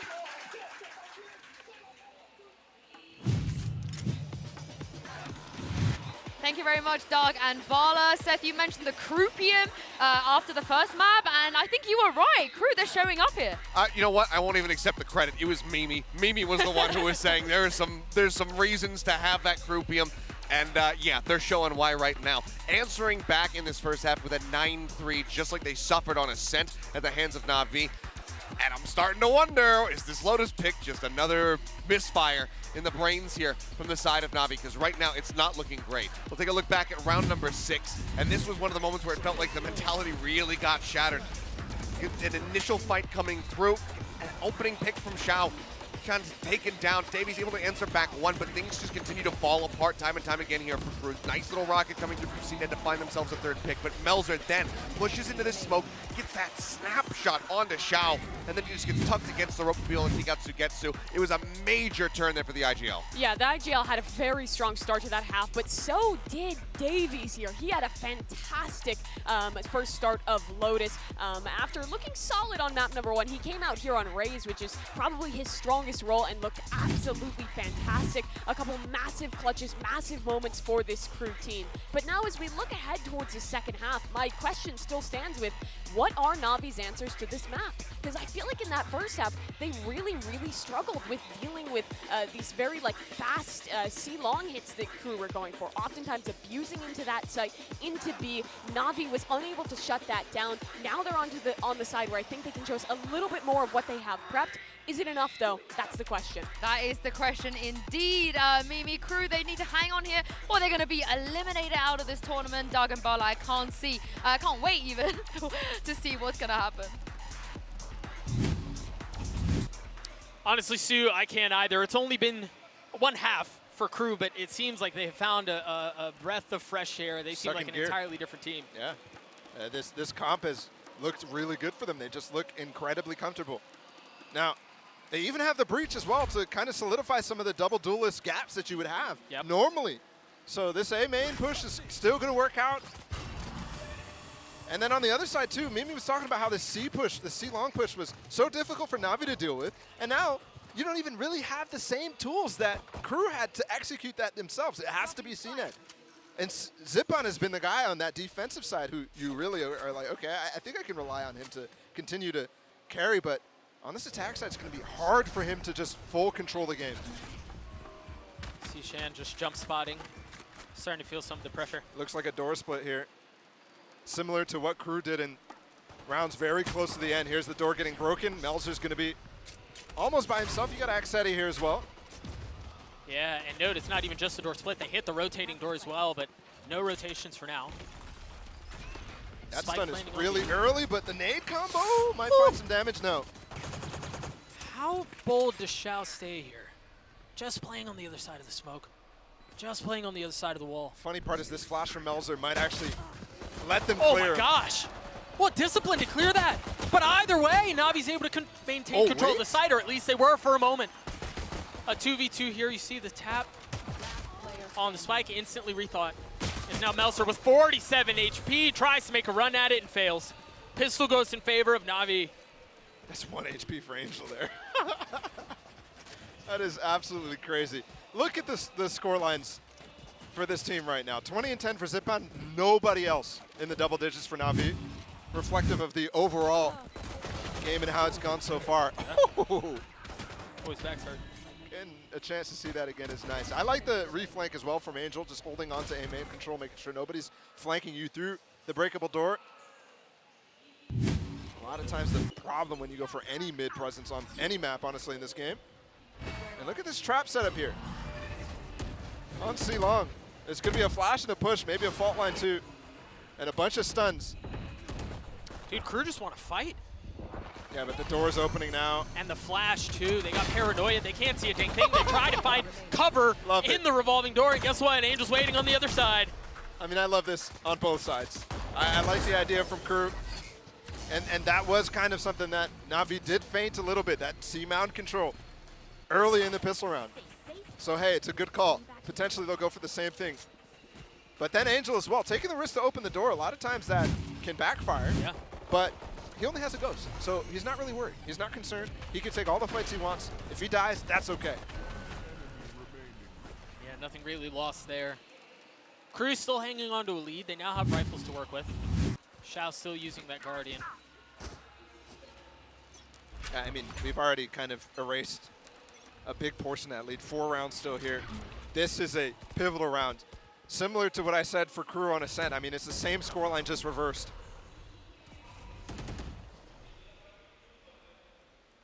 And Navi taking a very patient, methodical approach to this round. I know they pushed up a bit towards B main, but other than that, it's almost like they're expecting aggression out from Krü.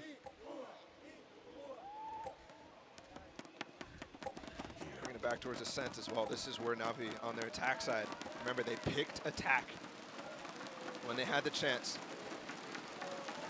They played very well with the adaptations in the mid-round calls and the rotations and the depth of the strat book. This is the time to see if it's as prepared here on Lotus, the newest map addition to the game. Shan takes a little bit of damage there on the jump spot. But the exchange was information garnered. That's far more important. The paranoia, the double satchel out from CNET onto the site. They're going to be able to get the spike down, but you've got to be careful. Krü has a lot of members very close by. Yeah, but that stun was really early, so you don't have the same initiation power now from Xedi until deep into this post plant. Playing so far off too, the paranoia, the flash. They've committed onto the site. The thing is, they're playing so far off, Navi, is that they can really afford to give some of this space up and still hang on to control. CNET has fallen. Melser on the tap. Another kill going in favor of Krü. Oh, but Navi trading it right back. It's spammable for Link. It's spammable right here. Oh, there it was. You were absolutely right. A 1v2. Xiao gets it into 1v1, but he's so weak. 4 bullets. He's got a spam. No the spam's way. going a bit wide. Davies is going to hold it, and the Classic does not deliver. Just ridiculous. The idea from Navi, so good, but the weapons are not. And the crucial players who have the ammo in this case, the ammunition with the Vandals, are the ones taking the duels. Yep. So a little bit of a misplay there. But super crucially, Zipan gets that last kill as well, okay? So look at the money from Krü when we come back. He gets that last kill, and sure, they lose the round. But Krü are absolutely broke.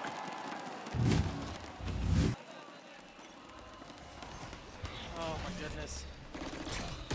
Pretty early fight for a main. You see Angel has already pushed his way up towards Rubble. Shan can be wise to it, yup. Stinger secures the kill. And just the follow-up and patience there, smoking actually the cross there so that Shant can recross back. And the fight for Navi on this plot in defense, when there was actually an engagement in A main, was a lot more pushed up towards Root. Here it's a lot more controlled from Krü, more patient. Oh, Zipan, he is still working it. Yes, he is. And remember, low buy from Krü. Look at how far up CNET is. And that could cost them if he ends up giving up a Vandal. That knife might give a little bit of misinformation towards the players who were up close on A, so CNET might find a gap here. Why would you knife your teammate? They're rotating all the way over to C. Wow. But the hit's gonna end up B, and as you noted, CNET's positioning here can be really problematic late round. I wonder if they thought that knife was thrown from really far away. Yeah. And that's From why bound they... or something? Yeah, exactly. Gonna take the route in from the revolving door on C. And again, keep an eye on CNET. He's starting to creep forward. This is a tough plant for everybody but CNET. Look at Xiao, he's actually rotating all the way through spawn. They're playing this really well. But he just has to find the timing. They just cleared this entire lane. I mean, they're just starting to surround and suffocate the defenses. That's a gun. That's a gun. That's one down, but are they going to be expecting Xiao? I don't know that they are, Bala. Zipan falls, and yeah.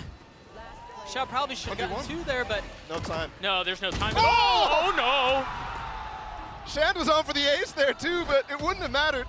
But it would have been a similar situation to what we just saw a round ago, where Navi lose the round and end up with no weapons whatsoever. And that would have been a massive snowball in the favor of Krü as well. Given that their 2 ults are economically very favorable as well. That flank from Xiao, just perfectly timed. Again, not planted for them at all. Woo. Through the door. And they made the right call to fall off. They don't want to fight the revolving door, but okay, look at this. Fast push through B main from Krü, and it's the finger guns that get canceled. Oh! That was the whole key to the early aggression, and nullified just like that.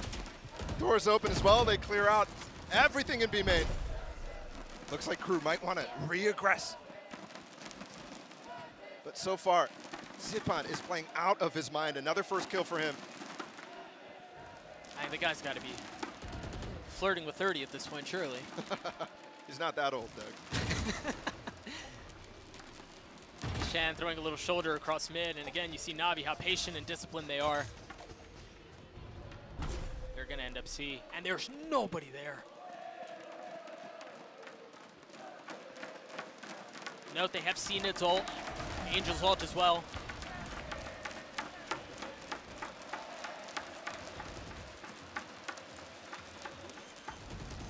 Now the spike going down, and look at how far up they're pushing. They're pushing into spawn. Melser's in a world of hurt here. Oh, that flash went way wide. Oh, no. That's a big punish from Angel. I mean, just like that. There's no control. Yeah. And the crowd goes silent. I mean, they were roaring a second ago. I mean, just like a switch flipped. As soon as Melser dies, silence. I could feel the vibrations on our stage. And now I feel safe again. We're going up to 3 rounds. Navi is working this lead. And again, remember on Ascent how they hunted the guns down. Yeah. They have got the pulse, and nobody's watching Angel. On this side, if they can bait into him, there's no way he doesn't get both. Oh, do we have a knife again? Nope, no knife, but 2 kills out for Angel. 4 on the round, 7 for Navi. What an unbelievable turn of events here as well for this team. It's Angel who is kind of helping Zipan to get back into this. Not Sugetsu, not Xiao, not CNET. Yep. Not the usual suspects, you're absolutely right. Angel. Clean out from Angel. This is actually Krü's first time out. I mean, they've been in the lead for a significant portion. So let's see what they can come up with. I think Navi has been the guys who have been cooking in the last couple of rounds, definitely finding the read. I mean, what a crowd, man. What a crowd. It just hits different, guys, when you're here. We've been at home watching these games, and the energy in here is ridiculous. And we've actually gotten quite packed out here for this game too, even though there was a number of Liquid fans in the first game. They're showing up for their countrymen, Shan. If you're Krü here, you walked into half with a considerable lead. Yep. And you've seen it not entirely evaporate, but you can feel yourself losing control of the game. You're losing control of the half. Your buy, not great, so you're likely looking at 10-8 unless you cook up something real spicy. I mean, how do you maintain composure? How do you maintain control? Yeah. And I think that's part of what Liazzo and the team probably talked about is composure down the line here. But I think more than anything, it has to be a strategic victory. Every single time they go for something kind of out of the box, it feels like Angel and Navi have the read. Oh, they're going to spam that box, bro. Yeah, as soon as he got tagged by the knife, he was a dead man walking. Second one there, you see the fault line out to try to provide some cover, to try to provide some help. Uh-oh. They're collapsing. Uh-oh. If it wasn't the nade, it was going to be the ult. Either way, he dies. Dude, he takes one in the grave. He is 6 feet under, and he's still killing people. That's how we planned it. That was the intent all along. Again, the re-aggro there. I really like how Angel played that too. The knife goes in, and Krü are expecting that knife now. So one player's trying to cross, and the other players are trying to stay away from the knife, but it gives them enough space to isolate that fight. Yeah. That's just such a brutal spot, because once you cross, I mean, you're behind the box, you're going to get spammed through. It was an attempt at taking space, but it fails. Big difference here that I'm seeing between some of the teams that have struggled so far, especially some of the teams that are restructuring a little bit. And you can see the experience of Navi and the fact that they have a core playing a big factor is the players who are playing well are definitely making hero plays, but they're not leaving their team out. Like when we were watching Team Liquid earlier, Yampi is just kind of full sending in some instances because he's the only guy who's fragging on the team at that current time. For Angel and Zipan, it's still well controlled, it's well thought out, it's still with the team. He's 33. Seemingly insignificant, but he really needed to try to keep that rifle and bring it into the next round. That's all. That was his like sliver of hope at the end there. And I mean, if you're Krü, like you're literally, you don't feel anywhere safe, honestly. Yeah. You have to run to the farthest corner of the map to even try to find any safe haven. Yeah. All right, this is the round. We've got Shad with a neon op. A neon op. And I think this is okay given the fact that Navi hasn't really been sending it towards A. They've been controlling C mount and they've been controlling B main for the most part at the beginning of these rounds. Angel, quick TP. Oh, he might get caught. He's going to commit. Nax is right around the corner. Oh my gosh, of course he commits! And Angel gets the kill anyway! The site is wide open now. No KJ utility. And he's got more space. My goodness, Angel. Oh! He's a man possessed! Oh, he's just looking to put him away, and he's already gotten 4. The ace tuck and tail running away. Trying so desperately not to give him the satisfaction of it, but Angel with 35 HP. The bait is there, the satchel's out. Melsa ruins the party. But the round goes their way nonetheless. Oh my goodness. Angel's a bad dude, bro. That guy, I mean, yeah, he needs a different name. He's not an angel. That is just mean.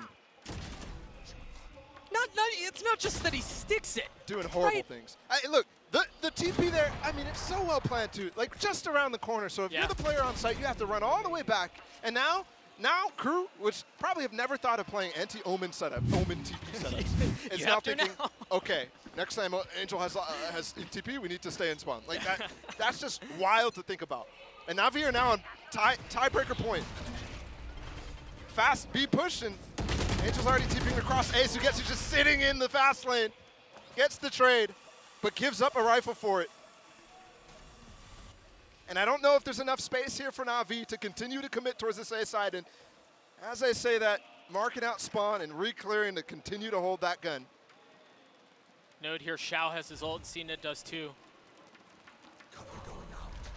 There's two trains of thoughts when your IGL is fragging as hard as they are. On one side, you think, okay, the IGL shouldn't be doing this. Like, he doesn't need to be doing this. Right. And then the other side, if your IGL's fragging that hard, this is my train of thought, is all the time he has the read on the game. He knows exactly how the other team is thinking, and he knows how to position his pieces, and most particularly, he knows the timings as well. Yeah. And that's what I feel is happening with Navi and Angel right now. Dude, like, every time they go for a stack on the eco, they're just going to the other side. It's like, it's like he has the mini-map. And I mean, any sort of momentum, as we talk about IGLs, any sort of momentum or read Melser may have had on the game was really lost at half. And even further, I think the TP round sends you for another loop as well. Yeah. Because that's when you finally come up with the idea, okay, let's get this neon up. Let's try to just have that posted up on A. And it just gets punished immediately. Ult invested. Big ult from CNED. Yeah, they just can't get through. Time bought. And round secured, really. I mean, Ashadi surely keeps his ult going into this next round, and a couple of kills go through. It's a little inty. Yeah, a little. I think both these guns are going down, too. Yeah, I don't think they get away. Yep. Oof. But we're tied up at 10. Navi have so much money. Yeah. Man, they can invest for days. Yeah, they can. I mean, 4 rounds of investment, maybe not, but you're only looking at needing max 2 in a row type thing. Otherwise, you're losing or you're winning. So I don't think it's a big deal. I think their bank is enough to carry them all the way through. What I'm looking at here is the ults that are up.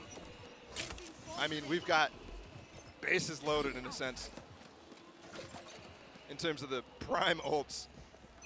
Breach ult for Ashedi. Nags with his KJ ult. Zipan has his KO ult. There's counters to counters here. And I mean, if you're Krü, it kind of has to happen now. They've invested so much into this round. Yeah. It looks like it's going to end up being retake here, surely. As a KO ult goes through, clears the site. Space is taken. And of course, it's Angel with the first duel again.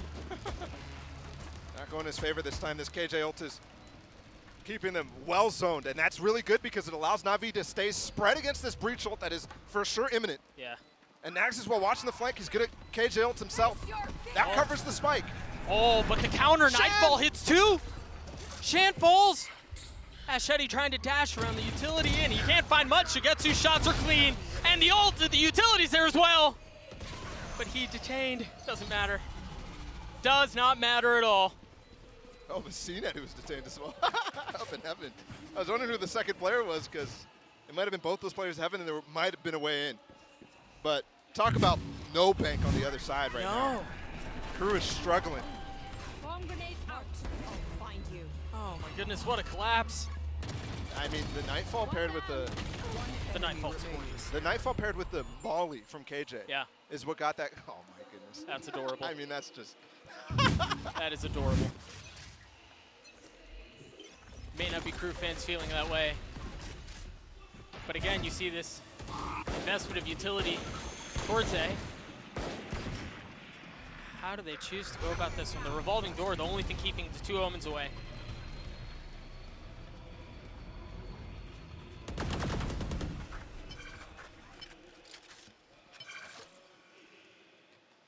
Krü has been playing a lot of retake on C with just the turret of Nags. And it is the eco again, and you've seen they've been prone to stacking. Navi has to have that in their head. They know that's the case. So let's try to not only feel out the stack, but also try to force the stack towards one side. Yeah, and then hit the other, absolutely. Now, I think that this is not going to be that case because of how spread they are already. They have two players spotting on B and A, and they do want to play the post plan eventually. They do have Shan's ult to work with as well. You imagine that will come into play this round. Davies smoked off, haunted. Everything before him, but the gang's all here, man. They've all rotated. Flash from Zip-On, maybe? He's so close. In the smoke, when does he peek? There's the ult, and it's gone! That was what they needed to get into the round, and as quickly as it starts, it evaporates. Angel is doing some silly things too, and a Prime Gaming flawless as Navi gets to 12. Pearl seemed within reach. It seemed like the series was going to go the distance, and a late timeout comes through for Krü as they look for any Hail Mary they could possibly find. yeah, it's all falling up. It's all falling down here for Krü. Only one round on this defensive side so far. It was a 9-3 half. I mean, talk about curses. Blessings. It's a 3-9 blessing 3-9 for Navi. Yeah, for Navi. Okay, sure. I was listening to Suka. She said on the desk at halftime, she said, oh, let's see if Krü can hold on to this lead. And I'm like, oh, that's a weird way to put it. But she was right. I mean, she was right down the line. Let's see indeed. Oh, my goodness. And this is where these, I mean, not inexperienced at this point with so many of the players having played at international lands for Krü. But experience and freshness of the roster comes into play, right? Because this is composure that Navi has worked on for so long. That's why they're even in this game in the first place. Yep. Whereas Krü, they've only been working together for a couple of months. Outside of, I mean, even Nags is alone in a sense of all the players who have played on Krü prior. I was expecting Klaus to be playing in this tournament, but instead he's subbing for the team. Krü with one final hope. And the thing is, they're going to have to do it more than once. And look at what the only ult online right now is the one that caused so much chaos for them prior. And the funny thing is, look at how far up Krü's playing. So he can easily ult into their spawn again, and they'd have no idea. Absolutely right. Does he do it, though? No way. Does he have the gusto to do it again?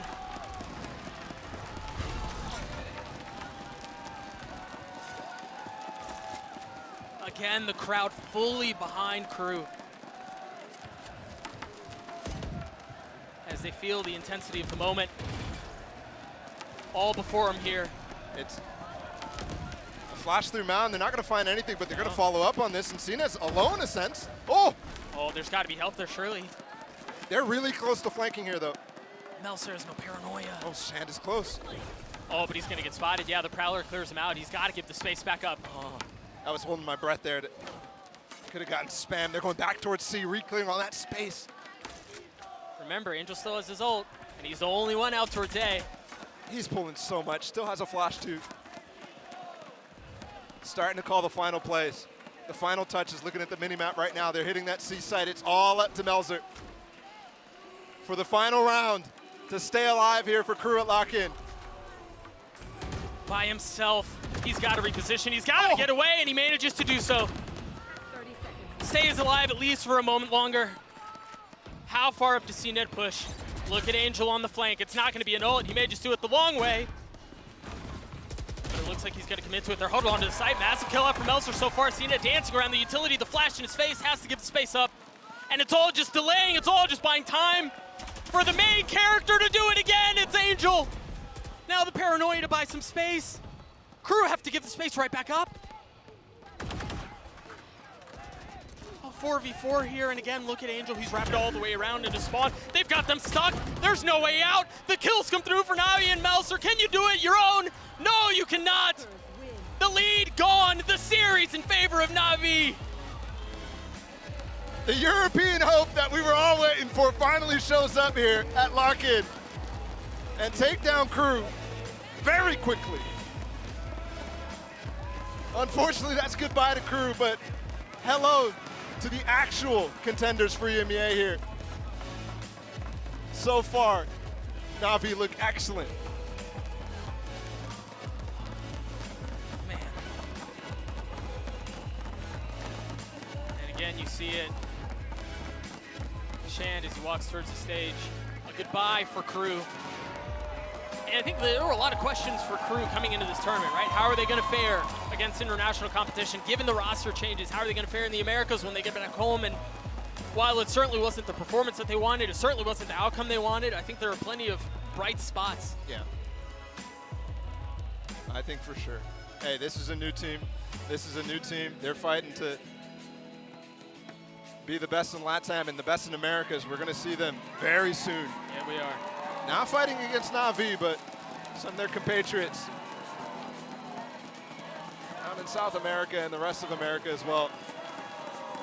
This team, though, high expectations, very high expectations. Delivered, but still questions, I have to say. Yeah. I mean, performance from Angel and Zip on the side. The rest of the roster, you know they've got chops. Yep. Just wasn't quite there today. That doesn't mean it's going to stick that way.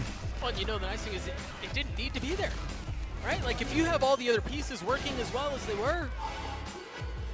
And we have seen this before as well, just Angel take over games, especially early stages of tournaments. And this is just that. A reminder to everybody who was watching Lock-In with us last week. We're basically starting from scratch with the Omega bracket. This is round one for these guys. Our first taste of them, and unfortunately, no more for Krü. They're going to say goodbye, give their final wave as well. Not that we got to see much of them, but Navi will get a chance as well later on in the week. My goodness, again, this round out from Angel, bro. He should have aced. He really should have. That close. You saw it in the replay. That freaking close to the ace. But I think, as you know, Ball, as you were mentioning, I want to continue this a bit. Like, if this is the baseline for Navi, there's a lot to look forward to. Yeah, for sure. I mean, in comparison to some of the teams that started out in the alpha bracket, I think I do hearken it too loud in that sense, right? Yeah, sure. They started out strong. Yes, Gen.G ended up coming back and causing some problems. But, hey, look at what Krü just did, right? It's the same sort of style. Yeah, absolutely. MVP poll is up. The vote needs to be cast. Go ahead and do it right now. You see the QR. Yo, they did Angel dirty right here. Did. Come on, where's Angel at? Can we get a write-in? We need to get a write-in. Let's get a write-in. For this guy. Zip and CNED, or if you believe it's Angel, go ahead and reply. Reply to the tweet. Let them know who you think the MVP is. An outrageous performance up from Navi. Again, they weathered adversity, they took care of business, and they live on to fight another day. We're going to throw it to a break. When we return, we've still got some more VALORANT coming up. Don't go anywhere. We'll be right back.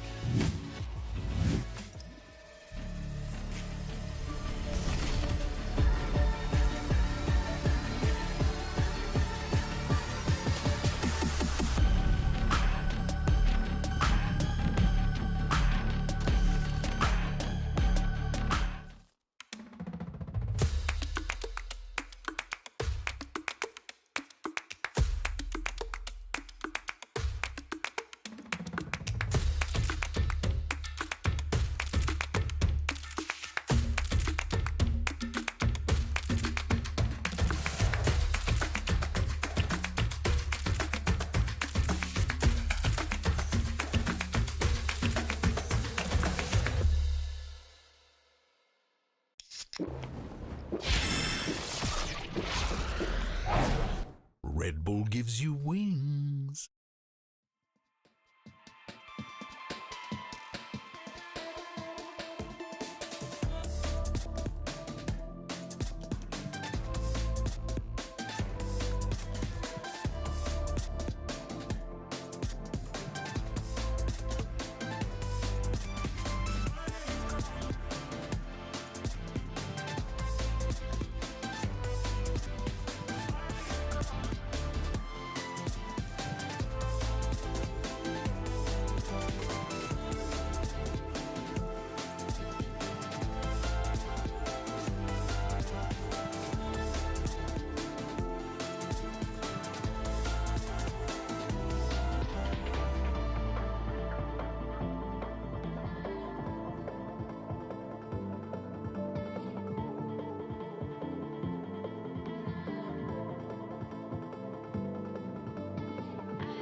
EMEA's hopes are riding on the shoulders of Navi, but Krü, they're going to want their revenge here. They faced this team before. I know there's some new players here, but let's not forget towards the end of last year, I think Krü managed to go up against FPX twice and lost both times. It's just a question of what they're able to take into the next round, and the answer is nothing.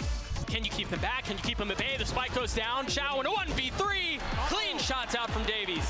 CNED cleaning that out, and now he's got to go fast, and he does! What a shot out from CNED. Nice. He's able to get the kill on Sugetsu, the flash in his face, and CNED does not care. What? Navi, very clean map one. An absolute statement right off rip, and that was Krü's map choice. We're going to Lotus next. Melser trying to play a little bit of mind games. 13 seconds left, he drops down, and Melser's right beneath him.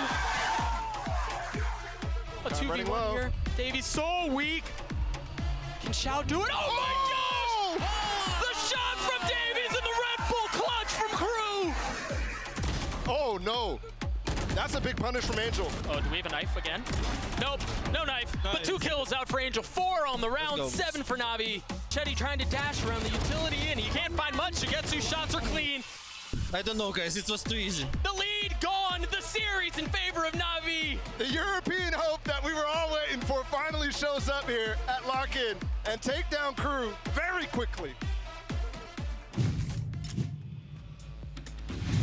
And that was the Prime Gaming post-match highlights. I'm Yingsu and I'm joined by Mimi and Achilles once again. What do you know? EMEA have a good team apparently, so let's go. Yay, there's one that made it through.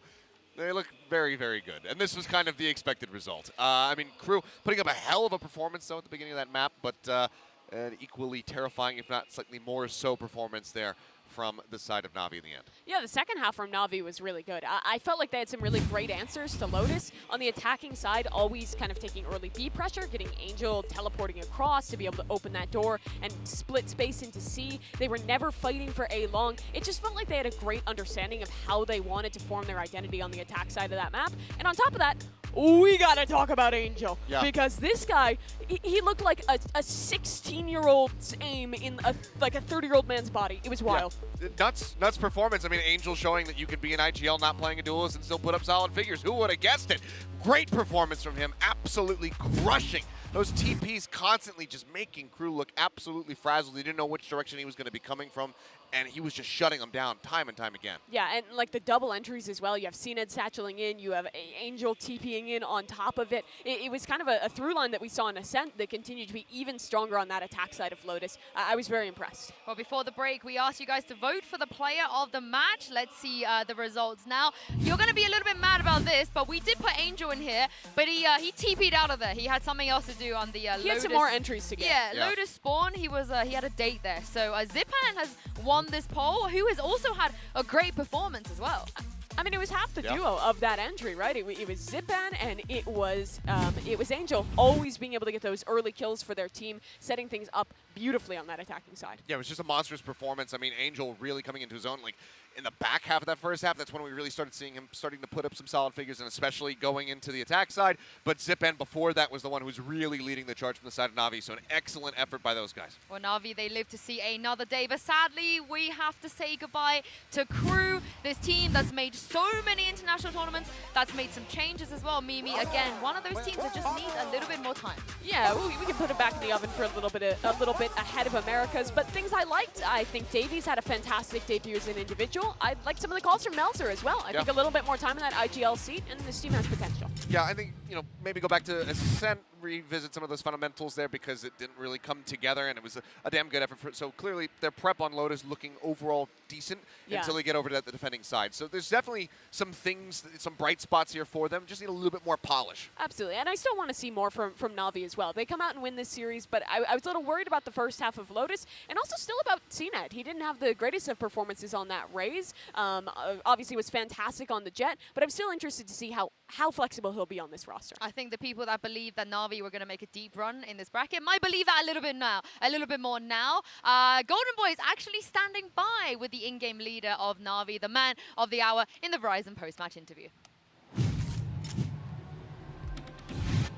Thank you so much, Yinsu. Angel, always a pleasure to have the time to talk to you, one of my favorite people in the entirety of in Valorant. So it's always a joy when I get a chance to have a conversation with you about the game. And you guys look fantastic out there. First and foremost, how does it feel to, come out here, really put on a strong performance, especially for the EMEA region, given that the region has had some rocky starts, especially in the alpha bracket?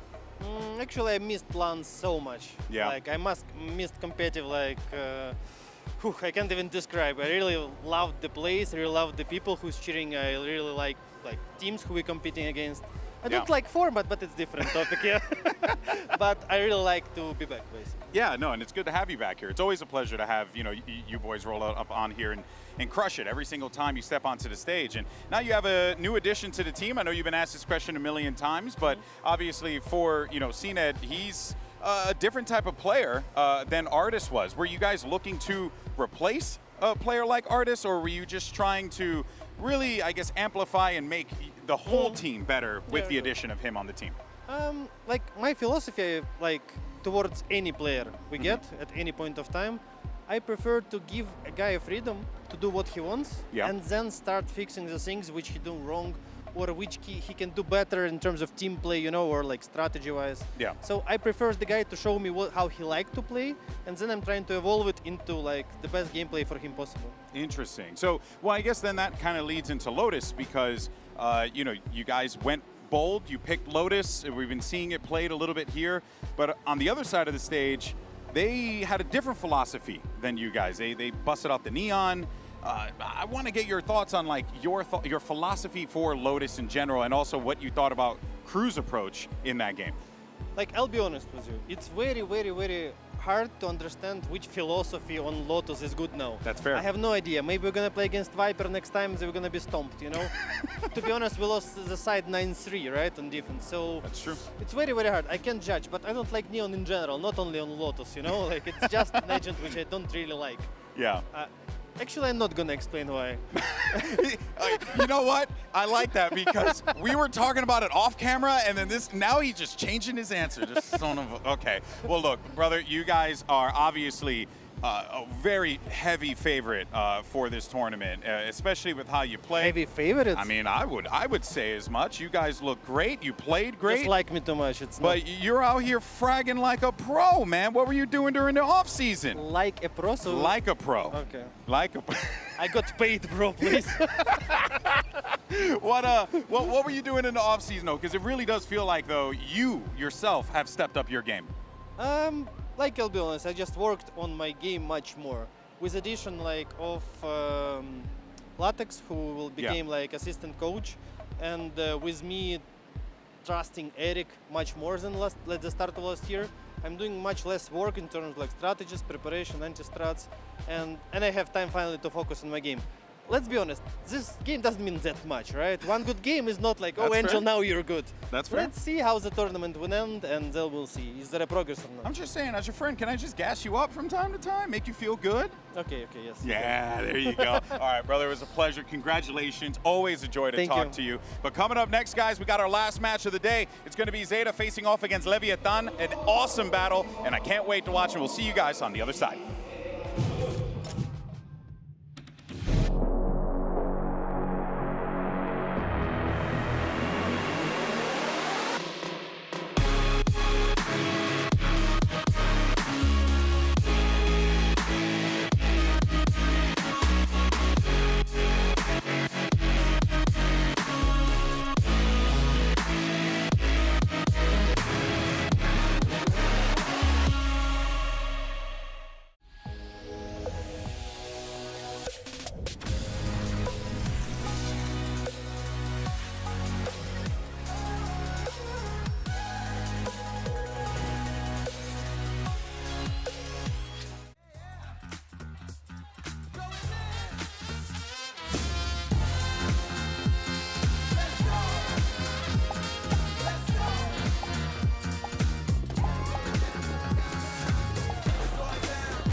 someone else instead. Like you were never really here in the first place. Never really here in the first place. Like you were never really here.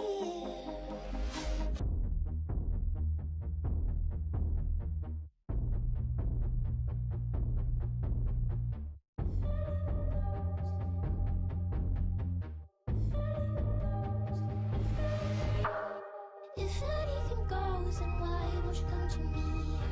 Wrote you in prose, but you never seem to read. Ghost in my heart, a monster in the streets. I met you on the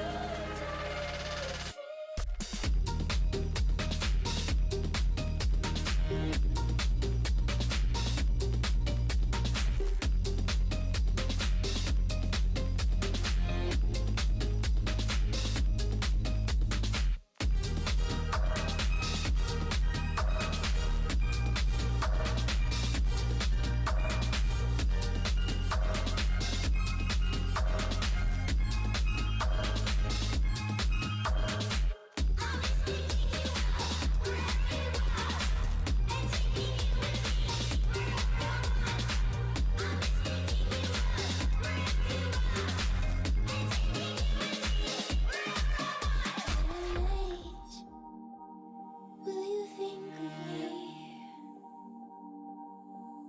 Will you think of all the things you said with your hands crossed tight around my neck? Babe, the pain, the way you let me bleed out. Did I dream or was I being blind? Did I die or is this making it out alive?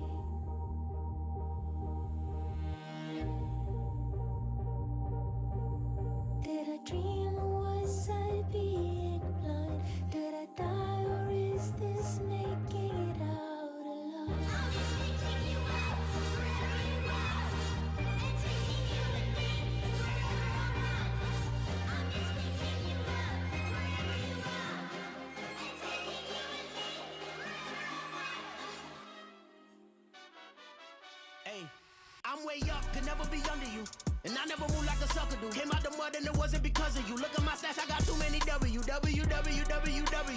I got way too many W. Came out the mud and it wasn't because of you.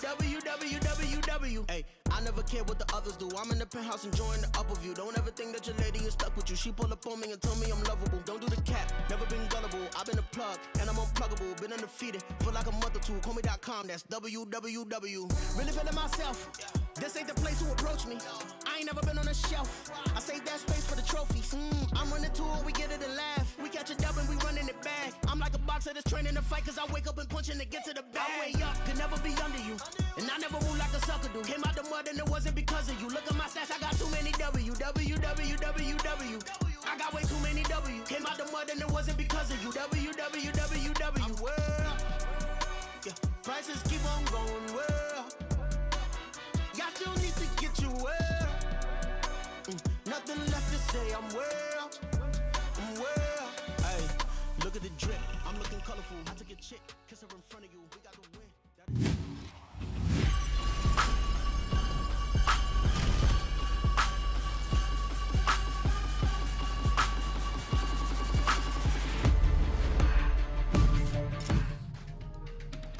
Hola, amigos. Welcome back to day 7 of Lock-In. Of course, we got the Omega Bracket in the building. I am Golden Boy, your maybe not so favorite bald person. And alongside, yeah, it's like Sideshow, Saucy, Paper Thin, Tom, Paper Thin, yeah. And we also have Mimi as well as Achilleos here, who's working triple duty today. How you feeling, buddy? You good? Oh, I'm just energized. I mean, the day's actually kind of been flying by for the most part, but it's been fun to be able to go from the casting desk over here to the analyst desk, and now we get to strap in for some more Pacific action. Whew, That's right. You know, I mean, look, we have two teams here that had some pretty solid showings in 2022, and it's going to be, of course, Zeta Division and Leviatán. And let's actually jump into this one. And Mimi, before we, dive into the rosters real fast, I mean, this is going to be an exciting matchup. It's going to be a good one. I think it's especially interesting because Zeta has stuck by their roster. They have not made any changes during the offseason. This is the same squad that people learned to know and love through 2022. But now I think the question coming into this year is,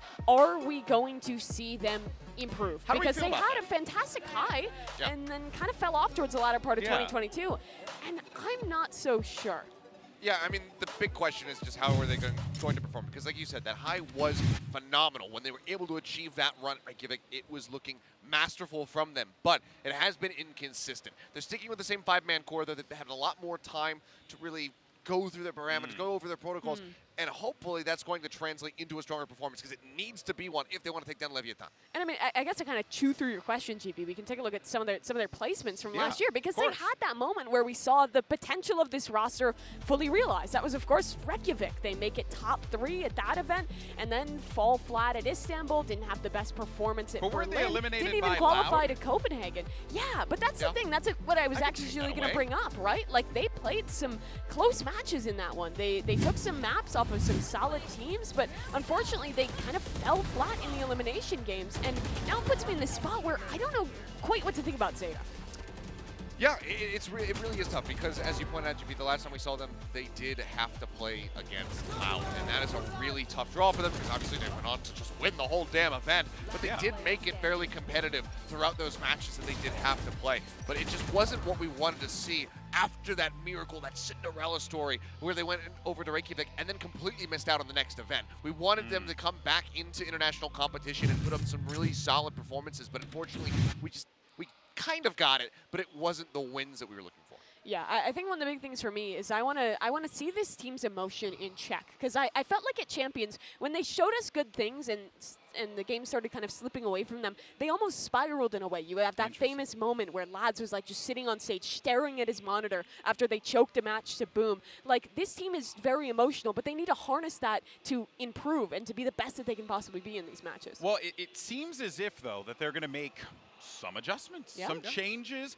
I don't know how I feel about it, but apparently Depp is going to be taking over the op role from Laz, which honestly, Mimi, was kind of news to me because, I mean, Laz, that guy is gifted with the operator. It's shocking to me because the games that they played so close at Champions were in large part due to Laz's performance on the op role. Now they're switching it back, Seth. Yeah, I mean, Depp does come into this in his own right as an absolute legend of Japanese FPS. He has, he's been performing at a very high level across multiple esports, and he does know how to use an op quite well. But he needs to be the tip of the spear for Zeta if they want to be able to break through this one. We have seen some inconsistencies from Depp in particular. Mimi, you're talking about Laz. He was one of the ones that was always consistent for them when they were putting up solid performances. Now we need to see that from Depp as well as the rest of the team. And consistency is exactly the same. The thing that I'm looking for in this squad, because they've been together for a long time. They think that they have the best 5 players that are available to them in Japan. Now they need to show me why. They need to show me that experience actually paying off in this match. Yeah, and we've come to really know and love this Zeta lineup. They've been to so many events, but let's actually go ahead and meet the team in this video featuring Laz and Depp.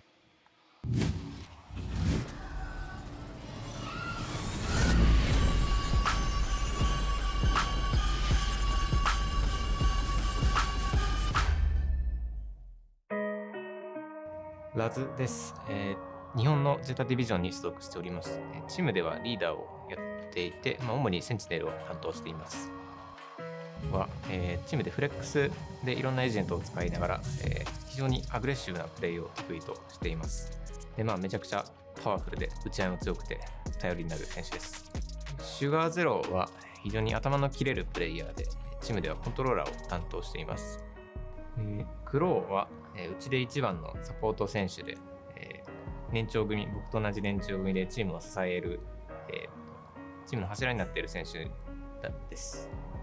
デップは非常に爆発力のあるプレイヤーで、チームではデュエリストを担当していて、で、今回の大会では非常にキーパーソンとなる選手だと思います。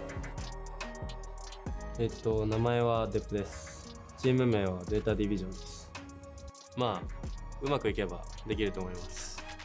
まあ、チーム全体で強いことが条件じゃないですかね。そうですね。まあ自分たちが去年かなり盛り上がったっていうのは、プレッシャーにはなっていないかなとは思います。まあちょっと感じてるプレイヤーもいるかもしれないですけど、ただまあそれよりも、去年のレイキャビクの結果にとどまらず、次の結果を出さないとっていう気持ちが大きいですね。そうですね。本当にいつも通りうまくいけばめちゃめちゃいい試合はできると思います。はい、ロックインが始まりますで、今までになかった規模、今まで過去最大規模のね、本当に世界中からたくさんのチームが集まってめちゃくちゃ楽しい試合が、毎日行われているので、よかったら見てみてください。楽しんでください。頑張ります。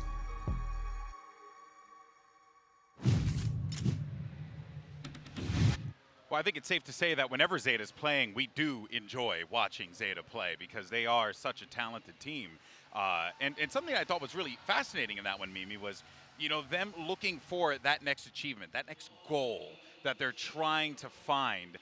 They hit the high in Reykjavik, but they're looking for it again here in São Paulo. I think the fan expectation has always been for this team that they don't want them to be one-hit wonders. They don't want them to have that one tournament where they pop off. They don't want it to be seen as a fluke. And I'm glad to see that that's the same expectation for the team. This team still has that desire to grind and to try and come through with another tournament. Yeah, well, we'll, of course, see them in a moment here. But let's go ahead and move on, though, to their opponents. It's Leviatán, by the way. Just want to make sure everyone remembers. And, of course, a team that shocked everyone and made one hell of a run at Champs last year, Seth. And this Leviatán lineup, you know, man, they're cashing in the scrim bucks. I've been hearing a lot of talk about it.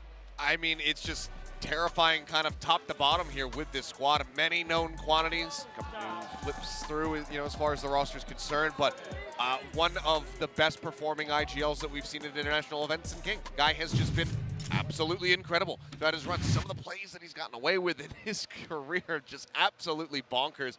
And I'm expecting to see some really great stuff out of him still here. Yeah, we talked earlier about the trajectory of Krü, where they were at the top of LATAM and at the end of last year kind of fell down. Leviatán was the team who was taking that spot that came out and impressed. And in the offseason, they've made changes that I think will make them look even better. They brought in the star duo of Kesnet and Mazzino, and Kesnet won't be playing on that main roster. We get to see Mazzino slotting into this team along with the core that was already so strong last year. Yeah, there's been so much talk about this team coming into this event. I mean, heck, we even have a tweet from the coach of Leviatán on their routines. Of course, we're talking about owner here. He said, a few days ago, we started the boot camp prior to Brazil.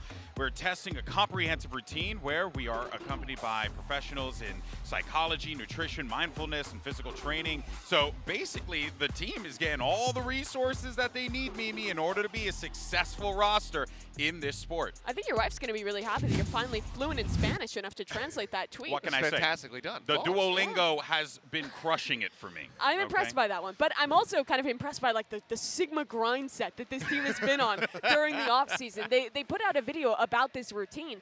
Everyone is living together, playing together in this boot camp, and basically dedicating every moment to become the best players in the server, but also just the best people mentally who can really focus up when they get out on that stage and win tournaments. This Leviatán team is very serious about winning. I don't have what it takes to be on Leviatán, I tell you that much. Get up early, go to the gym, eat healthy food. Hell no, I'll go play on a different roster. My guy's living on Tato's and soda.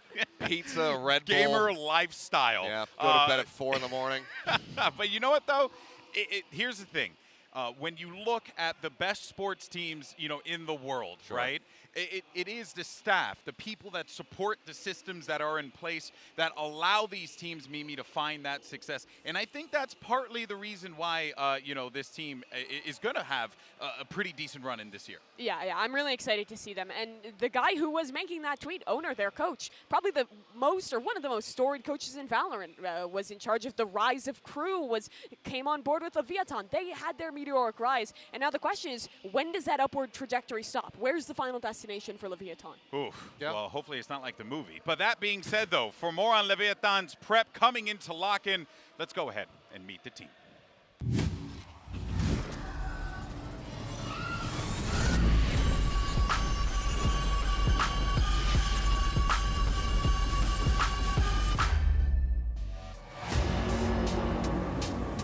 Hola, buenas. Aquí Tacolilla, jugador para Leviatán y soy el duelista de Leviatán. Mi nombre es Francisco Aravena, también conocido como King. Juego para Leviatán y soy el IGL y Flex del equipo. Bueno, en Leviatán, el nuevo roster, bueno, está muy fuerte, los jugadores que los componen. Tenemos a Masino, tenemos a King, tenemos a Chai y tenemos a Noswer. Y Noswer juega el iniciador, Masino controlador, Chai Centinela y King es el IGL Flex del equipo. Hay que ver qué pasa en el torneo, pero ha funcionado todo súper bien de momento. Bueno, los cambios fueron principalmente decisión del staff técnico del equipo. Creo que lo que se buscaba era como tener de lo mejor, por así decirlo. Y creo que Masino y Noswer eran las piezas claves para eso. Lo han demostrado, se nota, se siente lo que han aportado al equipo. El piso de nuestro equipo este mes subió mucho y nuestro techo también, entonces es como un crecimiento constante. Y aparte de cada uno también mete horas de entrenamiento individual, por lo que el equipo está en constante desarrollo y en mejora. Bueno, obviamente el año pasado mi meta personal era llegar a Champions, pero una vez que ya lo logré, creo que mis ambiciones son mucho más grandes y ahora lo que quiero es ser campeón del mundo. Puede que sea un poco ambicioso, pero creo que la manera que estamos trabajando, que estamos dejando todo, estamos sacrificando mucho, es para lograr ese objetivo. Puede que el lock-in sea como el primer puntapié, pero obviamente lo que queremos es ser el equipo número 1 en franquicias y después demostrarlo en Master y en Champions.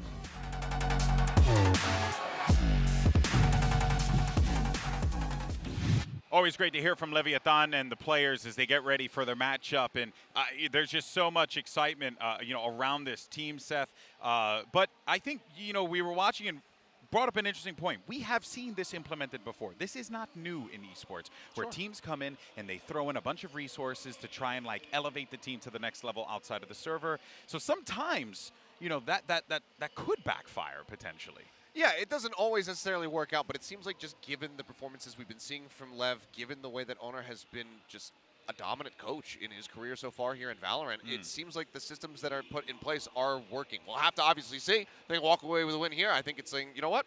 Everything's looking good for them ahead of the Americas start, but we'll have to just wait and see how it all pans out. Yeah, well, let's go ahead and highlight, though, some of the in-game leaders that we're going to be checking out here in a moment. Obviously, for Leviatán, we're going to talk about King, and this guy outputs so much for his team, Mimi. It's absurd what he manages to get done, especially in comparison to the rest of the field. Yeah, after that, last game, Angel might be the top on this one, but last year at Champions, it was King who was looking absolutely incredible, putting up really good mid-round calls and also finding a fantastic performance as an individual. I wanted to rewind the clock to one of their games from Champions against HyperX and show you one of his calls. It started off with this 4-1 setup, Taco lurking towards long. He gets an opening pick, and initially the team just wants to group, play this mid-round together. King makes the decision to pivot this one back towards a C setup as HyperX is going through with this triple flank, and it almost goes wrong at this point because these players are rotating quite slowly, just want to cut noise in the mid-round and not give anything away. And they nearly get caught on this edge, but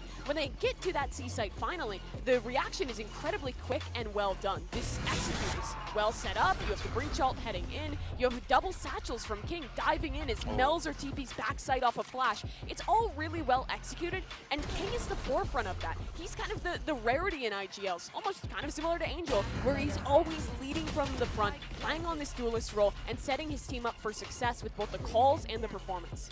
Yeah, it was just a really good one. Great to rewind back to this. Just getting that catch, the flash, all the timings just put in place there with the util for the side of Leviatán, making sure that they can safely get that TP into the back site, and then immediately King is there as well, just diving in to go ahead and save his teammate from Benkai. And that could have backfired, right? There's a potential it could have backfired. You saw, but it's about mitigating what those errors could potentially be. And I think that was something that we did take away from Leviatán. It was man, it really feels like what they're implementing here, they're what is it, crossing their T's and dotting their I's, and that's what you want. Yeah, compare the team that we just watched there at Champions to the team we saw at Copenhagen, who was choking away, teleporting the spike into heaven, falling out and dying, really, really not looking fantastic, and the team that we're about to see here at Lock-In, and I imagine we are going to see that upward trajectory continue. I disagree. I think that blast pack up into heaven to recover the spike. It was pretty King, sick. It was amazing that he was able to get that shot across, and he only died on the way down because they were spamming him out, and he got wall banged a little bit. So, but it was a wild moment. But those are the kinds of plays that you can expect from King, and he's still able to IGL incredibly well. Well, okay. We got some time, by the way. We're waiting for players to get ready to go, keeping it $150 where everyone at home. So let's talk about the Scrim Bucks. Everyone's been going nuts about it. Every person I've talked to here, every coach, everyone's been saying, oh man, Leviatán, like they might be the best team in the world right now. There is hype around this team, even amongst their peers. Yeah, Sam, I think, already back home in NA, he hops on a stream for the first time, and people ask him about the scrims, and he said the toughest scrim opponent that they faced was Leviatán, and that he thinks this team might win the tournament. Damn. I mean, that's a bold prediction, Seth. It's high praise, but at the same time, I don't think it is that shocking. The moves that they have made look like some nice little upgrades there to the roster, and the base roster was already so very scary. They've already put up great performances, so I don't think it's actually that bold of a call. Here's the thing, though. We know some of this about Leviatán, but it's Scrimbucks. That means absolutely nothing. I have not heard anything about what Zeta looks like in the offseason. This core has been together for so long. They're in a new meta again, and I'm just really excited to see what they have cooked up. Well, we know probably a little bit more about Leviatán. Both these teams are question marks, but both have extremely high expectations. Yeah, well, look, I'm just going to say I'm excited. I'm amped up. Everyone at home is amped up as well, because really, there's a lot that could happen here. On the one end, Leviatán could very well invest their stonks into the Scrim Bucks, or Zeta could very well shock the world. And if they manage to do that, I will be absolutely blown away. But either way, it is going to be an incredible game. So let's go ahead and send it over to the stage and meet our two teams. We have Leviatán and Zeta Division.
And here we go. We have a battle of the Americas versus the Pacific regions.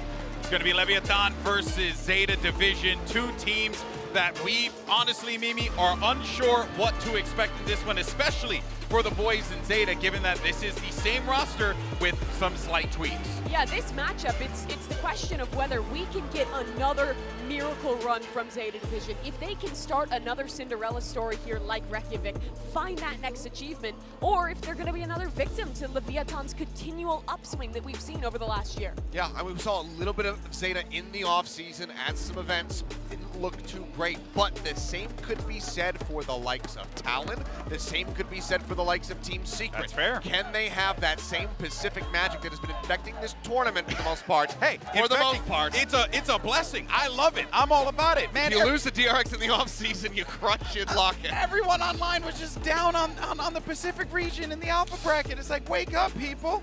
It's game time. This is already a major blow. Split was the magic-making map for Zeta in the past, and Lev have taken it away from the outset. We are once again actually going to get a Ascent. We were talking about it ahead of that last series. We haven't seen it too much here in this tournament yet, but Lev, they go back to it, and this was one of their strongest maps in the past. Yeah, good to ban away the Icebox for Zeta Division. That's a very, very strong map for Leviatán in the past. They'll go ahead and pick into Pearl here, which is going to be interesting, because in the offseason, Leviatán was perma-banning that map when they played in that LATAM Gods event, but here they've left it open, so I imagine they have something cooked up. Yeah, potentially, or it was just a matter of they just probably didn't want to have to deal with Zeta Division on Split and was willing to take a, you know, like kind of a pick your poison type of situation, maybe. Fracture and Load is going to be banned away here, so the cider left open is going to be Haven. So some more bread and butter if we can get all the way to that map 3. We should expect that both teams are going to be feeling incredibly comfortable there. Yeah, I want to kind of take this with a grain of salt, but from what I saw of Zeta in the offseason, it looked like they really struggled on Ascent. They were playing some pretty solid teams. It wasn't a show match. There's some caveats here, but I wasn't super impressed with what I saw there. So I'm wondering, in these last few months, what they've done to improve that map and head back into it here. Yeah, and, you know, we know, right, that they are the type of team, especially with, you know, Coach XQQ, like putting in the work and trying to level up the squad. But here's the Prime Gaming Agent Select for map 1. The battleground's going to be Ascent. We'll see what we end up getting here, and we do have the hovers, and good to see Taco Leo right back on the jet. And look at that. You like to see Taco on the jet there. He was kind of the chamber guy for this team last year, now unleashed on the jet, and Depp as well picking into that. He's a guy with a lot to prove, now leaving Laz onto that more passive Sentinel role. King just going to be going for the KO. I mean, we were already able to see just a little bit earlier what you can get done as a duelist player, flipping over onto that role from the side of Envy and what he was able to achieve. So I'm expecting still very strong things out of King. But again, the jet duel, that's got to be a big part of the step, needs to level up. All right, well, we're all set for this showdown. So let's go ahead and send it over to my fellow foreheads. And Sideshow never wants to do the show again. It's Brennan Sideshow. Thank you very much, GB. Yeah, looking forward to this battle here between Zeta Division and Leviatán. You know, this round of 1 match that we've got in the Omega bracket, Josh, it's setting up to be quite a nice one, honestly, because Leviatán team, they've got a hell of a lot of hype going behind them right now. You talk to any of these teams at this event. I've been at breakfast bothering all sorts of people in the elevators, I'm telling you, and they've been telling me Leviatán are the real deal heading into this event. And it's strange, isn't it? Because Zeta have actually accomplished more than Leviatán have in terms of getting deep in tournaments. But I think it's all about the trajectory that these teams are on and the trajectory that they've taken in the off-season. Those massive improvements for Leviatán. Could this be another Zeta tragedy where they run into a top team right at the beginning of a tournament? Ascent would be a great place to start things out with a blow against Leviatán. It was a great map for the LATAM team in previous tournaments. They're already starting quick. Yep, no time wasted. Tacklia all the way up into heaven, and he's just caught them unaware. Sugar Zero. Okay, that was a bit of miscoordination, miscommunication. I love it, though. That pistol round strat is gorgeous. First saw DRX doing it a couple of tournaments ago, but it coordinates perfectly with Takalia's smoke and King being there to put down the nade. You pinch the players in B main, in A main. It's just a gorgeous pistol round idea. We see Crow and Laz on this retake. They do have the dart available to them, but right now I think the knife went off there, so nobody used too many abilities, just waiting, seeing if they're going to be gifted a kill or two. But this Leviatán squad, they have a lot of discipline on them. Not going to be willing to give away too many freebies, too many easy kills. Laz just claiming a 1, but it is him against the world in that 1v4. And as soon as the door breaks, he's met with the firing squad. So you want to talk about trajectories, Brent? Leviatán, you know, they finished like 5th, 6th Copenhagen, top 8 at champs. It's not that impressive on paper, but they did get some big scalps. They looked scary. And in the offseason, adding Nozwa, Mizzino, Kesnit, who's actually been benched at the moment for Taco. The firepower upgrade has been insane. I had a chance to talk to the team, and King, their IGL, was saying that they just believe that if you get the best players, you don't have to worry too much about roles, because people like Mizzino, for example, are just so good at learning new roles that you don't have to find a smokes player specifically. You just find incredible players that understand the game and how it's supposed to be played.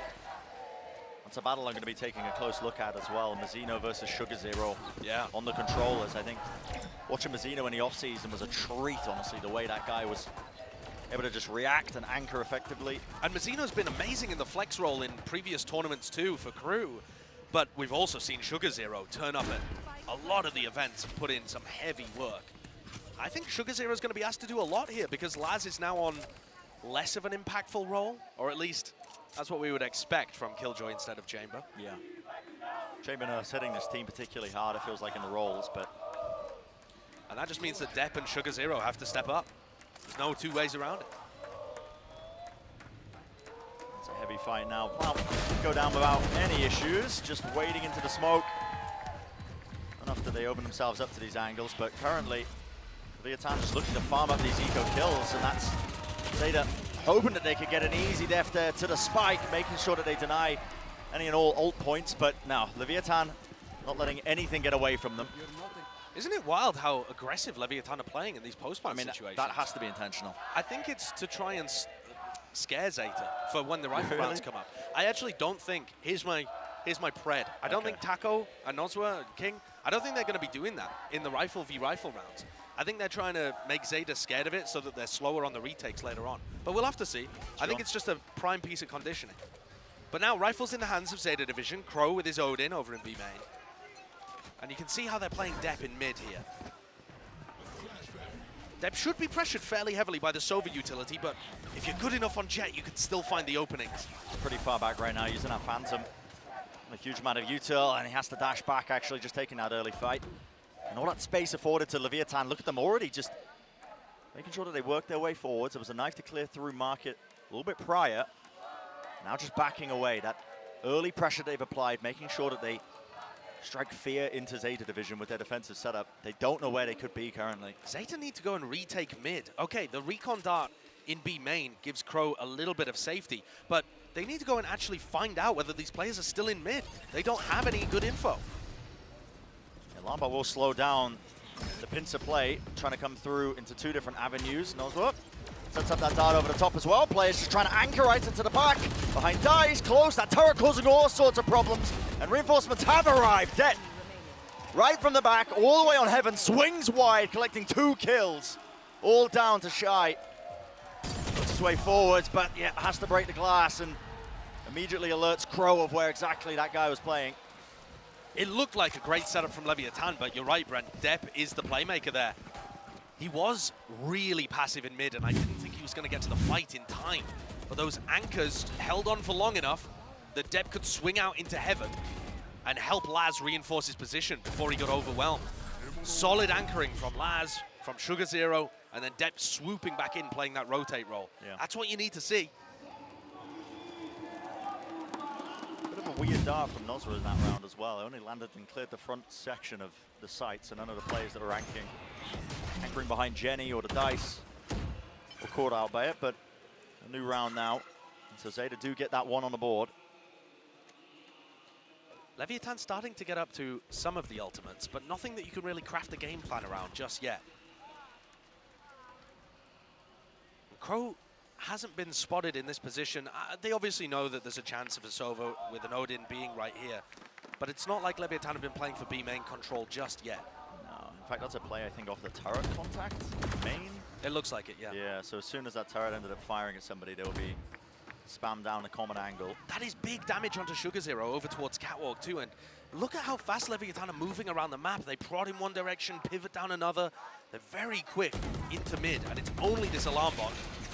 How they were holding for each other. Now they're going to look to try and explode into the side. There was a dart to push them away through main, and still, look at this. In mid, there was a fight taking place, but Krü still biding his time, waiting it out. They're going to cancel. They cancel a hit. He doesn't win the fight. Oh, look at this, though. What a beautiful call from King. He calls the cancel on the B hit, and they go straight through to A. What a mistake by 10 to push Solo out of Cat like that and give away a free entry. Turret spotting the positioning here. Sugar Zero, a risky peek by him, just trying to pre-fire that corner, but again, angle being watched for. Takalea just crouched into the corner. Depp's just trying to at least turn the fight any which way he possibly can, but Zeta Division forced to save the 2 rifles that they managed to get. backing away from this one. And the way Leviatán are working this map is just sublime right now. Poking, prodding, making sure that they open up the map, force rotations, but very fast to react to any sort of information that goes their way. Absolutely. And if you want to talk about another head-to-head to take a look at, King and then Krü on the other side. The two IGLs for the team, and King has been, I would say, probably the hardest hitting. You heard the Des talk about it, but the hardest hitting IGL that we've seen come up to these events. But he's also pairing it with some gorgeous mid-round calling, as you're seeing here on Ascent. I was really impressed with what he was able to put together at Champs. And again, if you want to talk about Scrimbox, Bren, people have been high up on King. Yeah. Calling him the best player on Leviatán in scrims. We'll have to see whether that translates, of course. So many layers to the way Leviatán were ready to play that one. We saw right at the beginning, you know, Shy catching that kill from that deep push into mid. Now discipline's there for Leviatán. Discipline for them to be able to cancel that hit into B when they noticed that there was a big opening for them on the other side of the map. Well, now Zeta Division managing to scramble together a slight buy. Dep's going to be onto that Sheriff purchase, and the util being used just to try and fight over A main pretty heavily now. And Sugar Zero's using one of his smokes as a one-way here, but Leviatán are investing a lot to get past it instantly. And that means Sugar Zero only has one smoke in the round. It's something Leviatán can potentially abuse just by going for A hits. They know that they've seen the alarm bot around there before, but that shock dart does not connect from Nozwa. No, it misses. Does not break that alarm bot. But it's not like they were really committing to mid. A group up very quickly. Zeta Division choosing to re-clear A main. I like that call, but it keeps those players a long way away from the B hit. And now just contacting through. There wasn't a turret to watch through main, but now there's a smoke. Comes through, a dart, even a fragment nade as well, just in CT, and there's a lot of pressure now on the two Zeta Division players. Krü just anchoring to the side, but he's being lit up all over the place, and of course, the walls just absolutely paper thin, able to spam him through at the back of the site. It's all down to Laz, but he's going to be dealt with. A quick play by Depp, but he's only with the Sheriff. One quick shot rattled off, does manage to remove King away from the fight, but on to 10 in that 1v4, and he's just not able to withstand it. That kind of pressure that's being applied. I gotta say, Brent, that B hit looked immaculate from Leviatán. I mean, there just wasn't a misstep. No, every piece of utility landed exactly where they wanted it to. Right from the Nano Swarm in CT, Krü getting lit up, Paranoia caught onto Laz at the back, everything working exactly as they want. I think Zeta Division, they're gonna take a timeout here. And if I'm XQQ, I think I'm calling for much more disruption. You've got to challenge Leviatán as they set up, as they take map control, as they set up for site hits, because if you just allow them to execute onto you, oh my word, it's looking clean. Yeah, you can't make it easy for them. So I think I'd like to see 10 playing with Depp or Krü playing with Depp and trying to push your Jet player onto aggressive angles, whether that's trying to take a fight in mid as they take mid control, trying to push him deep onto a B site line in B main, something to try and disrupt the hits before they come through. So at the moment, Zeta are just hanging back, and they're getting bullied. Yeah, playing incredibly passive. Possibly playing a part as well, what we were talking about, you know, on that eco round where the fights are being taken so aggressively. Some of that conditioning, you know, just trying to put the fear into Zeta Division. Yeah, it is super possible, but it feels like it's everywhere on the map, not just in A. Zeta can't do too much this round as well. Their economy is not in a fit state to fight. Although Depp is going to have knives, so listen, if you want to try out some kind of aggressive play, I don't see why not. Could potentially try and cook something up. It looks like he's looking around the A section of the map. What sort of play does he want to go for? Knives are going to be popped off. 10, getting a lot of information that there are players there, but again, it's that prior presence that Leviatán are putting in, and there's a Paranoia. Glides his way across. Dev's already ready. A dash and an updraft play all the way in, but the Blade Storm, he just can't quite land the knives onto his target. Takalia gets away with that one. A lot of damage being pumped into the Zeta players. And the idea is nice for fighting over A main. It was the first time they did it, but where's the nade from 10? Why not clear out the right side? You know, it's so close to being a great set play from Zeta, but they just missed some pieces out of it and only go 1 for 1. That might not be enough on the eco. Cut noise. 10 lurking into wine, but it seems like Leviatán might just be aware of it. Look, they're using utility to clear through a wider smoke. There's no way he gets out of here alive. 55 health, and the spam just doesn't quite catch him. 45 seconds left, and this is where King might be calling a pivot. Obviously, the player's leaving, but in this round, it's different. They don't actually control anywhere else on the map. They just have to hope that Zeta were 5-stacking A, and as it turns out, they were. So no real player's going to be matching them, but they do hold the rifles. Watching that crossfire. 10 rewarded with just the 1 kill, but that's about it. Now still looking to see if they can catch these timings. Can Sugar Zero be the playmaker we need him to be? He really needs to be. Now trying to push through the smoke, but it's being watched for. Fast reactions. Yes, time's running low into this round. Just hard clearing the back of the site, but 4 seconds more than they really need there to try and get that spike down. And it's a decent attempt from Zeta Division, despite the fact that they didn't have the weaponry in this round. I think the timeout from XQQ is probably focusing on the right stuff. They are trying to fight Leviatán, but Krü's not quite able to pull off a 1v3. No, I mean, that setup was just... too difficult. There was no gaps in that. Mazzino takes the contact, and there was 2 players ready to double swing him at different timings. Yeah, that... When you watch Leviatán, the first time we saw them on the big stage, they looked like they thrived in the chaos. And now when you watch them, they are hyper-disciplined. Yeah. It's all those cold 5 a.m. showers. Yep, that Sigma lifestyle that's just being pushed on them, it feels like, by Oda, but... Yeah. Okay, so can Zeta make something happen here? There's 3 players towards mid, and it looks like Depp wants to take a fight here. Just trying to make sure that he can take some risks. There's a main pressure. You can feel 10 just wanted to try and take this fight as well. Tip-tap goes through. That was a paranoia gliding through, but, well, King was just way out of the way of it. Swinging back to cover his teammate, and he rips off the head of 10. Definitely still missing some utility there. I like the idea. It makes sense for their macro plan, but the execution, Leviatán are outplaying them. And meanwhile, I thought Depp would be trying to get aggressive, but they're just holding a trap. They're hoping desperately that Leviatán walk into it and cross that line in mid. Leviatán have been exploring mid quite a bit.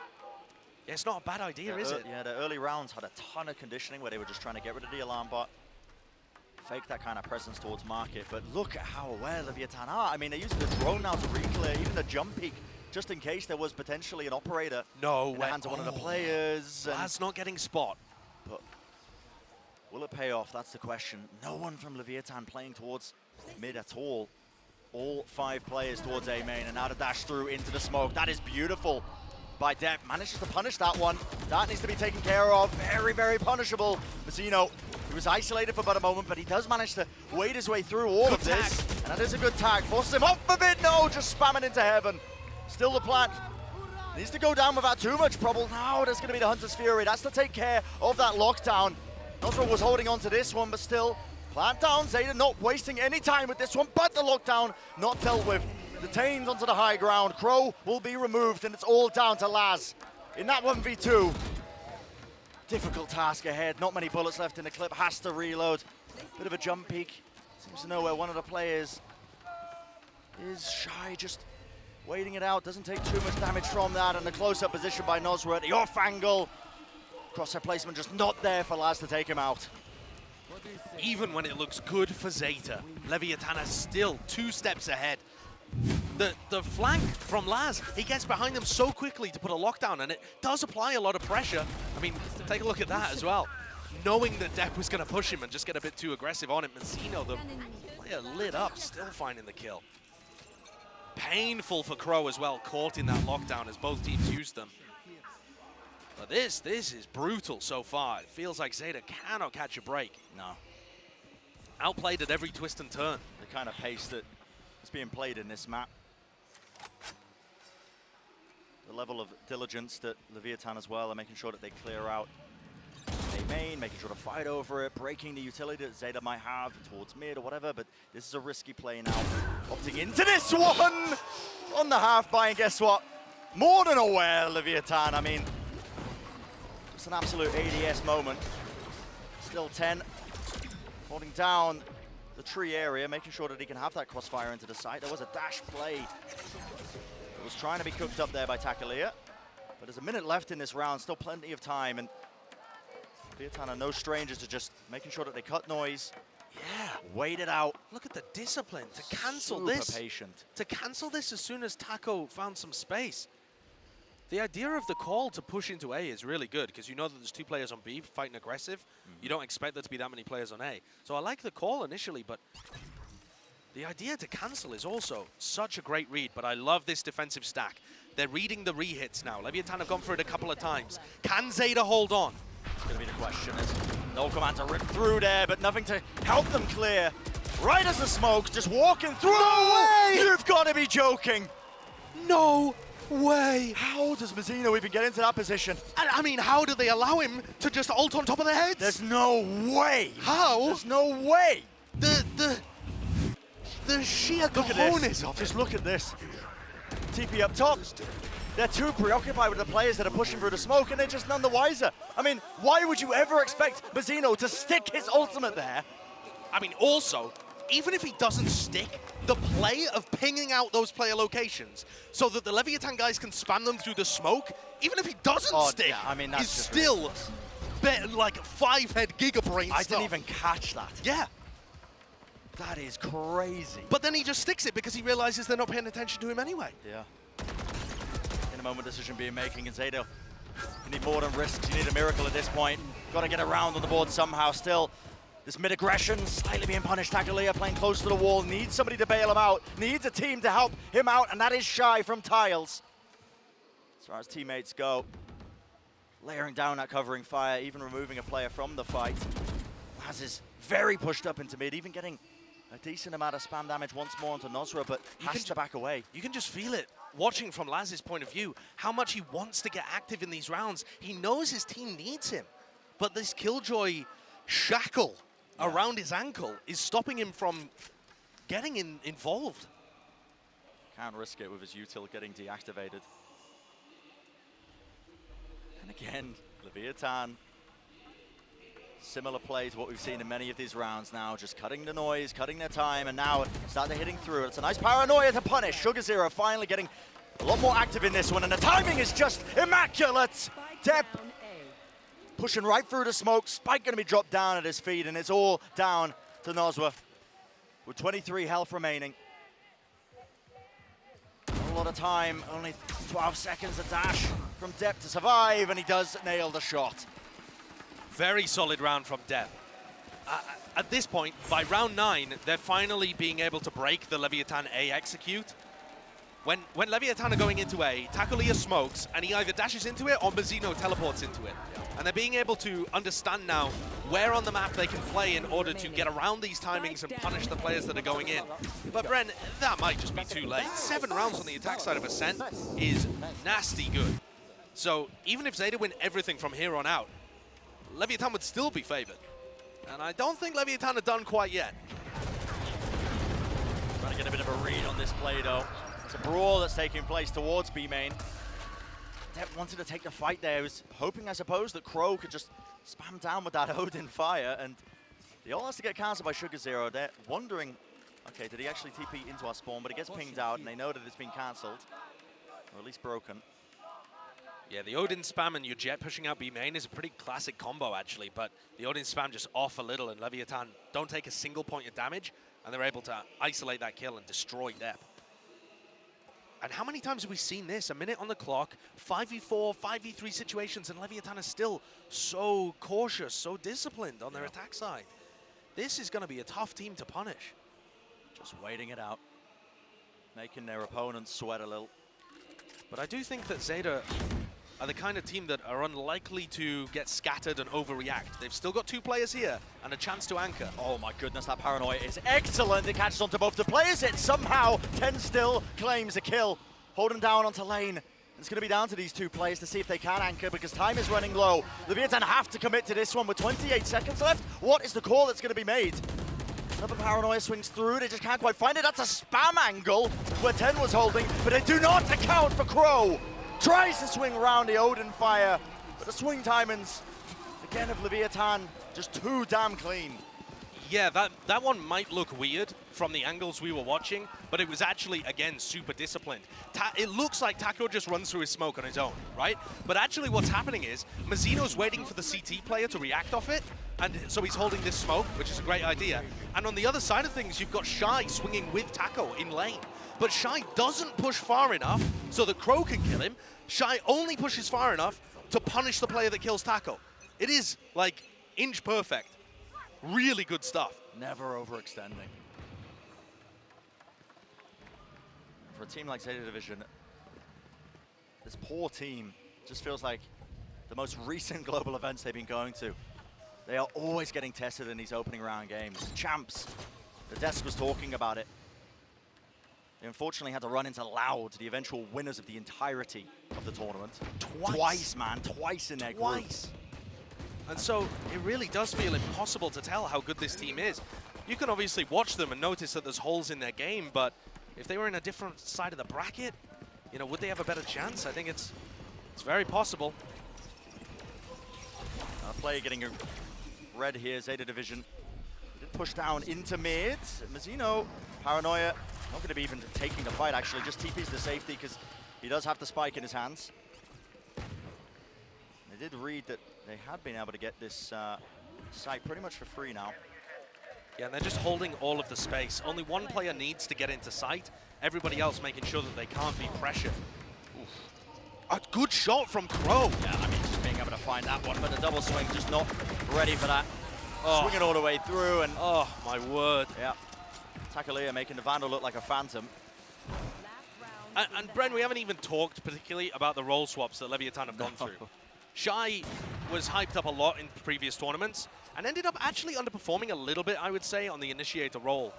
Nicknamed the Rhino for how he would just stomp through areas and kill everyone while playing Fade. We didn't really see too much of that at the global events, but he's a really young player, and they've swapped him now over to the Sentinel role and added Noswood to the team, a player with a bit more experience. So I'm expecting Shy to flourish in this new position, and so far so good.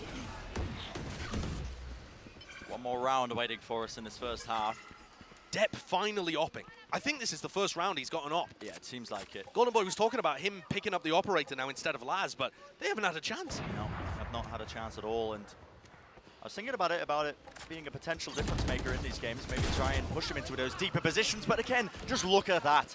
I mean, how many times are we going to use the word discipline, but it just feels so apt when you're talking about Leviatán. Shy's position there, just ready to swing and punish any sort of player that was pushing with the drone.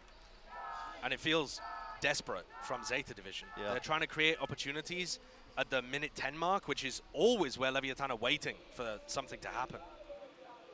And this Paranoia is off the turret contact. Could maybe something happen here? I imagine Leviatán are going to leave someone anti-flash, though. I mean, it would have to be a hero play, wouldn't it? Yeah, they are playing enough players just slightly out of position. Paranoia rips through, beaming him down! Sugar Zero. He does collect the two, but there's already players ready and waiting just to punish that position. And now into the site. The lockdown being used, the Hunter's Fury on top of it in response to that. I believe that's Krü. Yep, just trying to make sure he deals with that one there. But again, Leviatán not wasting any time still. Depp finally nailing the shot, taking care of his opposition. All down to Mazino in a 1v2 scenario. Zeta Division desperate to win this round. They need it. We've seen Mazino in this position before. A very intelligent player. How's he going to try and use his utility? A TP across. And it's just complete uncertainty in the Zeta camp. But now down to that 1v1. Krü knows the positioning. He knows it's in hell, but how do you win it against this guy? Mazino just so damn clean. And Leviatán make it to double digits by the halftime. This team looks unreal. You don't always see the scrim results translate into match performance. But apart from these very small and disconnected moments of heroics by Zeta, it has just been the bold buff all day long. Yeah, that guy, I mean, Owner, is Vamison and maybe a little bit too hard there, but that's going to do it for the first half of this map. Send it down to the decks to break it all down. Man, that was an aggressive vamos. I thought Owner was going to pop a vein at one point there. Owner has fantastic reason to vamos because that half of Valorant was so incredibly impressive from Leviatán. I wanted to start by looking back at just some of the mid-round calls that King was making. We were highlighting him coming into this as a really strong individual and a strong IGL, and I think he proved it here. We start this round with them setting up, providing pressure towards B, and then initially execute on in, and then you see here in the late round, Shy is just holding in mid. He punishes on the lurk, doing great on that new role, and despite the fact that they got so much space in B, they completely reset, slow down in the mid round, re-execute onto a free A site, and set up a really strong post plant to win. That entire half, King felt absolutely on top of the game with the mid rounding. Yeah, I mean, the calling looks absolutely phenomenal, and that's why they find themselves in this position with a 10-2 lead right now. That and just Zeta have been struggling to respond to this mid-rounding, so it's just been really rough ride for them. They had some crazy runbacks in the past and even today, but this one looks very challenging. We'll take a look, though, at the two Jets in the lobby. And, I mean, it's unsurprising just given the scoreline that we see right now. Dev has been struggling 9 and 10 at the moment compared to the 12 and 6, the 2.0 KD for the side of Taco Leah, who's been looking well at home with Jet. And the biggest issue for me, Josh was mentioning this on the cast, but Zeta was really struggling to find early aggression to disrupt Leviatán's game plan. Lev was not really leaving them any gaps to push through, and when they went for the early round gambits, they were always being shut down.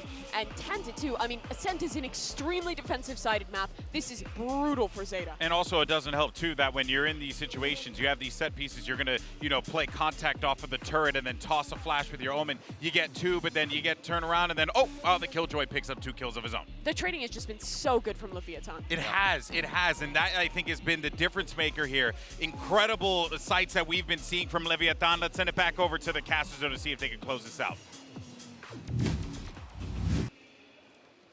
See what ends up happening here, but so far the tail of this one has to be Mazino. This guy right at the tippity top of the scoreboard, and we spoke about that head-to-head comparison as well with Mazino versus Sugar Zero, 2 players that have performed at LAN in the past, and so far, I mean, Mazino on a new role as well. Yeah, just getting the better of it.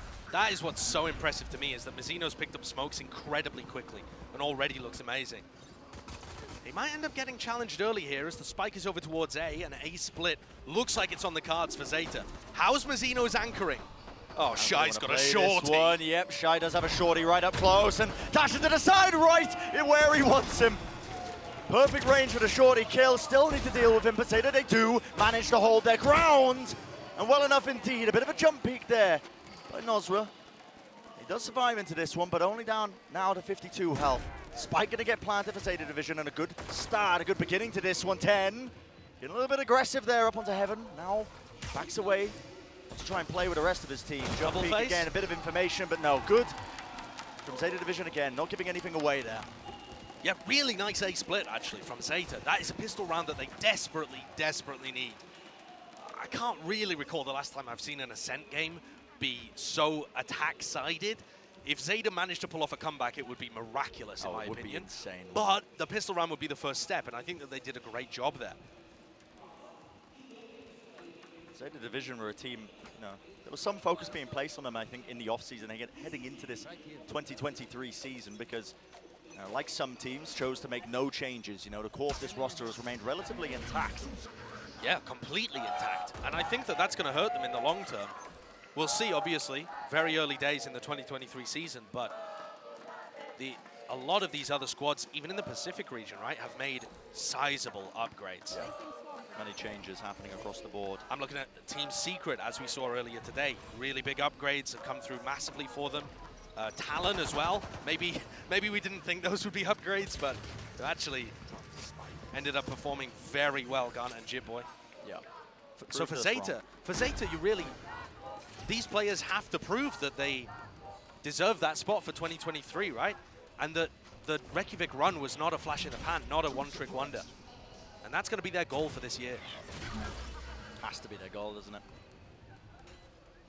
It doesn't help, though, when you keep running into these god squads early in tournaments. No, and that's, it's the big question that we keep wondering every time we watch Zeta Division playing tournaments like this is, where is the peak of this team? Where does it actually lie? Because forever being chased, honestly, by that third place finish at Reykjavik that they managed to get.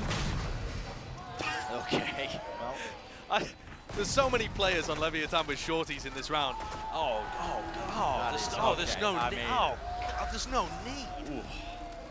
Brutal. I thought it would be Sugar Zero and Laz pulling out the shorties in this game. Yeah. Well, honestly, there's been a bit of a resurgence. The renaissance of the shorty in this event. Oh, yeah. We've been seeing people in ranked games, they buy 2 of them. They fire 2 shots off, and then you try and swing to punish, and they just pick up the second one at their feet. People in ranked are thinking on a different level. Yeah. But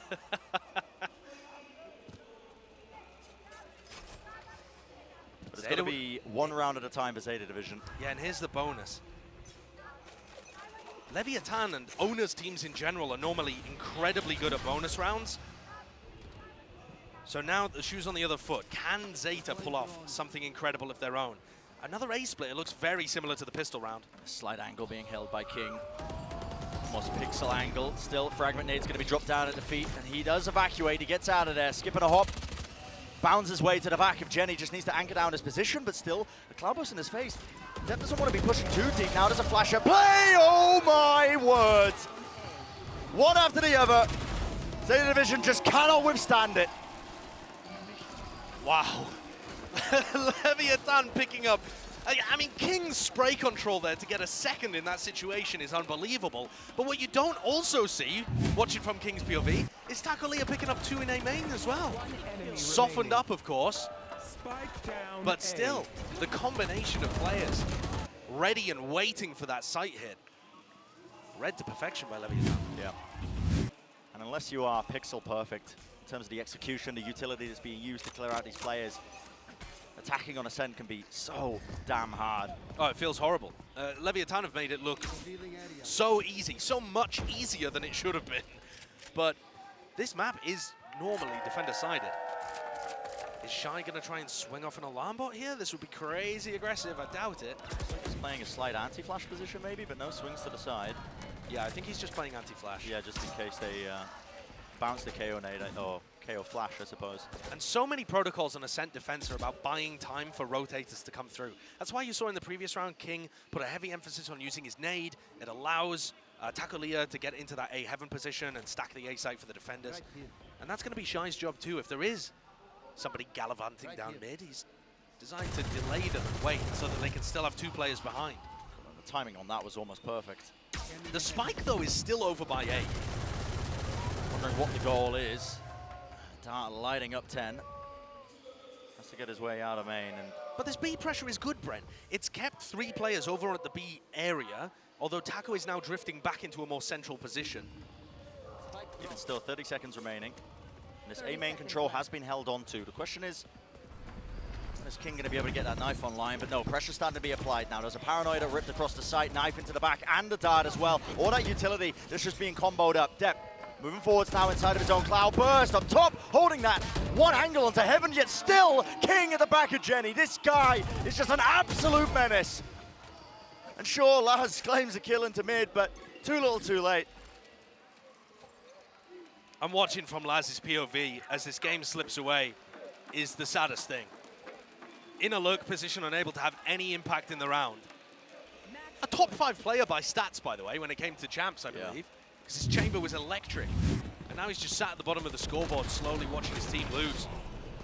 King is unreal. This guy is ridiculous. More people need to be talking about how good he is. At Champions, I was gassing him up so high on him coming into this event because it's crazy rare that you see somebody with this level of skill who also is such a competent IGL. Yeah. I think the only one that's comparable at the moment in the game is Sadak, probably. Yeah, that's what I would, yeah. And I think King frags harder than Sadak, too. And the calling on both of these guys is extremely good. Movement, the aim, the decision-making is a complete package. And the flexibility. Yeah, just plays so many different roles. Well, last chance for Zeta Division on this first map. It is, of course, Leviatán's pick, so it's not disaster zone just yet for Zeta. Even if they lose here 13-4, they'll have their chances to respond, but oh, it hasn't looked good. No. They'd like a couple more here at the end just to get their heads back in the game a little. The drone is used in response there with the alarm bot being broken. But in terms of that mid-round information. Look at that, even a deep smoke being planted by Zeta Division into mid, just trying to hide what they're doing, but they're going to be walking right into this play, surely. Takalia moves forwards, saving the dash for a rainy day, and guess what? That's right now. And meanwhile, Mazzino is in wine. He looks like the playmaker. There's just too many angles, too many layers to this one. How will Zeta deal with it? Trying to set the way up now. You can see the darts being placed into it. Players just sitting in main, no one none the wiser. And again, once more, King. Just back and forth around Generator, and that will seal the deal. Map number 1 goes the way of Leviatán in a dominant fashion. People, you have just witnessed a masterclass. That was an utter deconstruction of Zeta. This Leviatán team living up to the hype in map 1. And we've seen teams do this before. In the alpha bracket, we saw many a series where map 1 went way in one team's favor. And then map 2 was a different story, but wow, just in a microcosm, that Ascent gameplay was beautiful from Leviatán. Yeah, you can break that down frame by frame, I think, constantly as well, but that's going to do it for map number 1. Going to go to a short break, and on the other side of things, map number 2 will be coming up.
The Vamos intensifies as Leviatán picks up a dominant win on Ascent. They'll lead the series 1-0 as we head into Pro. Welcome back, everyone. Golden Boy along with Mimi and Achilleos here.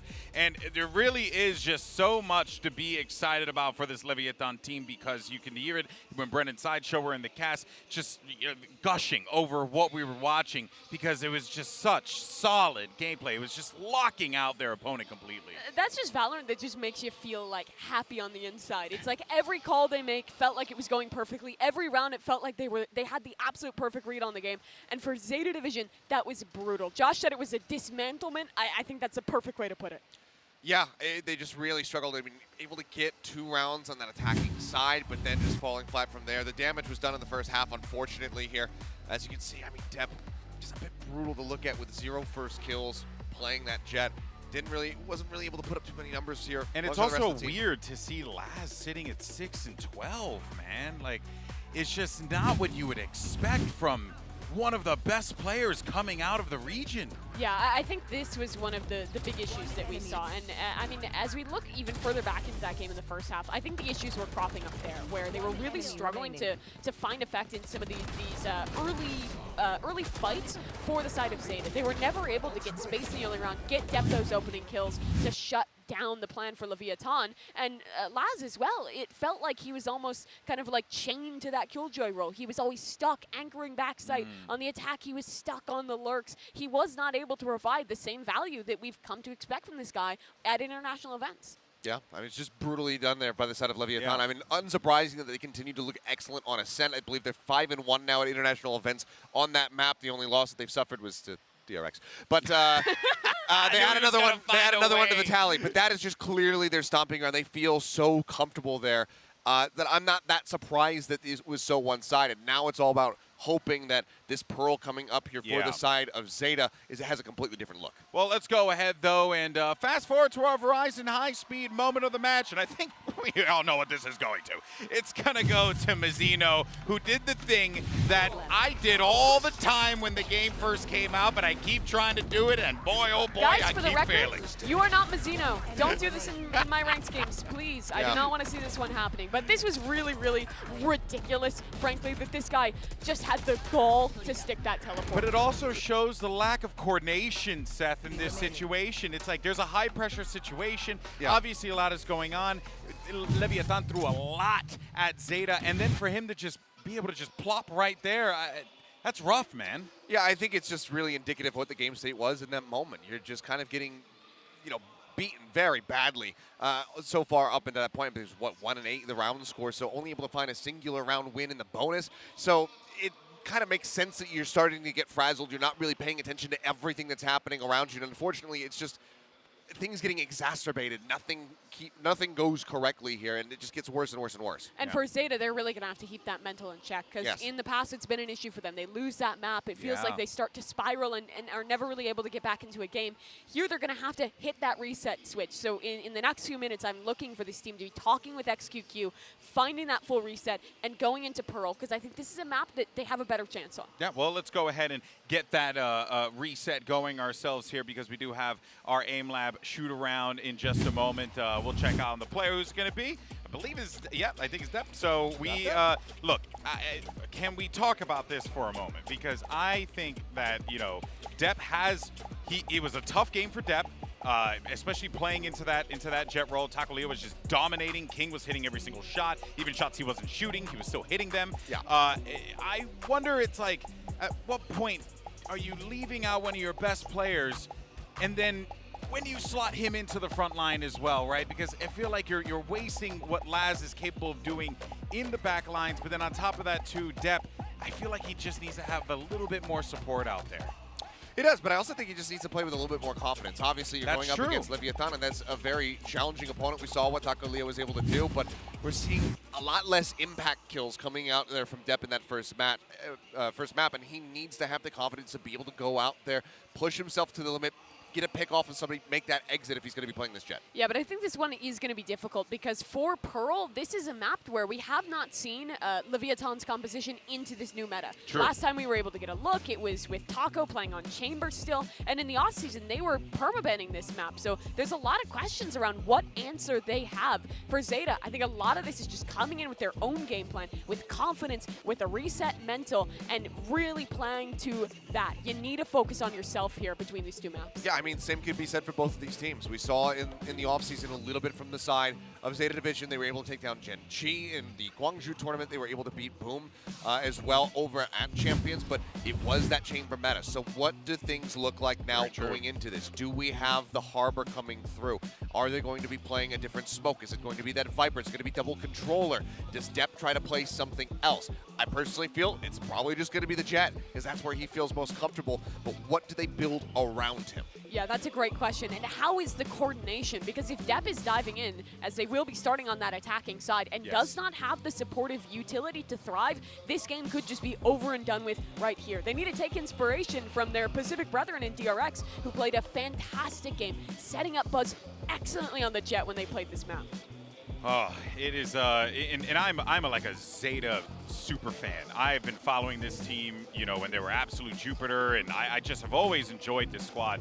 And I want to see them. I want to see them have that Reykjavik moment again, have that achievement that they're looking for. Here's our Prime Gaming Agent Select. We're getting at least, you know, nothing too out of the box here from what we've seen so far. I mean, this is basically just their Ascent composition, but you flip the Omen for the Astra, and that's about it. So it's just widely going to be the same style, but we'll have to see how they decide to pilot on this map. Leviatán on the other side, Takolia still sticks with the Jet, but they have that double controller in the Astra and the Viper. Yeah, I'm looking for Laz. How much can he find? He really struggled with the Killjoy roll on map number 1. Alrighty, well, let's go ahead and dive into map number 2. Let's see if we can get a map 3. Could Pearl be the catalyst for huge change? Let's send it back over to Brent and Sideshow. Yeah, hopefully that is the case here as we head into Pearl, map number 2 in our series between Zeta Division and Leviatán. If they can bring it, you know, listen, it's a map that Leviatán have not actually had much play time at all on. Yep, never played it before. Leviatán have never played Pearl, so this is the first time that we're seeing their composition. And actually, Seth said that there's no changes really on Zeta's side. But weirdly, Krü and 10 have swapped agents. Yeah, they swapped around their roles. So that's bizarre. It's unusual, isn't it? It is unusual. I'm not exactly sure why they would do that. I really have no answers for you. Yeah. But Zeta Division looked somewhat coordinated with their composition. They definitely had pieces missing. The questions are going to be asked about how well they're going to execute this attack side. I mean, they are not messing around, are they? A fast take here of the Arc Control. Takolia tried to activate that dash in time, but just wasn't able to get out of there alive. Smoke's going to be used in their face. There's no way you're re-pushing this! Wow. The Trailblazer stunned up, and one of those left clicks. The coverage is there, an immediate response once more. Leviatán are so good at just making those decisions. I mean, the re-clearing of areas is absolutely pivotal. And Shy, well, locking it down. Okay, tip-tap of the Ghost, all down to 10, and he just opens himself up a little bit too wide. And, you know, what was such a good opening for Zeta Division is immediately answered in kind. Yeah, that's incredible. I mean, that's what we were asking Zeta Division to do the whole of Ascent.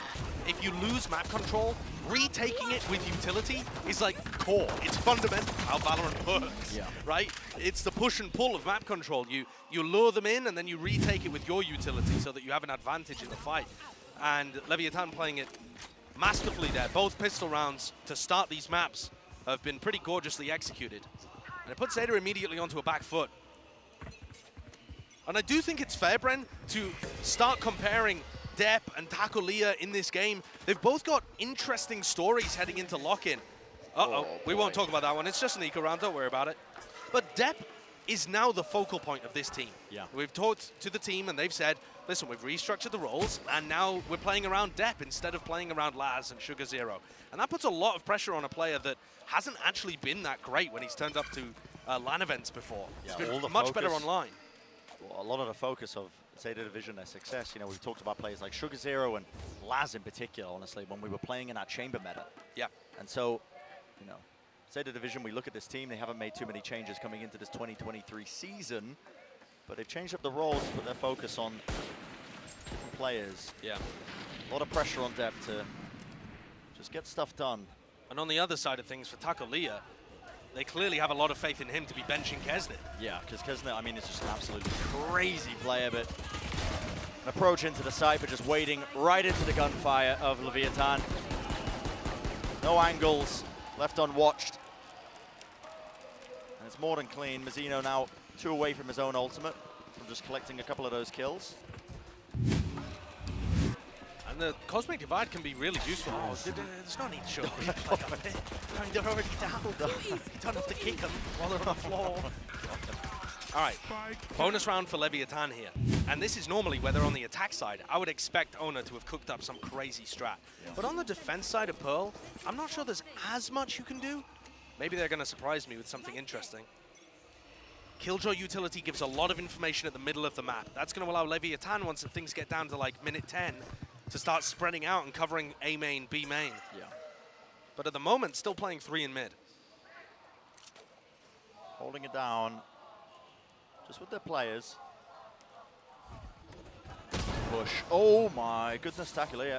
He tagged Laz. Yep, tried to take the fight. Actually an exchange of fire between both of them. And Taco coming out on top.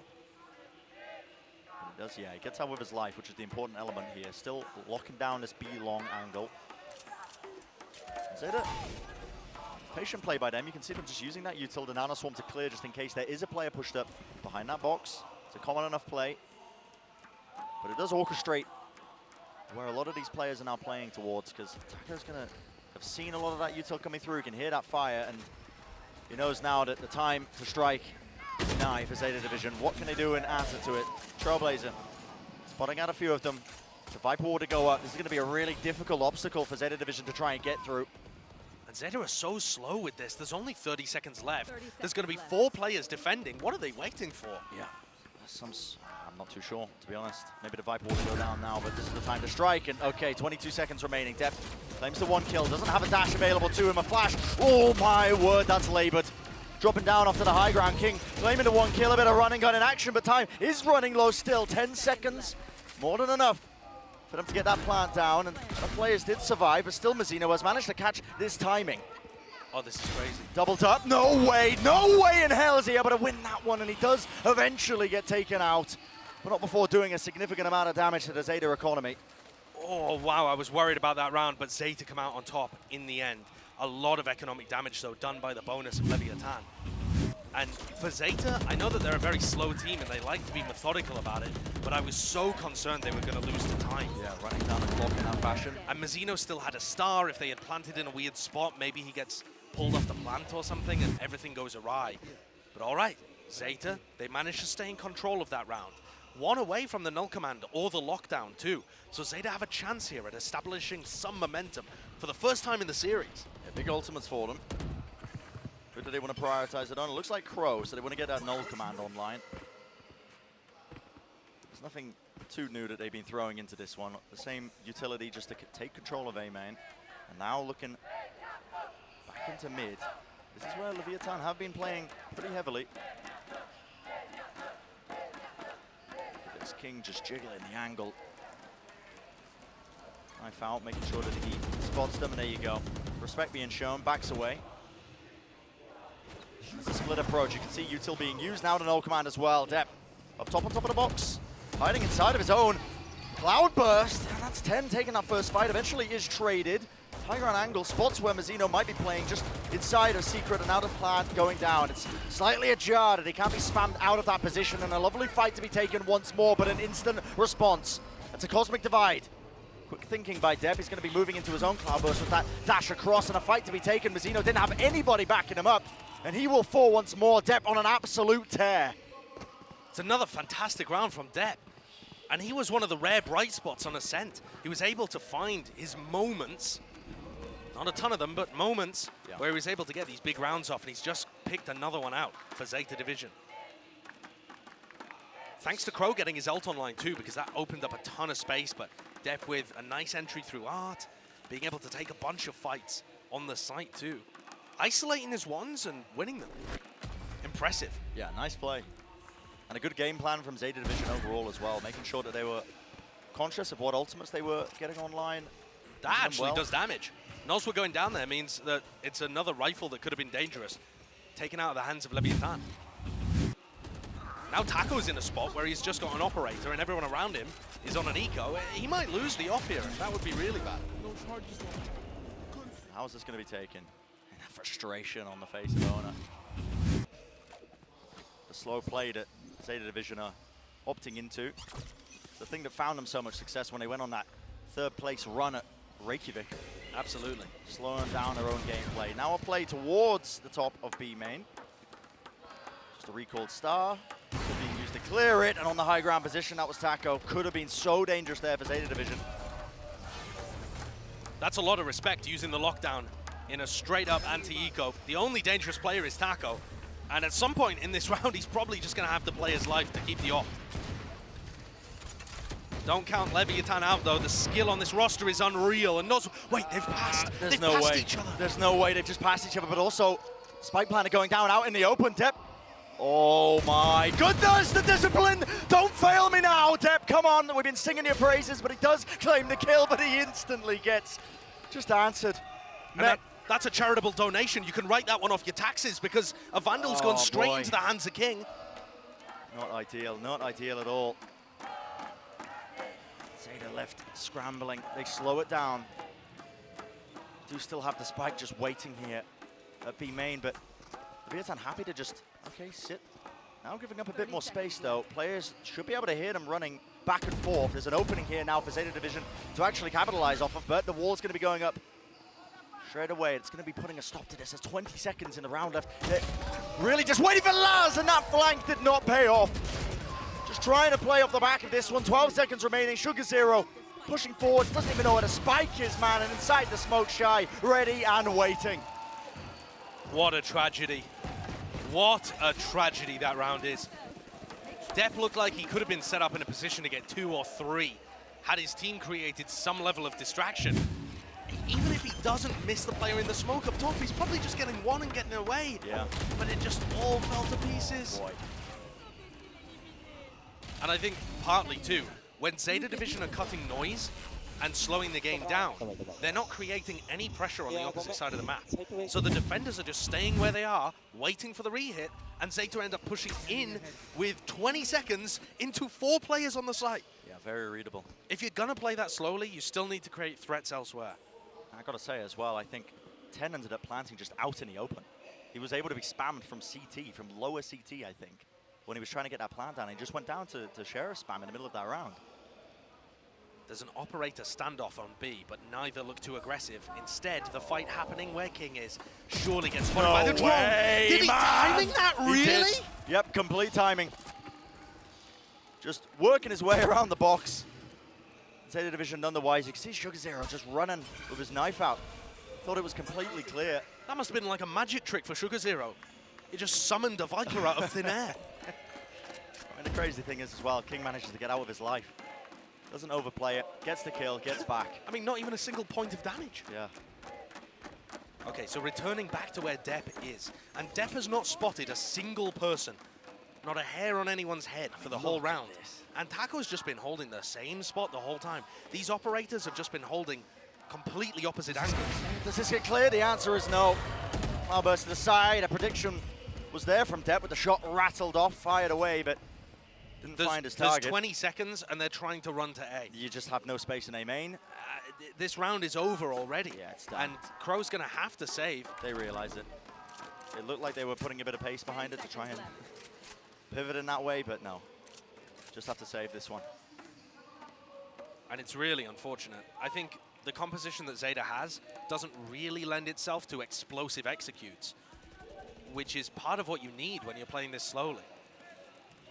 We actually saw one of the teams, Carmine Core. I'm going to throw a rare W in the way of Carmine Core. Their Pearl composition played really slowly, but I actually liked how they played the Glock on that map. Yeah. Because their comp, once it got to a site, was exploding out and overwhelming Loud, the team that they were playing against, I think, when Carmine Core had their best game. But Zeta Division, when Depp is opping and when you don't have, you know, a Fade or a Sky or something like that that can really burst into the site and empower your duelist, or empower any of your players, actually, it feels like it's lacking some get up and go. Timeout now for Zeta Division. Had a reasonable beginning to this map here, but remember, in this kind of tournament, single elimination all the way through. They're currently sitting a map down, so this is the time to turn it around if there was ever a moment. stay in this tournament, to stay in this series. It is a long, long ride home from Brazil to Japan, if this is all that Zeta's turned up for. It is a brutal tournament bracket. Every match is everything. And Deb still oh, okay, so the operator getting passed around, and I think that that could be crucial. I actually love that. Normally attacking Killjoy operator, I'd be asking what the hell teams are doing, but I think when you put it in Laz's hand, he's such a good op player, and Depp needs to be more mobile around the map and actually use the initiator utility to take space. So I think this is a good call from XQQ after the timeout. So the decision could pay off. We'll see. Pretty cool smoke, flash as well. Bit of anti-synergy though, the flash landed inside the smoke, so that hasn't created any pressure. All good though, Laz gets another pullback smoke to cross. Second one, just to set him up in this angle. I think that's going to be fine though. Oh, great shot from Laz. And you're finally starting to see it. It pays off. Laz, we were singing this guy's praises at prior events, prior tournaments, but his fight has taken place, and guess what? Leviatán happy to wade into them. That is a really interesting decision to use the drone up close there, but... And Noswa swings as well. He swings. I mean, that might be a tad greedy. Zeta Division in a 4v1 this round, all but sealed up.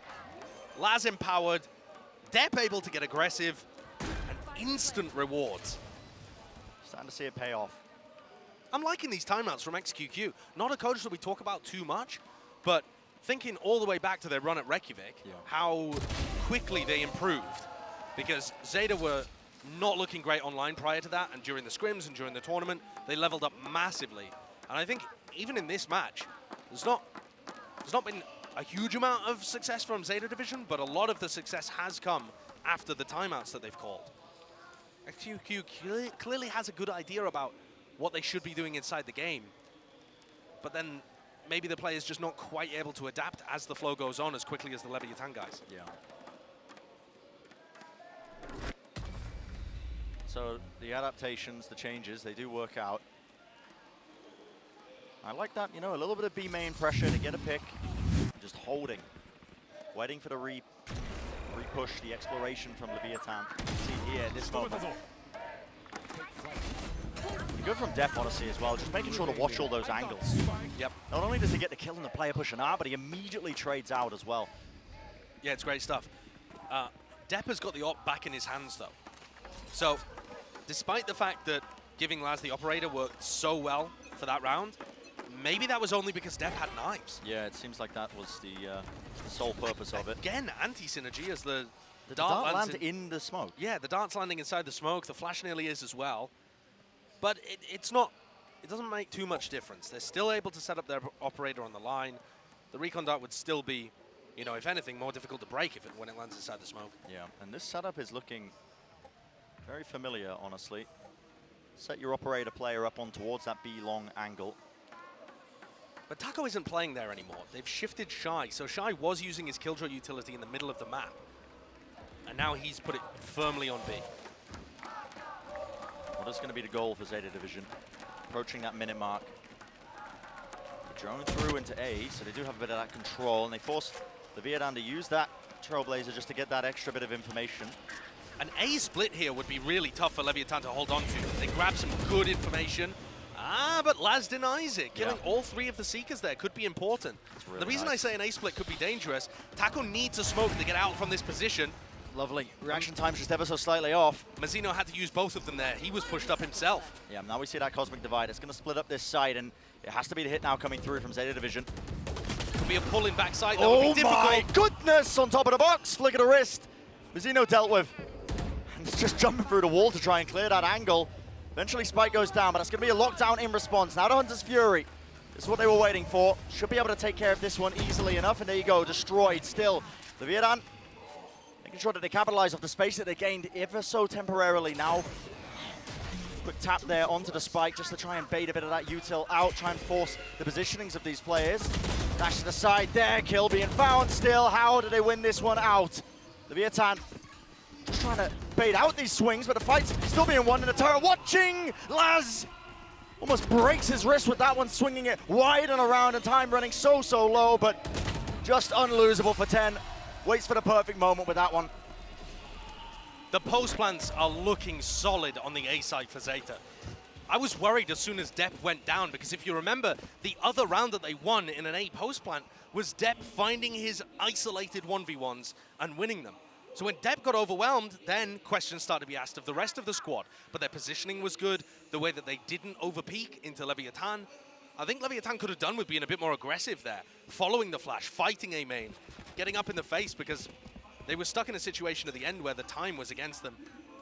And 10, as you say, Brent, was in an unlosable spot. He literally just had to wiggle his face in front of the player. Yeah. King popping Viper ult here that extends really deep into mid, and he has a judge inside of it. But I feel like this round could be decided by the operator battle on B. If that goes in favor of Depp, I've got to think the Zeta guys return back for a B hit. Taco can't give them anything. The way Zeta have been playing this, though, they are just perfectly happy to sit and wait. There's no real aggression or urgency, it feels like, behind the player, whoever's holding the operator, either Laz or Depp. It's always just been waiting pretty far back. And so the attack side setup is very similar to the last 2 rounds that we've seen. And Taco also, the way he's playing these angles, making sure that you can watch down for any sort of player that might just contact up. This is going to be a lockdown fake over on A. You can see that Laz has got it. Astra utility put towards A as well, probably pull back smokes. Does Taco leave this angle? Does he bite? That's the opener that they're hunting for. Zeta might not even know it. Still, no, he gets aggressive and he sees them. At least the Sova. Oh my goodness, opens himself up to that angle, but doesn't pay for it with his life. A dash forwards from Depp all the way into the back of the site, and he gets dealt with. Just spam down out in the open. 10 just trying to plan, but they don't have any control at the back of the site. And time again running low. What a shot! Sugar0. What a flick to hit. And still they will get that plant down, but isolated into the corner. Taco, he takes the shot out wide. Krü wins it out, and still Sugar0 needs to be the hero. Him and Laz, they step up. Down to King now. He's found himself a rifle, but he's left in that 1v2. The alarm bot's going to be at least showcasing one of his positions, but he doesn't know where the second player is, and Sugar0, primed and ready for it, punishes once more. Beautiful plays, but honestly, he got so scrappy in a moment there for Zeta Division. They had to get bailed out by just pure heroics, it felt like, by Sugar0 and Laz. Yeah, I would agree with that. I mean, you pointed it out before, but 10 trying to plant in the open is a disastrous decision when his team isn't set up. It's the second time he's tried to do it. But that is also a prime Sugar0 round. I mean, winning every duel, always there to trade his teammates. Maybe not there necessarily to hold the space for the plant to go down, but as soon as things got sticky, it's the old names, Sugar0 and Laz, stepping up and finding the kills, playing immaculately. And that is the magic that Zeta need to find. I don't think they've demonstrated a great macro game or utility game at the moment, but what they have demonstrated is Depp's had some pop-off rounds. Laz is clearly still skilled when he can get into position to have impact, and Sugar0, as you just saw, can still be the Sugar0 of all. Yeah, guy can be a monster, can't So if they can sync up the individual moments, maybe they have still got a good chance of making this a series. It's forced Leviatán to take this time out. See owner writing a novel with his mouth. An audiobook, I think they call them these days, but guy's just popping off right now. So how do they adjust to this one? Because Zeta Division, like you said, Josh, you know, the macro game from this team, it hasn't been nuanced, it hasn't been too varied. It's been very similar. Set up the op player on B long, the rest of us explore the rest of the map, but I think that can often bait the Leviatán players into going a bit too aggressive. To be honest, they've been pretty disciplined, but the Zeta post-plant situations have been the biggest strength for them. If you can call that prior round a post-plant. It was more getting the plant into position, but there was some post. So holding for an aggressive play. And I think this is an attempt at anti-stratting how Zeta are taking B control, looking to try and fight inside that smoke, get aggressive on the people that are taking B. But Depp was really safely positioned. I mean, they were very ready for that. Very ready. Anticipating this one, and so Zeta might opt to try and re-clear up to the top of B here. Leviatán are still waiting around. Look at these forward positions. This is a bit of an issue for Zeta Division. They're going to be using their drone and their dart to try and clear close here. Okay, no, now they're going to be backing away.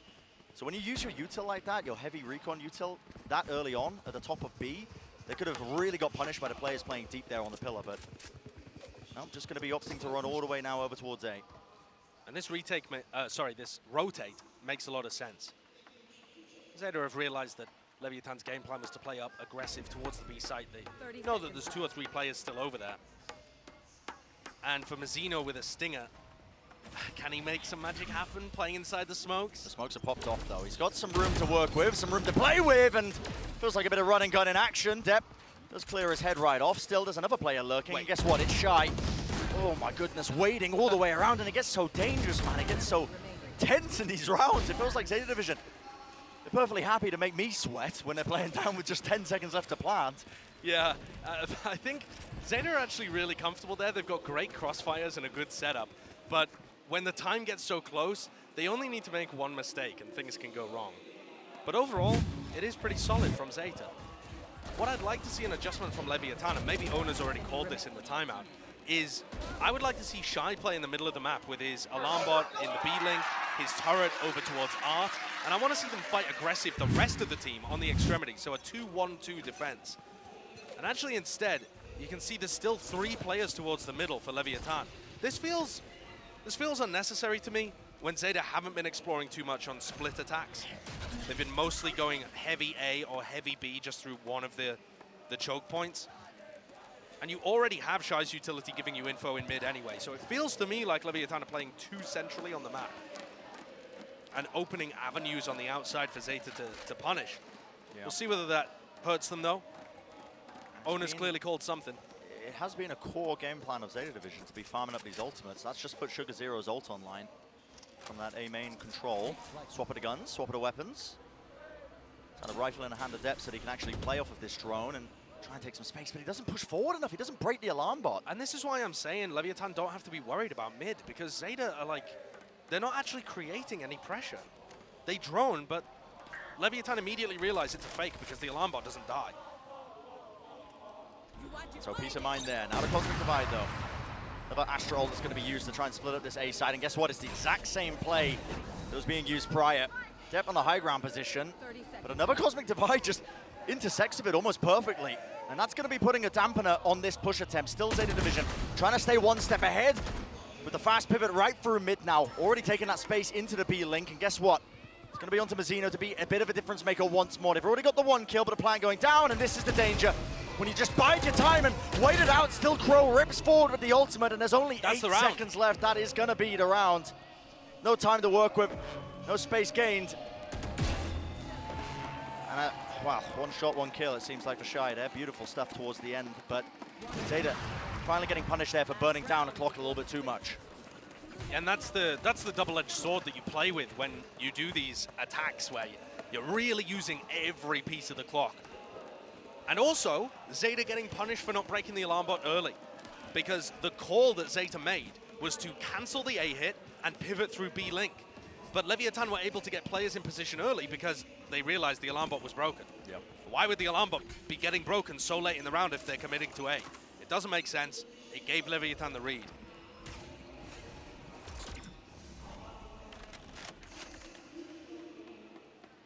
Final round and a half now.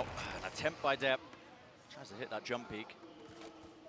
This time the Jet players hopping for both their sides as well, completely avoiding each other, but tackle on this angle, oh boy, do some serious damage. He hasn't actually found too much success in this map so far. He's 1 and 6. Good clearance. He just hasn't been in a position to get kills early in the round. Zeta always holding for it. And this is quite interesting, quite new, honestly, a different development. See, Depp was actually quite willing to push all the way up there to be and take that aggressive angle. Doesn't get a kill out of it, but a flash over the top is nice. Is there going to be an extra element to it, though? And, well, Shy, okay, that's a wide swing. I mean, that's the Rhino. Any sort of help whatsoever. There's no one from Zeta Division to back him up. You mess with the Rhino, you get the horn. Shy claims 1 kill. Looks like he's not done just yet. Still a slight off angle there that he's holding. And earlier on in this round, Bren, Nozwa used his dog in order to re-clear A main. So they've got Taco set back up on this A angle. I don't know what Zeta can do here. With 20 seconds left, they've just got to run into A and hope that Taco doesn't hit a shot. This is so weird. They're going for the A split. And yeah, Time's Taco, ticking. it's going to be on him to try and at least break this as they're already approaching onto the side. 11 seconds remaining. Again, clock just being whittled down, and anything could really disrupt this one now. Flash and a pull. I believe that's a pull to just try and disrupt this one. No spam. Just landing a couple of those shots, but no kills going to be found. Crow solo. And a quick scope attempt. Taco right up in the air to double updraft just to try and survive. Zeta Division gonna need a miracle right now. Gonna need a play to be made.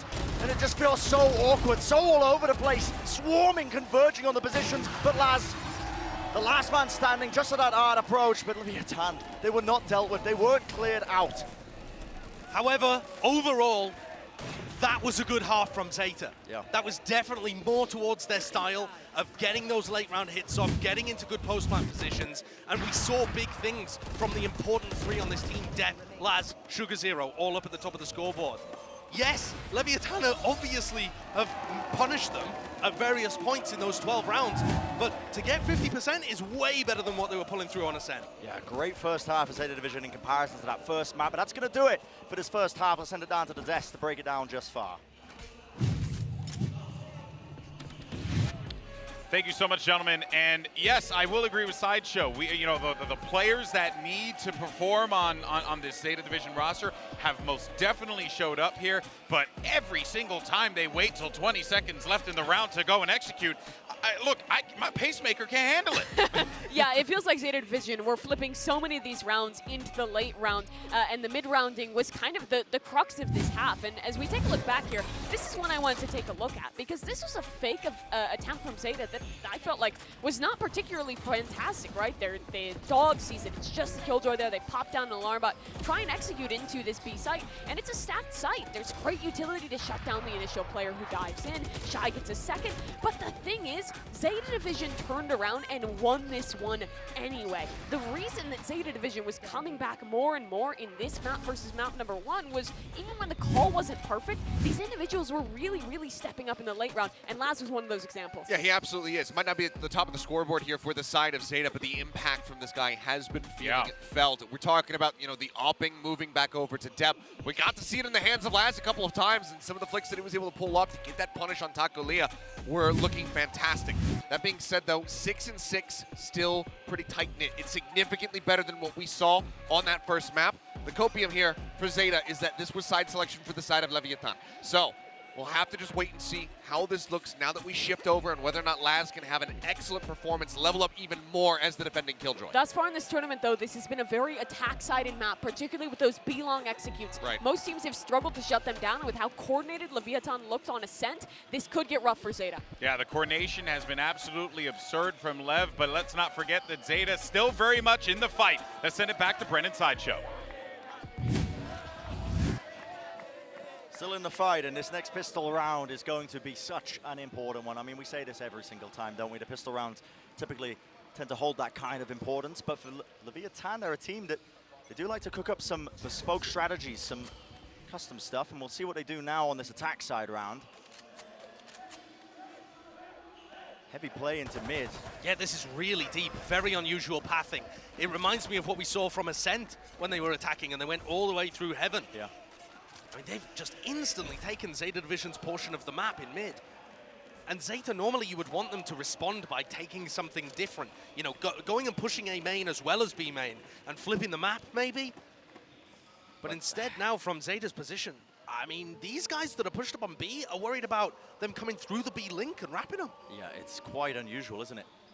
The price you pay, I think, with a bit of a gamble that Zeta opted into with this triple push, but it looks like that gamble, well, it might be about to pay off.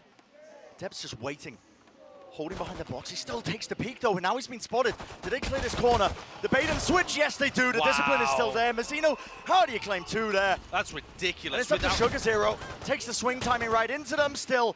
He's just being swarmed. Every single angle, every single direction, and there's that Sheriff purchase. Absolute Chad-like maneuvers by Shy. Without any utility as well. They just broke that setup completely. Still, what can Laz do now at the back of halls? Not too much util being used, obviously, on this pistol round to try and clear it, but angle watched for. And that CT push. Also, a couple of eyes, couple of guns, just watching that one avenue, that one direction. So the pistol round goes the way of Leviatán, but I gotta say, the way Zeta ended up playing that, I'm a little bit annoyed, I think. Depp giving away his position just by peeking that. I feel like you want to be playing off the contact of Krü, if anyone. Yeah, I would generally agree with you. I think when Depp goes for a jump peek like that, though, it's so much less likely they clear Krü's position. Sure. And so maybe Krü ends up getting away with 2 and Depp can escape or something. It's just really diligent stuff, again, from Mazzino, clearing that corner. And more so than that, recognizing that that's a common setup. That if you see a jet there, there's probably someone to the left. Yeah. Just good game sense. Very aware that they left open just the entirety of B main, that there could have been those players in that position. And you see Taco now charging down with Nozwa's dog, the Trailblazer. And Mazzino's going to get a good plant off here, sorry. But I want to put a bit of a focus on Taco because he's down at the bottom of the scoreboard. The score's 6-6 in the first half. You want to do a jet comparison? Taco is way hurting compared to what Depp's been able to produce. Just by not being able to get aggressive on the defense. Yeah. But now that they're on the attack side, hell, you think about how Aspas is playing this sometimes with Loud in a similar comp, where he's just got the Sky to set him up. Yeah, hyper-aggressive, making sure to play off the util. Yeah, you could see Taco having a resurgence in this half. Might end up taking over. Certainly still got the confidence, obviously, with that rifle purchase. In fact, that's Leviatán actually going for same buy that FPX kind of popularized, now Navi, where you end up leaving 2 of your players on the pistol buys. And so you buy those 3 rifles in. If everybody survives, now the next 2 players can end up buying rifles as well as you head into your bonus. Yeah, and Leviatán are such a good bonus team. And look at this. Ever since Ona has joined this squad, their pistol round strats, their bonus round strats, and their discipline. Those are the big 3 things that I think Ona has added to this team.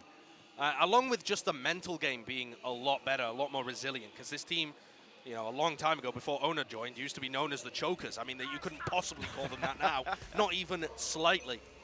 So what they got cooked up on the bonus round, incredible rifles to work with, compared to where you might expect the weaponry to be. Yeah, for a bonus round like this, almost on even footing with Zeta Division. And important for Zeta Division to not let this slip. Got an even half, you lost the pistol round, but got to try and answer back in kind. This is the round to do so. Still, Depp, angle pushed up, and timing is everything right now. Crosshair placement is just off. And he just didn't feel confident taking that fight, did he? Crouching in the middle of the spray down. No, that was not a great fight for Depp. Interesting hold from Zeta. Now, that entire exploration towards mid, too, was just so that Shy could get a deep alarm bot in Art. And look how deep that attacking alarm bot is. So, I don't know whether they're planning to pivot back to B or commit to A here, but they've taken and retained a lot of space and information in the middle of the map. Over on B, Laz has been playing off his turret contact. He had a nanoswarm at the back, and he's just chilling over there. And it looks like he's not actually going to be impactful in this round, perhaps for the retake. Instead, the pressure on 10. Both teams are playing these rounds so slowly. Surely Zeta, though, should be aware that it's not going to be towards B when you have a player this far pushed up. And with them giving up art control, it does give Leviatán that perfect entryway. Stun, doubled up there with the Trailblazer as well. 10, nowhere to run, nowhere to move. And the spam through as he tried to play deep there into the dugout.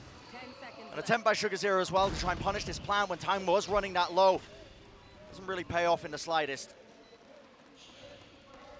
And yeah, Leviatán just squeezing the life out of Zeta Division in this round. It's going to be brutal. Zeta knocked down onto an eco unless they can keep these guns alive. And even then, it's going to be a mixed buy. Yeah, really weird buy, isn't it? It is a great time to try and chase. I respect this from Shy. Go and take the ego duels. Uh-oh. One of the players, yep, just corralling them right into the rest of the team. Making sure to pick them apart one at a time, hunt down these rifles.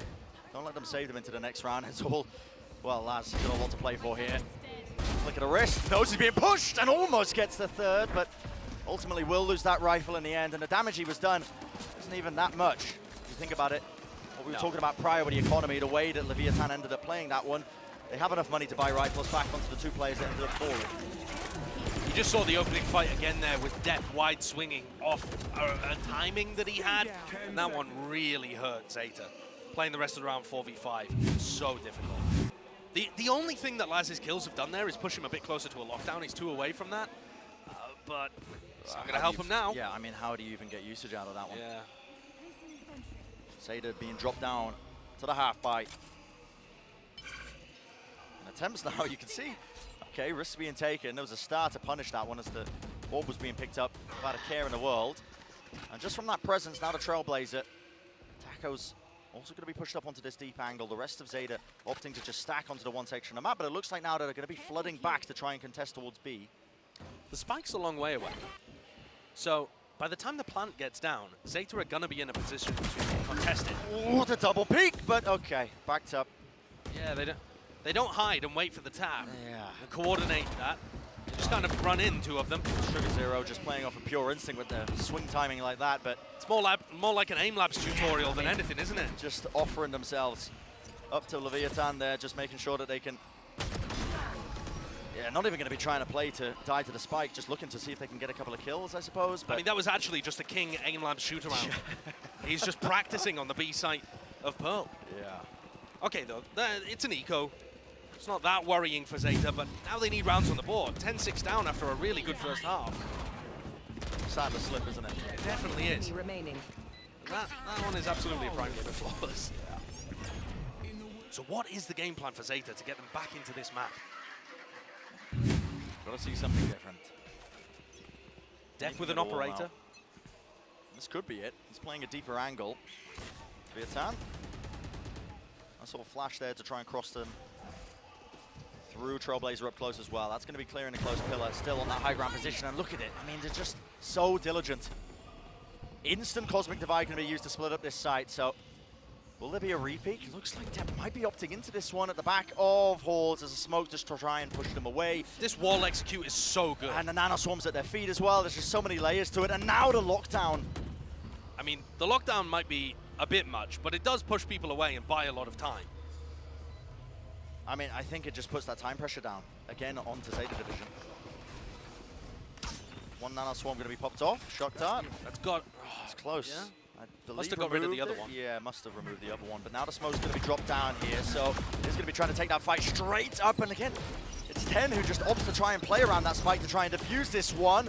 This is silly. Blind firing into this, and so okay, Sugar0 going for the flank attempt, and it needs to be more than a difference maker. It needs to make the play, but time again was just too damn low. With the lockdown pushing them all back, Zeta lose another round and a losing grip of this map and series, Josh.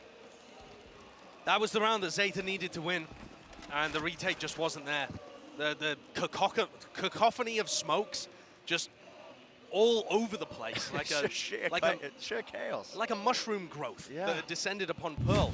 But normally, when we've seen successful retakes on B, you put those smokes much deeper, and you try and push up aggressively towards Pillar as the retaking team. And instead, they just set up a firing line again for Noswa this time. Leviatán running away with the attack side, and I think the desk are right. This map is trending attack-sided, and Leviatán showcasing that, you know, 6 rounds is actually not that bad for them on defense. So timeout taken for Zeta Division. Do or die for them. As we said prior, 11-6 is the scoreline, and they need to convert this map if they want any chance of staying alive in the tournament, in the series. Can't be going down early, but again, got to think back to those storylines that we were setting up, that we were thinking about, you know, the tragedy that is Zeta Division, reaching those peaks at Reykjavik, getting 3rd place, and just unable to really match that kind of form and placement, always running into these incredibly strong teams. They did so at Champs, and they're doing so now against another team from South America. And then in the middle of that, failing even to qualify for Copenhagen. So it really hasn't been a good run since Reykjavik for Zeta Division. And it looks like their backs are up against the wall again. Leviatán 2 points away from sending the Japanese team home. And with Tokyo on the horizon, Bren, the Japanese fans will have been hoping to see glimmers of light from Zeta in this tournament, even going up against a top-level team. And I think that they did in the first half of Pearl, but where's it gone? Just a little bit missing. Flash round the side there. Noswa catches himself in the moment. There's a Nano Swarm just to punish that one, and it's a faster play. This is a little bit more different. Taco's in a lot of trouble. Nano Swarm's chunking him down, even the shock darts. Bit of random spam will do it from the bullets, and he is making it easy for them with these tracers, but it's a pop flash play. An instant response instant action. And as the smoke dissipates, Zeta Division respond beautifully, answering back, finally getting that round on the board on their defense side of Pearl. Really good defense side from Zeta there. And that's one of the first rounds where Leviatán have done something quick. There's still so much time on the clock when they commit to A, but a few things go really well. Laz's Killjoy setup, perfect for countering that classic dash onto site. And then also a flash through a smoke from Krü sets that double push up. Both Ten and Krü have been really struggling in this map, but they got a couple of good kills there and a really nice collapse onto that attempt. I don't think Leviatán are going to be doing fast hits onto A anymore. No, sticking to probably what's been working for them. The slower siege play style. Again, same Trailblazer, you're just disrespecting this dog, okay? Fully stunned up. Oh, but this is able to scope. This is so rough. As soon as Depp gives up his positioning here, Leviatán are going to be able to get close to B and use a Viper's Pit. And they forgot the spike, perhaps, or are they pivoting elsewhere?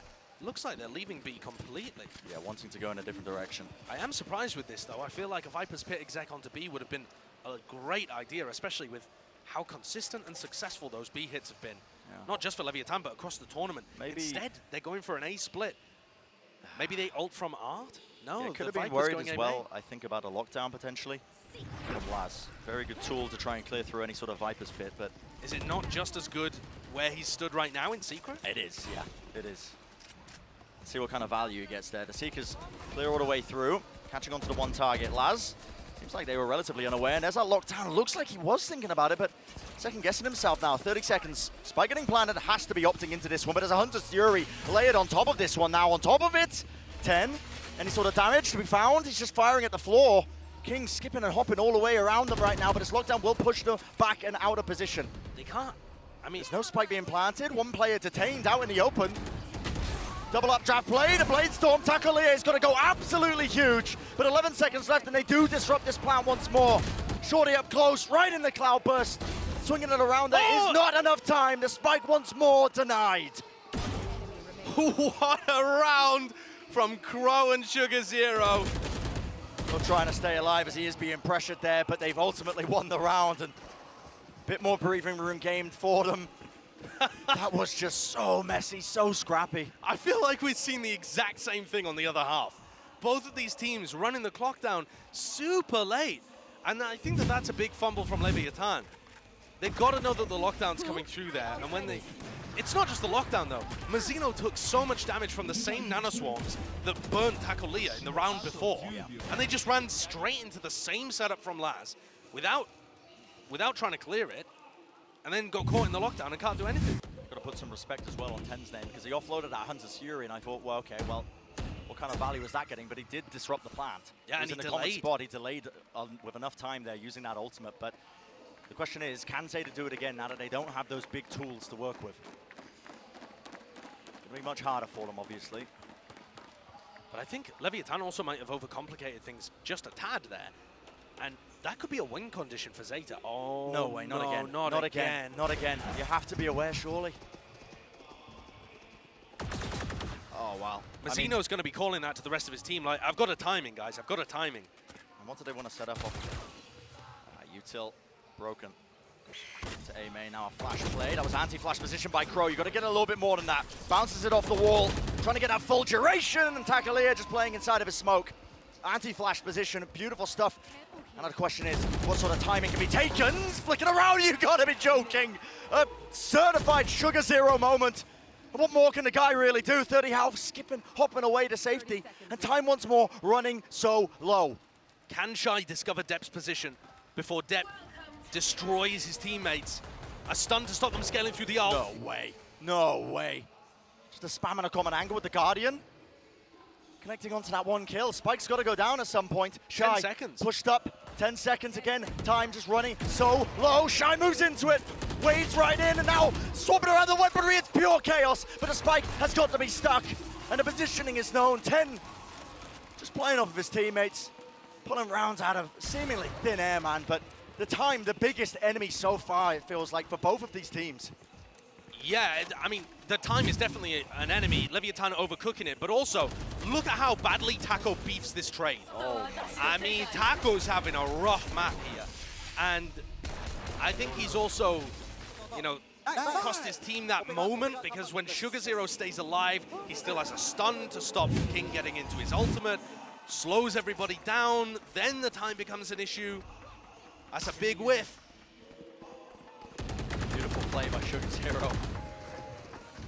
Defining moment in that round to be able to keep them in it still, and Zeta are clawing their way back. Bit by bit, round by round. Leviatán not messing around though. Now you're going to see that Cosmic Divide. They've already seen this exec, right? Yep. Zeta know this execute. They know what's going to happen. Do they have any idea of how to counter it? Krü has used his own no command this time, and Laz does want to try and hold on to that back halls control. Is there anything to try and stop this? Yes! Perfect. Util, and they are counteracting it this time. Fragment nade, the shock darts. Mazzino dropped down so low there. He's going to force out this lockdown as a response, but just a peek straight into Laz. Waiting into his sightline with the operator. Nothing to try and disrupt this one though, so the lockdown will buy them that additional space.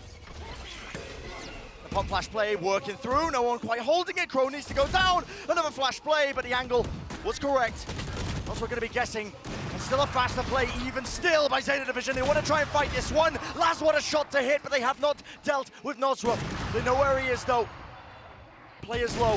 The double swing timing is there, and wonderful once more with that coordination. Clawing their way back. Excellent adaptation from Zeta Division in this series, in this map. Being able to neutralize Leviatán's strats after they've seen them once. Like the first time they're working from Leviatán, and then the second time, Zeta's there with the answer. This layered nade shock dart cascade to destroy Mazzino going for the plant is beautiful. And then on top of that, Nozra beefed his flash so that Taco had a bad swing into back halls. And Owner does not look pleased about what's happening. Calls the Leviatán timeout in round 22, when Zeta are one round away from drawing things level. What was the score here? Leviatán were up by so much. Yeah. Was it 11-7 or something? 11-8? We were setting it up like, listen, Zeta were going to go home unless they answered back, and answer, they did. Absolutely. 11-10 right now being that scoreline.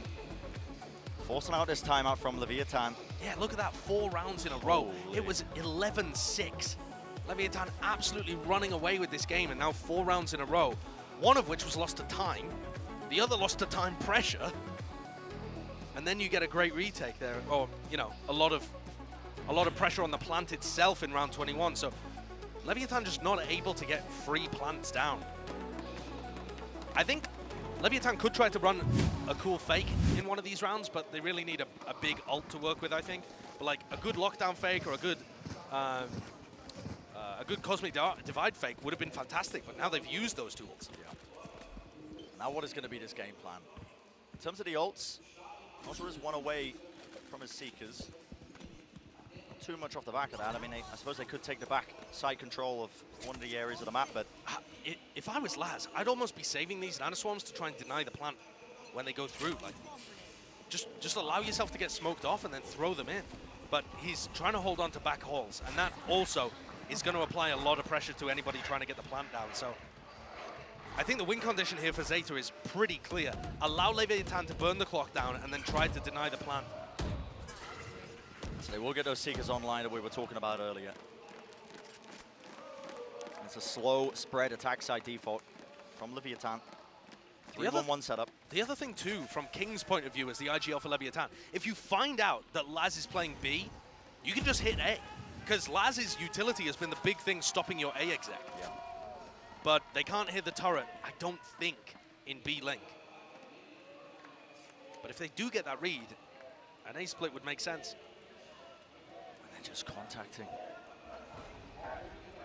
Through now into Art. Entering that mid-round now with only about 40 seconds remaining in this. Still holding on to a bit of semblance of A main control. You can see Mazzino's in a pretty really deep angle, passive, but oh my goodness, it's passive and needs to be some value here. There you go. An answer once more. So the 1-for-1, Depp now taking an aggressive play, pushing through. Smoke's fading and he just can't quite hit the flick. Down to Sugar Zero now with only 20 seconds remaining. There is a spike. Oh, there you go. The Astro Star lay it down, but not enough to disrupt this one. And up close in his face, there is Shy. Is this going to be cleared? Timing, so important. It's absolutely everything in this. As the smoke goes up, Sugar Zero claims the kill. And now the wall Cosmic Divide to split this one up. It's going to be forcing Leviatán to try and play a little bit closer. They have to try and push through this wall. Snake Bite, Util being used to try and at least buy them a bit of time. Fragment Nade as well, but the wall needs to be watched for now. What is the play? What is the response? What is the answer? All this Util being used on one side to the other. The spike, not being diffused just yet. Laz just takes the fight. The pull is good though. Pull is good, and now time, solo, needs to be someone on it, and a flick, the spray down, Mazzino rips across. 12 to 10, and Leviatán now sitting themselves at series point. Great post-plant play from Leviatán. I think there was a lot of challenges that they had to deal with there. Zeta Division, if they had been able to pull out that suck earlier, if they could have tapped the plant, but they were just waiting for the Viper utility. So I think you've got to give massive credit to King for delaying for so long, and then lay it in with Mazzino's suck, and then you've got the post-plant flank that Mazzino did. And another full-body Famos there coming out from Ona. And this is aggressive. Triple play, anything to break this Trailblazer. It's a swing timing, surely no. Oh my word. Listen, when your back's against the wall in this kind of fashion, risks do need to be taken, but to this level, there's the dash. Are they going to clear this? They seem to be aware of it. Look, Taco, he's holding it. Dash enabled. Surely he's favored here. Yeah, there's the shot. Didn't even need to use the dash, even facing the wall just in case there was a counter flash play. And this could just be crumbling before our very eyes. The rest of Zeta was so Krü! timid. What a shot from Krü. Needed to find it. And now they back away. Don't want to be playing this one quite too aggressively. It's a shame they couldn't quite get those rifles in their hands, but at least salvaging that and going 1-for-1 might just be good enough for them. Throughout this entire map as well, Leviatán have really been lacking A main control, so I think this is just going to have to be a commit into B, and that puts you into the loving arms of Sugar Zero with his Vandal. He does have that rifle. That is an important thing to note because the buy from Zeta Division is not that good from a couple of them. The flash play! Absolutely magical! Zeta Division collapsing on the players, and still the swing comes through. A forward position by King is punished, and the absolute confidence from Sugar Zero to take that fight. They're not out of this tournament just yet, Josh. What a phenomenal comeback from Zeta. Being down 11-6 and pulling things back so that now we head into round 24, their economy's recovered, and if they win this, we go to OT. They've put so much pressure on Leviatán, and I think a lot of it comes down to the fact that Leviatán are just not taking A main early. I'm not sure why. But you know, if you compare the comp to Louds, they don't have that cascade. Okay, now the fight for A main early. It's really early. An absolute beef, flashed up, dashed into the wall, and Depp was taken out. That's the playmaker gone for Zeta Division, or at least one of them. And this could be heartbreak for Zeta Division. Oh my goodness. Surely that was supposed to be a bounce shot as well from 10. It deactivated the bounces at the last second. And you can feel Zeta Division, they're just getting flustered. Yeah, the nerves, they start to play in moments like this. So a rifle is acquired. This was a weaker buy by Leviatán. They weren't working with much, and it's a contact re-clear right into the Mazzino. So calm. Another day in the office for this guy. I said it once, but I'll say it again. Heartbreak for Zeta Division. To bring it all the way back to this. So many rounds in a row. But it's these rounds that'll get you, and it's up to Krü and Sugar Zero to perform a miracle, to drag their team into OT. And they looked lost for a moment there, just milling around in their own spawn. But I think they've got the read. 2v5. It would have to be pure magic for Zeta Division to get this into OT. Leviatán are so favored. You need something really special. It's a pop flash play. Krü, he's right up close. There's the one kill found. What more can he do? Timing once more. He gets the second. In a punishable position, though, to spam into the angle, and he's fully blinded up. The swing will finalize it. And Zeta Division have been sent home. An excellent performance from Leviatán, but they were pushed almost to their limit, almost to their breaking point on Pearl. A very different story, the two maps that we've just watched. A phenomenal masterclass on Ascent, and then the time, pressure, the crazy rounds, the mega plays coming out from Mazzino, King, Laz, Sugar Zero, so many players turned up on Pearl there. Into I think, a fitting exit for Zeta. I don't think they can be too upset about what they showcased there on Pearl. It was, finally, a good performance from them and something to make the Japanese fans have a bit of confidence that maybe they can make it to Tokyo. But in this series, Leviatán was just too much. And that's what we were worried about. Zeta just running into an extremely scary squad in the first round. Unfortunately, again, it is that early exit for Zeta Division. Coming into, at times, a team that looked like they were just performing that masterclass. You know, we've been singing the praises of Leviatán all series long. But this team making waves, I mean, striking fear into the hearts of the competitors at the event as well. We're speaking to them about their performances in scrims and practice. People saying that in some cases they might be favorites to win the entire event. And I think that's a bit too early to call from our position, right? Sometimes scrims can be very different than matches, but I think this is definitely a team to keep your eye on. The role swaps have all worked. Mazzino looked fantastic on smokes. And I would say that Shy also stepping into his role as a Sentinel player beautifully. You know, one dodgy map there from Taco, and he's going to be a player with a lot of focus on him because he's put Kesnit onto the bench. But overall, a very good opening series from Leviatán.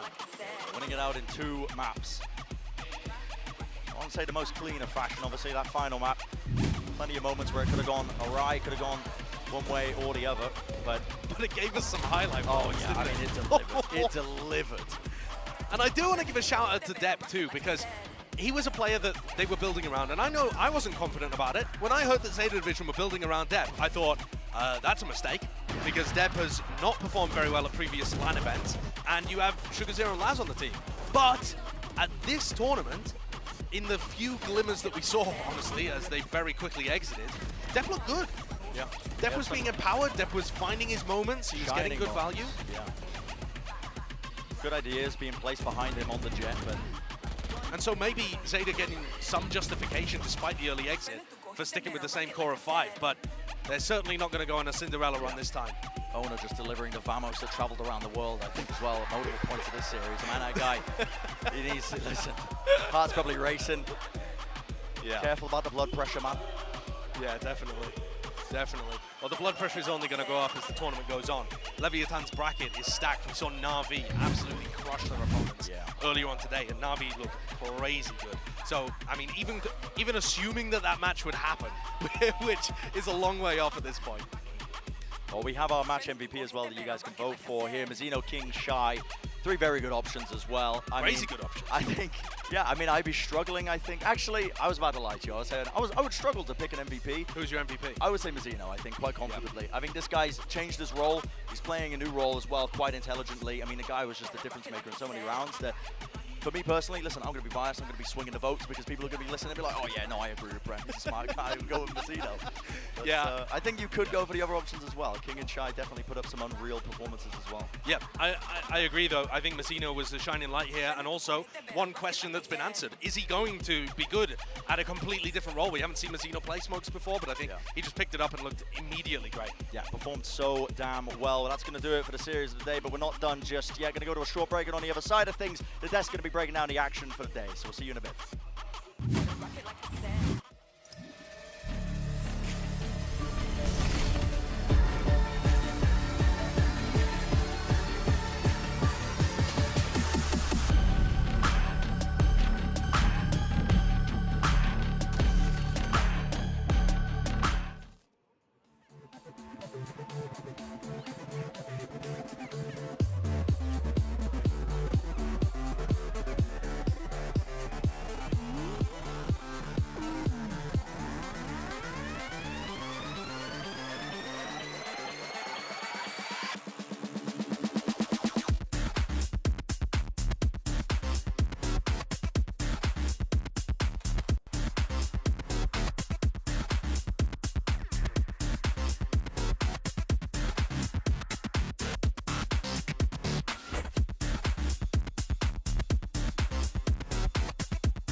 Autonauta y amenaza, necesita volar. Las estrellas que tan lejos y les gusta gozar, que les gusta brillar. Me ayuda a olvidar que este mundo tiene mierda y no saben vacilar. Me dijeron que tú sabes qué hacer, que tú tienes el cerebro y tú sabes mantener, que tú no tienes miedo de tener todo poder. Me da que necesito para llegar a otro nivel. Dice por la calle que tú tienes un cojete, vamos al espacio que la fiesta si comete. La tierra es aburrida, tengo nada que hacer, entonces vende tu cojete, las estrellas quiero ver. Dice por la calle que tú tienes un cojete, vamos al espacio que la fiesta si comete. La tierra es aburrida, tengo nada que hacer, entonces vende tu cojete, better rock it like I said.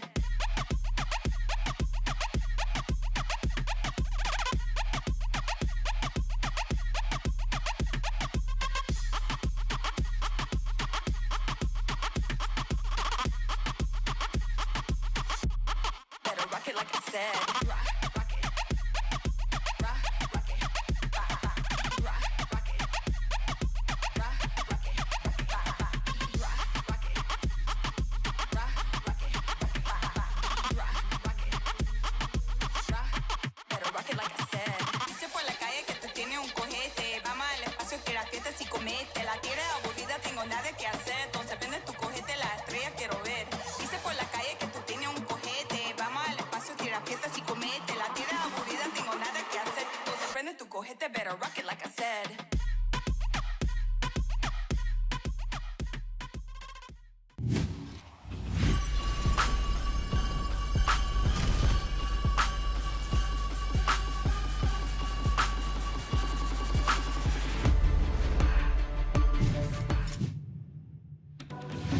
And here we go. We have a battle of the Americas versus the Pacific regions. It's going to be Leviatán versus Zeta Division, two teams that we are unsure what to expect in this one, especially for the boys in Zeta, given that this is the same roster with some slight tweaks. Right as a smoke, just walking through. No way! You've got to be joking. There's no way. How? There's no way. A lot more active in this one, and the timing is just immaculate. Depp, 12 seconds of dash from Depp to survive, and he does nail the shot. Very solid round from Depp. Players just sitting in main, no one none the wiser. And again, once more, King just back and forth around Generator, and that will seal the deal. Map number 1 goes the way of Leviatán in a dominant fashion. Double tap, no way in hell is he able to win that one, and he does. Oh, the double peek, but okay, backed up. Yeah, not even going to be trying to play to die to the spike, just looking to see if they can get a couple of kills, I suppose. I mean, that was actually just a King aim lamp shoot around. And he is making it easy for them with these traces, but it's a pop flash play. An instant response, instant action. Now time, solo, needs to be someone on it. And it flicks the spray down. Massino rips across. And Zeta Division have been sent home. An excellent performance from Leviatán, but they were pushed almost to their limit, almost to their breaking point on Pearl. And those are your Prime Gaming post-match highlights there as Leviatán managed to vamos their way to victory with a 2-0 win, taking down Zeta Division on their map pick on Pearl. Welcome back, everyone, as I'm Golden Boy along with Mimi, as well as Achilleos and Seth. I mean, you know, I think we went into this matchup, we were a little worried for Zeta Division because they didn't make a lot of changes. Into Josh's point, we didn't quite know how they were going to build around Depp. But I will say that coming at the end of that game, I felt like, hey, there was an opportunity for that Zeta magic to pop up. Yeah, I mean, we started seeing it in the first half. It did end as a 6-6, so not nearly as dominant as you would like to see, given it was their map pick. But they were able to run it back. They did not let the stomp of that first map, a 13-4 to Lev, really get to their heads, and they nearly ran this into overtime. Honestly, we did see those glimmers of Zeta that we've seen in the past. It was great to see them be able to make this a challenging series in the end.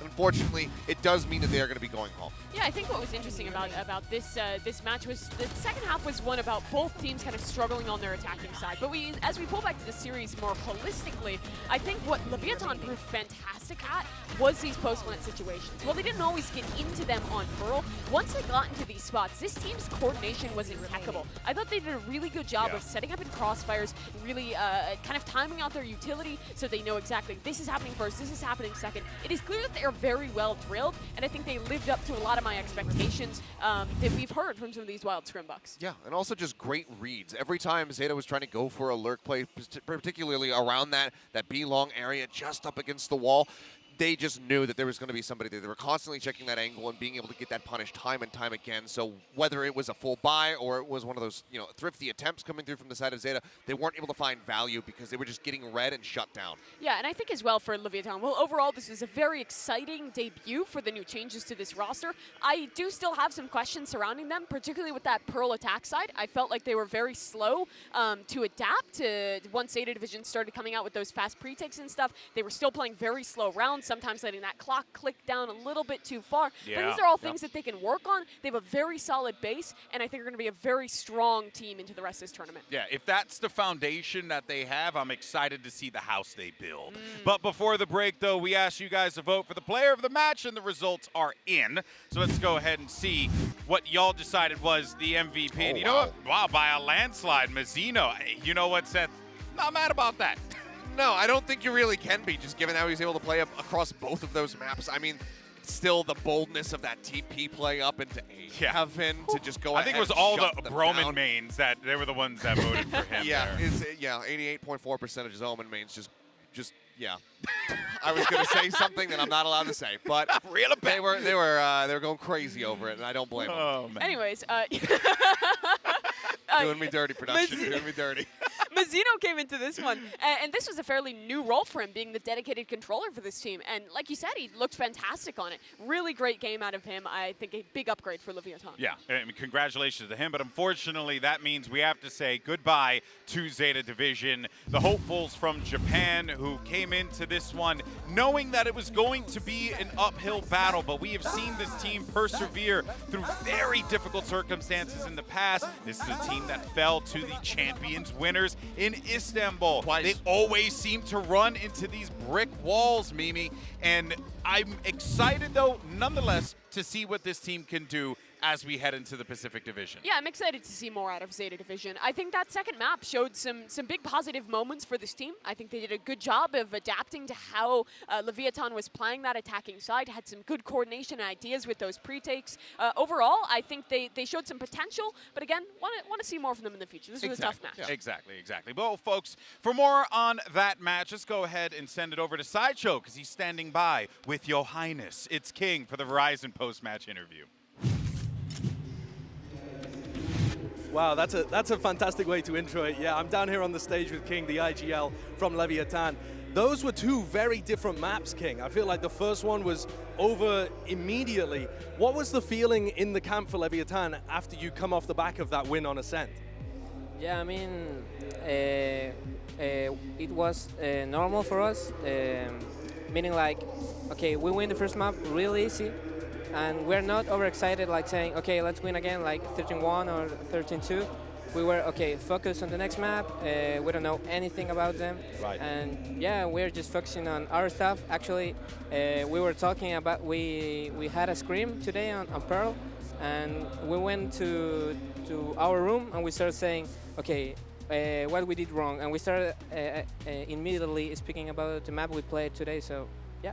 Right. I mean, I want to talk about Pearl, though, because that was the first time I think that we've seen you guys play on that map. Yeah. And it was getting a bit shaky there towards the end.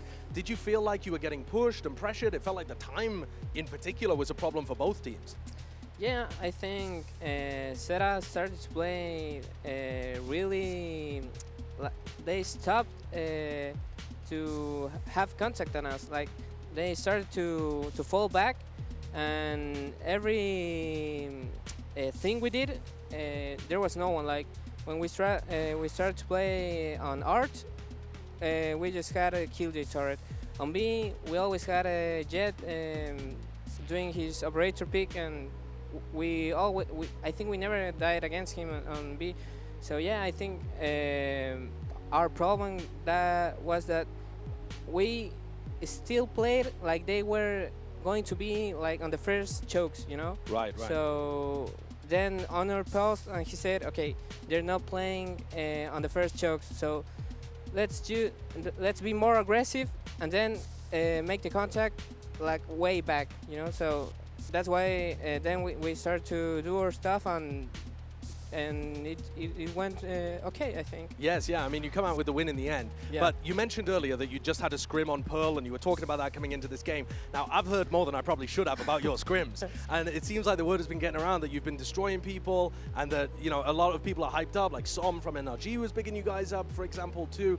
So, is this putting extra pressure on you? Is this all, you know, have you just been destroying everybody, and now you're got more pressure to actually perform in the matches? Yeah, I think not everybody, but yeah, we've been having some good results, and I heard about the energy guys saying some things about our scrims. But yeah, when I first heard it, it was on the press conference, so I was like, whoa, well, I didn't know. And it meant a lot to me because I have a huge respect to every player on that team. I know everyone since the CSGO era, so yeah, and no, I think we're doing good, and we hope to show what we're doing on scrims to do it again on official. So yeah, I'm pretty hyped up, but no pressure on us, just doing our stuff. Okay, just doing your stuff. Well, I think we're all very excited to watch your progression throughout the tournament and see whether some of that hype can actually get realized. Appreciate you taking the time to do the interview with me, King. Appreciate that. Thank you. Thank you. And we'll send it back down to Golden Boy in order to close us out for the day. Thank you so much, Sideshow, for that one. And yeah, you know, great to hear from King on that one. Obviously, for them, it's just play your game, do your thing, you'll be all right. And I've talked to those guys a few times. They have good heads on their shoulders when it comes to like just game theory and just like having like a calm, cool mentality. I mean, seriously, like hang out with Takaleo one time and you'll feel like the coolest person in the world. Yeah, they're good guys, and they played very well today, but I'm happy to see that they're continuing the grind set now that they're here. Immediately off the game, you're talking about what you did wrong, you're talking about the next match, you're working on improvement. These guys are very, very serious about making a deep run. Yeah, well, of course, we can't forget about our HyperX Reflex moment of the day, and we're going to toss this one over to Depp from Zeta Division because we want to give the man some flowers for this play.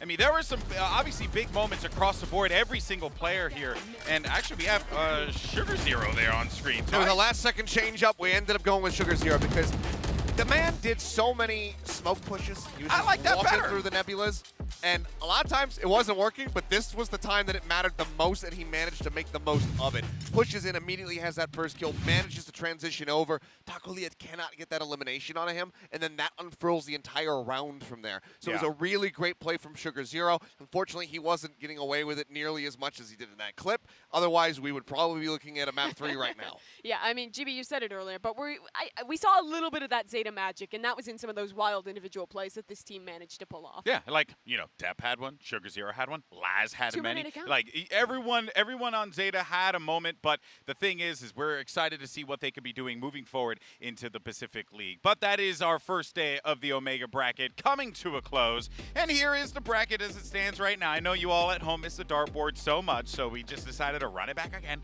But look, Team Secret just trouncing Liquid was my that was my HyperX Reflex moment of the day because my neck just spun around when I found the results. Yeah, it was a nasty performance from Secret, and Liquid just couldn't hold a candle to him. I was praising them during the cast. Secret just time and time again. They were going for things that didn't necessarily have payoff, but I love the ideas that they were having, like that setup on B on Icebox. They're just firing off util into Garage because if they do catch anybody, that snake bite, that shock dart, is just going to tear them to shreds. I love the ways that they were playing that map, and I can't wait to see them moving forward as well. Yeah, and I love the rest of the teams that we got to see debut here that are moving on. Navi looked fantastic. Oh, yeah. Leviatán looked fantastic. Well, I think there's been some teams who have maybe let down a little bit from expectations. Those two definitely performed today. Yeah, I already told Angel. I was like, I got you guys going all the way. And Angel looks at me and goes, really? All right, folks. Well, coming up tomorrow, we got 6 more teams that are going to be debuting right here on the world stage. It's going to be the debut of Global Esports. Hello, versus India. Hello, India. GE Fighting. GE Fighting. We also have RRQ taking on FUT, and we have 100 Thieves taking the stage against Edward Gaming. Have we figured out who Edward is yet, or do we still not know? He's going to do a face reveal if they win this tournament. All right, I'm excited for tomorrow then. Jury's still out on that one. Well, folks, that is going to do it for us here today. We hope you enjoyed the show. We thank you so much for tuning in. A big shout out to our production crew and everyone who works their butt off to make this show a reality. And we'll catch you next time. There's going to be more games, and we can't wait to see you. Later.